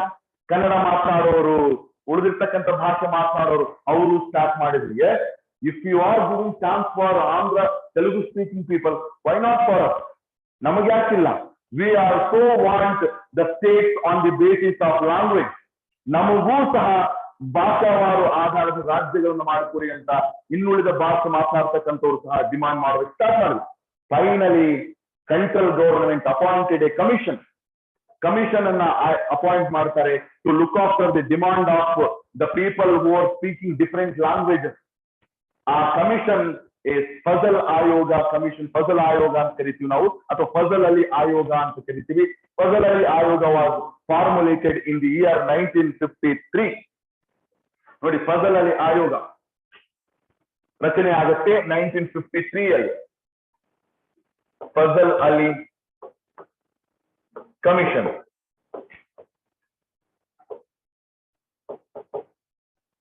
ಫಜಲ್ ಅಲಿ ಕಮಿಷನ್, ಫಜಲ್ ಅಲಿ ಆಯೋಗ ರಚನೆ ಆಗುತ್ತೆ. ಯಾವಾಗಿದು ಅಂತಂದ್ರೆ December 1953. December 1953, it was formulated. It submitted its report in the month of September 1955. ನೋಡಿ, ಇದು ವರದಿಯನ್ನ ಕೊಟ್ಟಿದ್ದು 1955 ಅಲ್ಲಿ ಫಜಲ್ ಅಲಿ ಆಯೋಗ. The commission submitted its report in the month of September 1955. Fazal Ali committee ನೋಡಿ. Yes sir, okay, committee Fazal Ali ಆಯೋಗ ರಚನೆ ಆಯಿತು. ಸೆಪ್ಟೆಂಬರ್ ತಿಂಗಳು 1950 ರಿಪೋರ್ಟ್ ಸಬ್ಮಿಟ್ ಮಾಡಿತು. ಏನಿತ್ತು ರಿಪೋರ್ಟ್ ಅಲ್ಲಿ ಅಂತ ಕೇಳಿದ್ರೆ, please do remember, Fazal Ali commission suggested 4 criteria for the creation of new States. ನೋಡಿ, ಫಜಲ್ ಅಲಿ ಆಯೋಗ 4 ಆಧಾರಗಳನ್ನ ಸಜೆಸ್ಟ್ ಮಾಡುತ್ತೆ ಕೇಂದ್ರಕ್ಕೆ. ಈ 4 ಆಧಾರಗಳ ಮೇಲೆ ನೀವು ಹೊಸ ರಾಜ್ಯಗಳನ್ನ ಸೃಷ್ಟಿಸಬಹುದು ಅಂತ ಹೇಳಿ. ಯಾವ್ಯಾವ 4 ಆಧಾರ?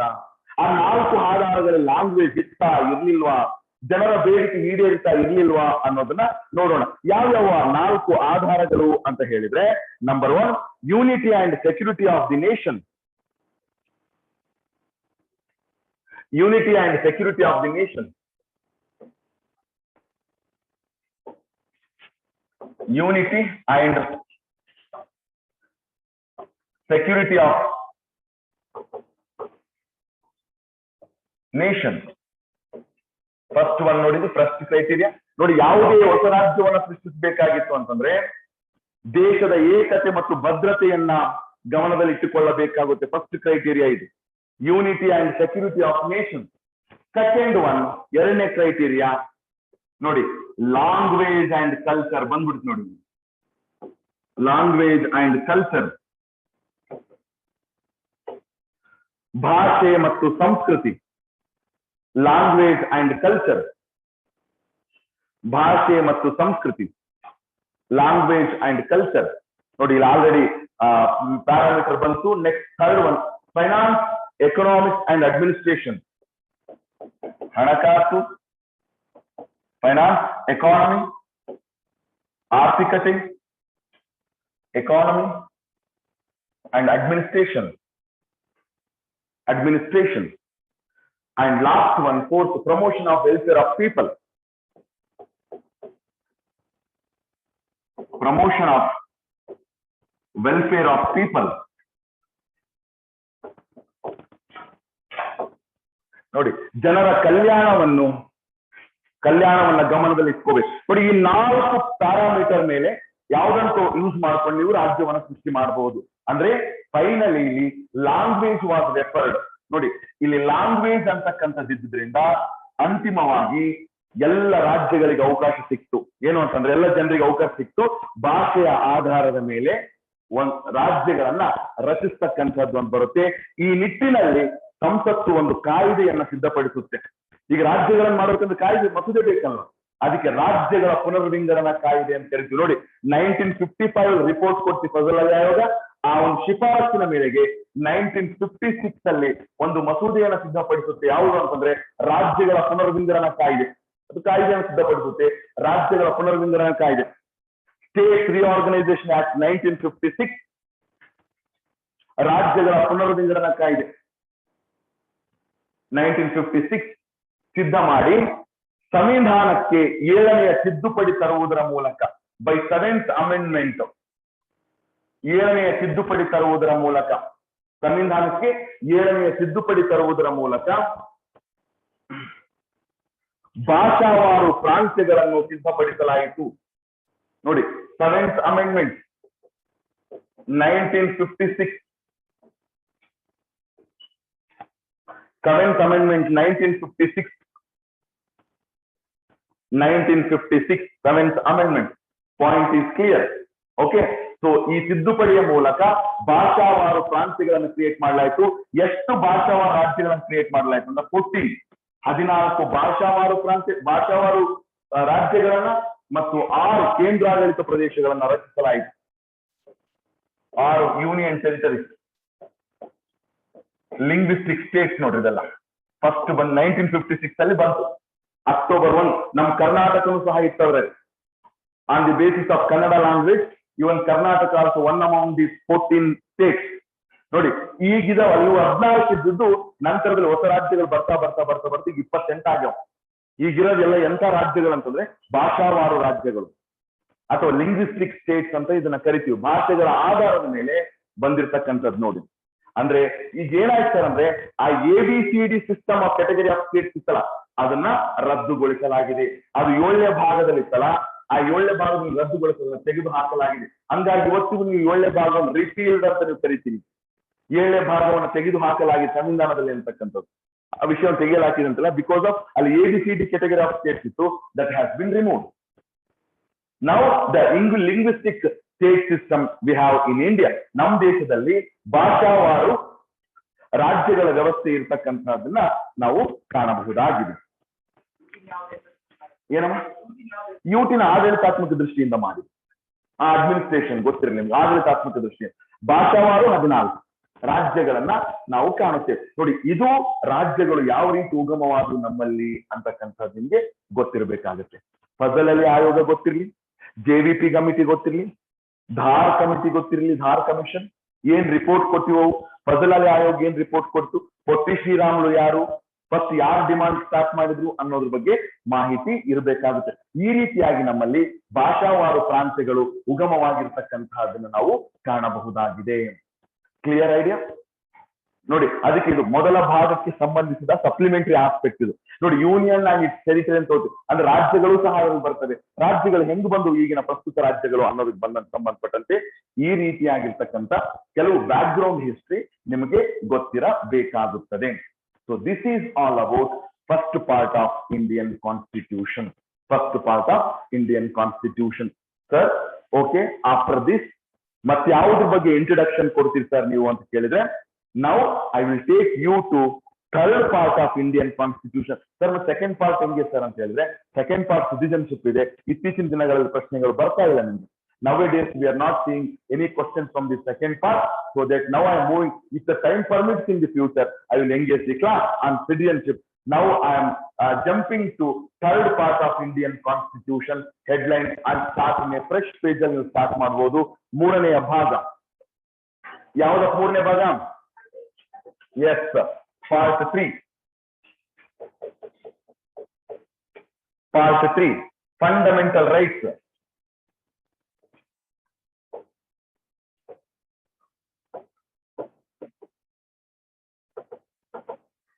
Fundamental rights. Fundamental rights, part 3. Okay, fundamental rights, part 3. ಏನಿದು ಫಂಡಮೆಂಟಲ್ ರೈಟ್ಸ್? ಇದು ಮುಖ್ಯನ ಪದ್ಯ ಎಕ್ಸಾಮ್ ಅಂತ ಕೇಳಿದ್ರೆ ನಾನು ಒಂದು ವಿಚಾರ ಹೇಳ್ಬೋದು ನಿಮಗೆ. ಆಗಾಗ ಈ double star, triple star concept ಅಂತ ಬರ್ತಿರ್ತಾವ. ಅಂದ್ರೆ ಫಿಕ್ಸ್ ಪ್ರಶ್ನೆಗಳು ಆ ಏರಿಯಾದಿಂದ ಅಂತ ಹೇಳಿದ್ರೆ, ನಮ್ಮ ಕಾನ್ಸ್ಟಿಟ್ಯೂಷನ್ ಅಲ್ಲಿ ಟ್ರಿಬಲ್ ಸ್ಟಾರ್ ವ್ಯಾಲ್ಯೂ ಹೊಂದಿರತಕ್ಕಂತ ಯಾವ್ದಾದ್ರು ಒಂದು ಭಾಗ ಇದ್ರೆ ಅದು ಫಂಡಮೆಂಟಲ್ ರೈಟ್. ಅಂದ್ರೆ you can expect any question in the upcoming examination. ಯಾಕಂದ್ರೆ ಪ್ರೀವಿಯಸ್ ನೀವು ಪ್ರಶ್ನೆಗಳನ್ನ ನೋಡಿ, ಪಾಲಿಟಿಯಿಂದ ಒಂದು 8-10 ಪ್ರಶ್ನೆಗಳು ಬಂದಿರೋ, 1-2 ಪ್ರಶ್ನೆಗಳು ಫಂಡಮೆಂಟಲ್ ರೈಟ್ಸ್ ಇದ್ದೇ ಇರ್ತಾವ ನಮ್ಗೆ. So this is like double star concept for examination point of view. Okay, ಮೂಲಭೂತ ಹಕ್ಕುಗಳ ಬಗ್ಗೆ ಹೇಳುತ್ತದೆ, ಗೊತ್ತಾಯ್ತು. ಎಷ್ಟನೇ ವಿಧಿಯಿಂದ ಎಷ್ಟನೇ ವಿಧಿಯವರೆಗೆ ಅಂತ ಹೇಳಿದ್ರೆ 12ನೇ ವಿಧಿಯಿಂದ 35ನೇ ವಿಧಿಯವರೆಗೆ. ನಮ್ಮ ಸಂವಿಧಾನದ 12ನೇ ವಿಧಿಯಿಂದ 35ನೇ ವಿಧಿವರೆಗೆ ಮೂಲಭೂತ ಹಕ್ಕುಗಳನ್ನ ಕಾಣಬಹುದು. ಒಂದು. ಅಂಡ್ ಎರಡನೇದಾಗಿ ಇನ್ನೊಂದು ಫ್ಯಾಕ್ಚುಯಲ್ ಇನ್ಫಾರ್ಮೇಶನ್ ಏನು ಅಂತ ಹೇಳಿದ್ರೆ, from which constitution we borrowed the concept of fundamental rights? Bill of rights of America. Yes sir, ಹಕ್ಕುಗಳ ಮಸೂದೆ, ಅಮೆರಿಕದ ಹಕ್ಕುಗಳ ಮಸೂದೆಯಿಂದ ಪ್ರಭಾವಿತಗೊಂಡು ನಾವು ಮೂಲಭೂತ ಹಕ್ಕುಗಳನ್ನು ನಮ್ಮ ಸಂವಿಧಾನಕ್ಕೆ ಅಳವಡಿಸಿಕೊಂಡಿದ್ದೇವೆ. ನೋಡಿ, bill of rights of America, rights of USA. So ನಾವು ನಮ್ಮ ಮೂಲಭೂತ ಹಕ್ಕುಗಳನ್ನ ಯಾವ ದೇಶದ ಸಂವಿಧಾನದಿಂದ ಪ್ರಭಾವಿತಗೊಂಡು ಅಳವಡಿಸಿಕೊಂಡಿದ್ದೇವೆ ಅಂತ ಹೇಳಿದ್ರೆ bill of rights of America, ಅಂದ್ರೆ ಅಮೆರಿಕದ ಹಕ್ಕುಗಳ ಮಸೂದೆಯಿಂದ ಪ್ರೇರೇಪಿತಗೊಂಡು ನಮ್ಮ ಸಂವಿಧಾನದಲ್ಲಿ ನಾವು ಮೂಲಭೂತ ಹಕ್ಕುಗಳನ್ನ ಸೇರಿಸಿಕೊಂಡಿದ್ದೇವೆ. Point is clear. ಎಲ್ಲಿಂದ ತಗೊಂಡಿವಿ ಗೊತ್ತಾಯ್ತು, ಎಷ್ಟನೇ ವಿಧಿಯಿಂದ ಎಷ್ಟನೇ ವಿಧಿವರೆಗೆ, ಎಷ್ಟನೇ ಭಾಗ ಗೊತ್ತಾಯ್ತು. ಇನ್ನೊಂದು ಪಾಯಿಂಟ್ ಏನಿದೆ ಅಂದ್ರೆ, ಈ ಮೂರನೆಯ ಭಾಗವನ್ನ ನಮ್ಮ ಸಂವಿಧಾನದ ಮ್ಯಾಗ್ನಾ ಕಾರ್ಟಾ ಎಂದು ಕರೆಯುತ್ತೇವೆ. ಭಾರತ ಸಂವಿಧಾನದ ಮ್ಯಾಗ್ನಾ ಕಾರ್ಟಾ ಅಂತ ಕರಿತೀವಿ ನೋಡ್ರಿ. ಥರ್ಡ್ ಪಾರ್ಟ್ ಏನ್ ಸರ್ ಇದು Magna Carta? The Magna Carta, we call it as Magna Carta of Indian constitution. ಕನ್ನಡದಲ್ಲಿ ಇದಕ್ಕೆ ಏನಂತ ಕರಿತೀವಿ ಅಂತ, ಮ್ಯಾಗ್ನಾ ಕಾರ್ಟಾಕ್ಕೆ ಮಹಾಸನ್ನದು ಅಂತ ಕರಿತೀವಿ. ಭಾರತ ಸಂವಿಧಾನದ ಮಹಾಸನ್ನದು ಅಂತ ಕರೀತಾರೆ ಮೂರನೇ ಭಾಗವನ್ನು. ಯಾಕೆ ಸರ್ ಈ ಪದದಿಂದ ಕರೀತಾರೆ, ಇದಕ್ಕೆ ಮ್ಯಾಗ್ನಾ ಕಾರ್ಟಾ ಅಂತ ಕರೀತಾರೆ ಅಂತ ಹೇಳಿದ್ರೆ ಒಂದು ಪಾಯಿಂಟ್ ಹೇಳ್ತೀನಿ. 1215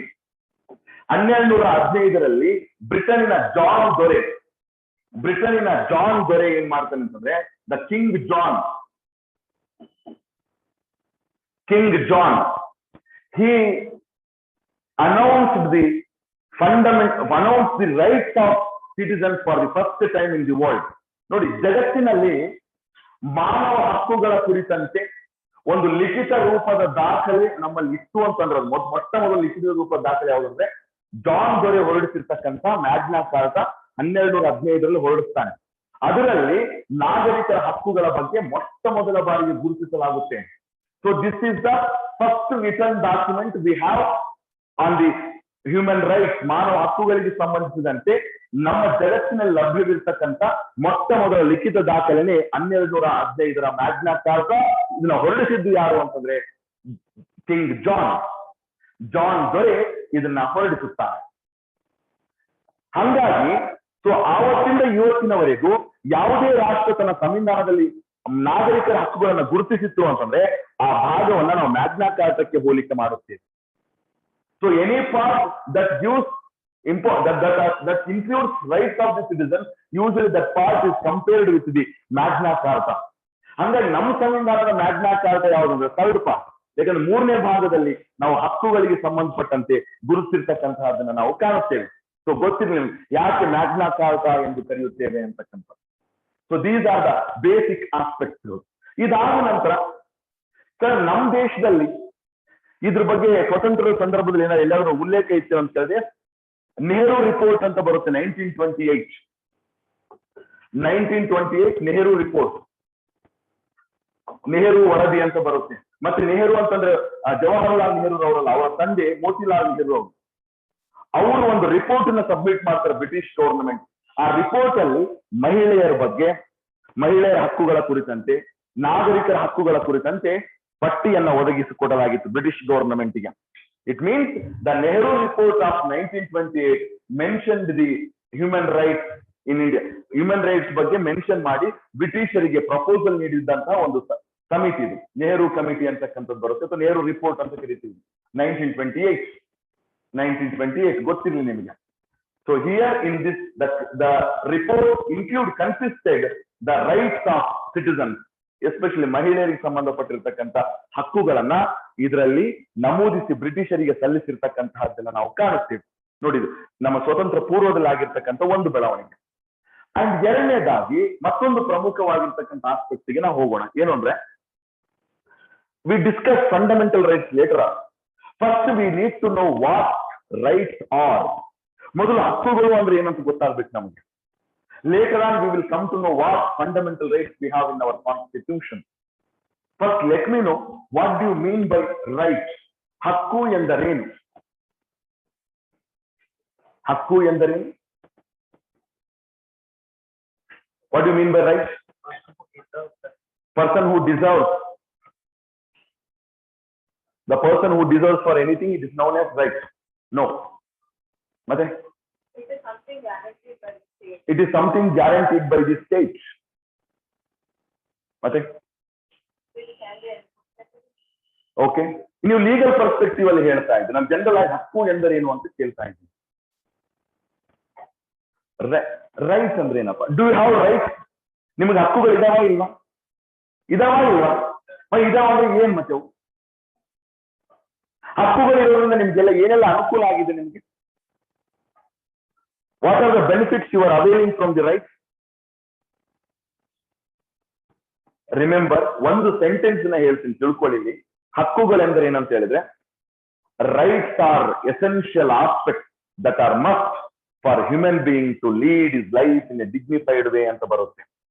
ಅಂದ್ರೆ ಮನುಷ್ಯ ತನ್ನ ಜೀವನವನ್ನ ಘನತೆಯಿಂದ ಮುನ್ನಡೆಸಲು, ಘನತೆಯಿಂದ ಸಾಗಿಸಲು ಬೇಕಾಗುವ ಅತ್ಯವಶ್ಯಕ ಮೂಲಾಂಶಗಳೇ ಹಕ್ಕುಗಳು. ಮನುಷ್ಯ ತನ್ನ ಜೀವನವನ್ನ ಘನತೆಯಿಂದ ನಡೆಸಲು ಆತನಿಗೆ ಅವಶ್ಯಕವಾಗಿ ಬೇಕಾಗಿರ್ತಕ್ಕಂಥ ಮೂಲಾಂಶಗಳೇ ಹಕ್ಕುಗಳು ಅಂತ ನಾವು ಕರಿತೀವಿ. ನೋಡಿ, rights are essential aspect that are must for human being to lead his life in a dignified way. Sentence is clear.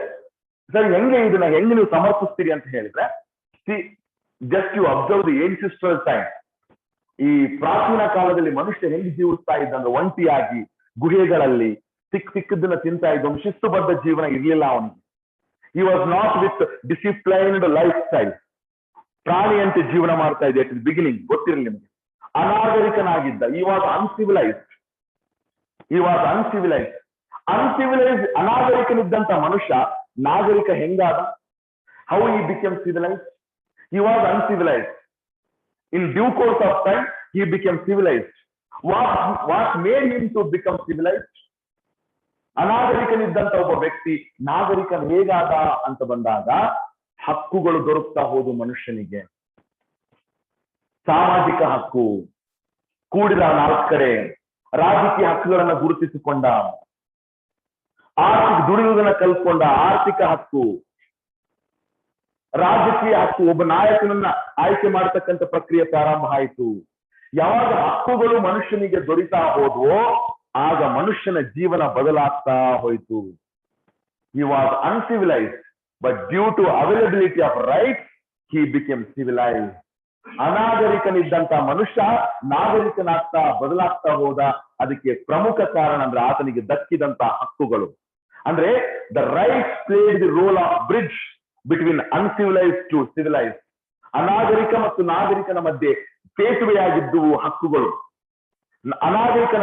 ನಾಗರಿಕನನ್ನಾಗಿ ಮಾಡಿರ್ತಕ್ಕಂಥವು ಹಕ್ಕುಗಳು. ಇವತ್ತು ನೋಡಿ, ನಾವೆಲ್ಲ ಡಿಸಿಪ್ಲೈನ್ಡ್ ಲೈಫ್ ಜೀವನ ಮಾಡ್ತಾ ಇದ್ವಿ, ಡಿಗ್ನಿಫೈಡ್ ಲೈಫ್ ಇದೆ ನಮ್ದು. Why? Because we have rights. ಹಕ್ಕುಗಳಿರೋದ್ರಿಂದ ನಾವು ಇವತ್ತು ಡಿಸಿಪ್ಲೈನ್ ಲೈಫ್ ಲೀಡ್ ಮಾಡ್ತಾ ಇದ್ವಿ. See animals do not have right. ಹಂಗಾಗಿ ಪ್ರಾಣಿಗಳಿಗೆ ಡಿಸಿಪ್ಲೈನ್ ಲೈಫ್ ಇಲ್ಲ, ಎಲ್ಲೆಲ್ಲೋ ತಿರುಗಾಡ್ತಾ ಇರ್ತಾವೆ.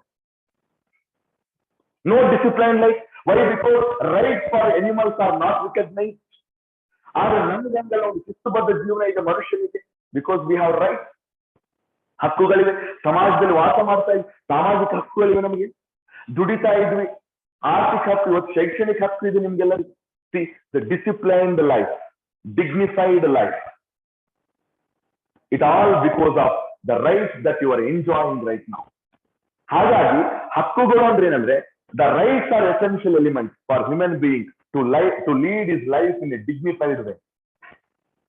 ತನ್ನ ಜೀವನವನ್ನ ಘನತೆಯಿಂದ ನಡೆಸಬೇಕಾಗಿತ್ತು ಅಂದ್ರೆ ಮನುಷ್ಯನಿಗೆ ಬೇಕಾಗ್ತಕ್ಕಂಥ ಅತ್ಯವಶ್ಯಕವಾಗಿರ್ತಕ್ಕಂಥ ಮೂಲಾಂಶಗಳೇ ಹಕ್ಕುಗಳು. ನೋಡಿ, ಇವೆಲ್ಲ ಬೇಸಿಕ್ ಆಸ್ಪೆಕ್ಟ್. ಸರ್, ನಾನು ಡೈರೆಕ್ಟ್ ಆಗಿ ನಿಮ್ಗೆ ಹೇಳ್ಬೋದಲ್ವಾ ಮೂಲಭೂತ ಹಕ್ಕುಗಳಿಗೆ ಮೊದಲು ಸಮಾನತೆ ಹಕ್ಕು, ಸ್ವಾತಂತ್ರ್ಯದ ಹಕ್ಕನ್ನ ಡೈರೆಕ್ಟ್ ಆಗಿ ತಗೊಂಡು ಹೋಗೋದು. No, this is the basic knowledge you should have. This is the basic knowledge you should have. ಒಂದು. ಅಂಡ್ ಇನ್ನೊಂದು, ಸರ್, ನಮ್ಮ ಮೂಲಭೂತ ಹಕ್ಕುಗಳಂತ ಇದು ಮೂರನೇ ಭಾಗ. ಯಾಕೆ ಮೂಲಭೂತ ಹಕ್ಕುಗಳನ್ನು ಕರೆದ್ರೆ ಇವನ್ನ ಮಾನವ ಹಕ್ಕುಗಳನ್ನು ಸೇರಿಸಬಹುದಿತ್ತಲ್ಲ, ಅಥವಾ ನಾಗರಿಕರ ಹಕ್ಕುಗಳನ್ನು ಸೇರಿಸಬಹುದಿತ್ತಲ್ಲ? Why we call rights as fundamental rights? ಯಾಕೆ ಇವುಗಳ ಮೂಲಭೂತ ಹಕ್ಕುಗಳನ್ನು ಕರೆದು ನಮ್ಮ ಸಂವಿಧಾನದಲ್ಲಿ? ಏನ್ ರೀಸನ್ ಇದೆ? ರಿಮೆಂಬರ್, ಇಲ್ಲಿ ಎರಡು ಕಾರಣಗಳನ್ನ ಗಮನಿಸಬಹುದು. ಒಂದು, the right that have in our constitution R most essential. ನಮ್ಮ ಸಂವಿಧಾನದ ಮೂರನೇ ಭಾಗದಲ್ಲಿ ಏನು 6 ಮೂಲಭೂತ ಹಕ್ಕುಗಳು ಬರ್ತವೆ, ಪ್ರಸ್ತುತ 6 ಮೂಲಭೂತ ಹಕ್ಕುಗಳಿವೆಲ್ಲ, ಆ 6 ಮೂಲಭೂತ ಹಕ್ಕುಗಳು ಅತ್ಯಂತ ಅವಶ್ಯಕವಾದವುಗಳಾಗಿವೆ. Number 1. Number 2, those rights are given by the constitution and protected by the constitution. ಆ ಹಕ್ಕುಗಳನ್ನ ಸಂವಿಧಾನ ಕೊಟ್ಟಿದೆ, ಕೊಡುವುದು ಮಾತ್ರವಲ್ಲ, ಆ ಹಕ್ಕುಗಳನ್ನ ರಕ್ಷಿಸಿದೆ. Constitution has given the right, at the same time constitution has protected the right. So ಹಾಗಾಗಿ ನಮ್ಮ ಹಕ್ಕುಗಳನ್ನ ನಾವು ಮೂಲಭೂತ ಹಕ್ಕುಗಳು ಅಂತ ಕರಿತೀವಿ. ಯಾಕಂತಂದ್ರೆ ಇವು ಬಹಳ ಅತ್ಯವಶ್ಯಕವಾದದ್ದು. ಅಂಡ್ ಸಂವಿಧಾನ ಕೊಟ್ಟಿದೆ, ಕೊಡುವುದು ಮಾತ್ರವಲ್ಲ, ಸಂವಿಧಾನ ರಕ್ಷಿಸಿದೆ. ಈ ಕಾರಣದಿಂದ ಈ ಹಕ್ಕುಗಳನ್ನ ನಾವು ಮೂಲಭೂತ ಹಕ್ಕುಗಳು ಅಂತ ನಾವು ಕರಿತಕ್ಕಂಥದ್ದು. We call them as fundamental right. Fundamental right ನೋಡಿ, ಎಷ್ಟು ಸುಲಭವಾಗಿ ನೀವು ತಿಳ್ಕೋಬಹುದು ಆ ಕಾನ್ಸೆಪ್ಟ್ ಗಳನ್ನ. But only thing is that you need to have attention. ಆ ಕಾನ್ಸೆಪ್ಟ್ ನ ಕ್ಲಾರಿಟಿ ತಗೊಳ್ತಕ್ಕಂಥ ಮನಸ್ಸಿರ್ಬೇಕಷ್ಟೇ. ಆ ಮನಸ್ಸಿತ್ತು ಅಂತಂದ್ರೆ ಈಸಿಯಾಗಿ ನೀವು ಕಾನ್ಸೆಪ್ಟ್ ನ ಅಂಡರ್ಸ್ಟ್ಯಾಂಡ್ ಮಾಡ್ಕೋಬಹುದು. ನೋಡಿ, ಇವತ್ತು ಹಕ್ಕುಗಳ ಬಗ್ಗೆ, ಫಂಡಮೆಂಟಲ್ ರೈಟ್ಸ್ ಬಗ್ಗೆ ಬೇಸಿಕ್ಸ್ ನಾನು ಹೇಳಿದ್ದೀನಿ. ನಾಳೆ ಕ್ಲಾಸ್ ಅಲ್ಲಿ ನಾನು ಪಟ್ಟಿಗಳನ್ನ ಕೊಡ್ತೀನಿ. What are the fundamental rights we have, ಹೆಂಗ್ ನಾವು ಅದನ್ನ ಅರ್ಥ ಮಾಡ್ಕೋಬೇಕು. 12ನೇ ವಿಧಿಯಿಂದ ಸ್ಟಾರ್ಟ್ ಮಾಡೋಣ. ನೋಡಿ, 14ನೇ ವಿಧಿಯಿಂದ ರೈಟ್ ಟು ಈಕ್ವಾಲಿಟಿ ಬರುತ್ತೆ. But latest start the class from 12th article itself. 12ನೇ ಆರ್ಟಿಕಲ್ ಇಂದನೇ ನಾವು ನಾಳೆ ಕ್ಲಾಸ್ ಅಲ್ಲಿ ಡಿಸ್ಕಸ್ ಮಾಡ್ತಾ ಹೋಗೋಣ. Are you okay? No problem. Yes, take a leave. ಮತ್ತೆ ನಿಮ್ಮ ಭೇಟಿ ನಾಳೆ ಸರಿಯಾಗಿ 11 ಗಂಟೆಗೆ ಇದೇ ಹಾಲಲ್ಲಿ. Thank you once again. Meet you tomorrow.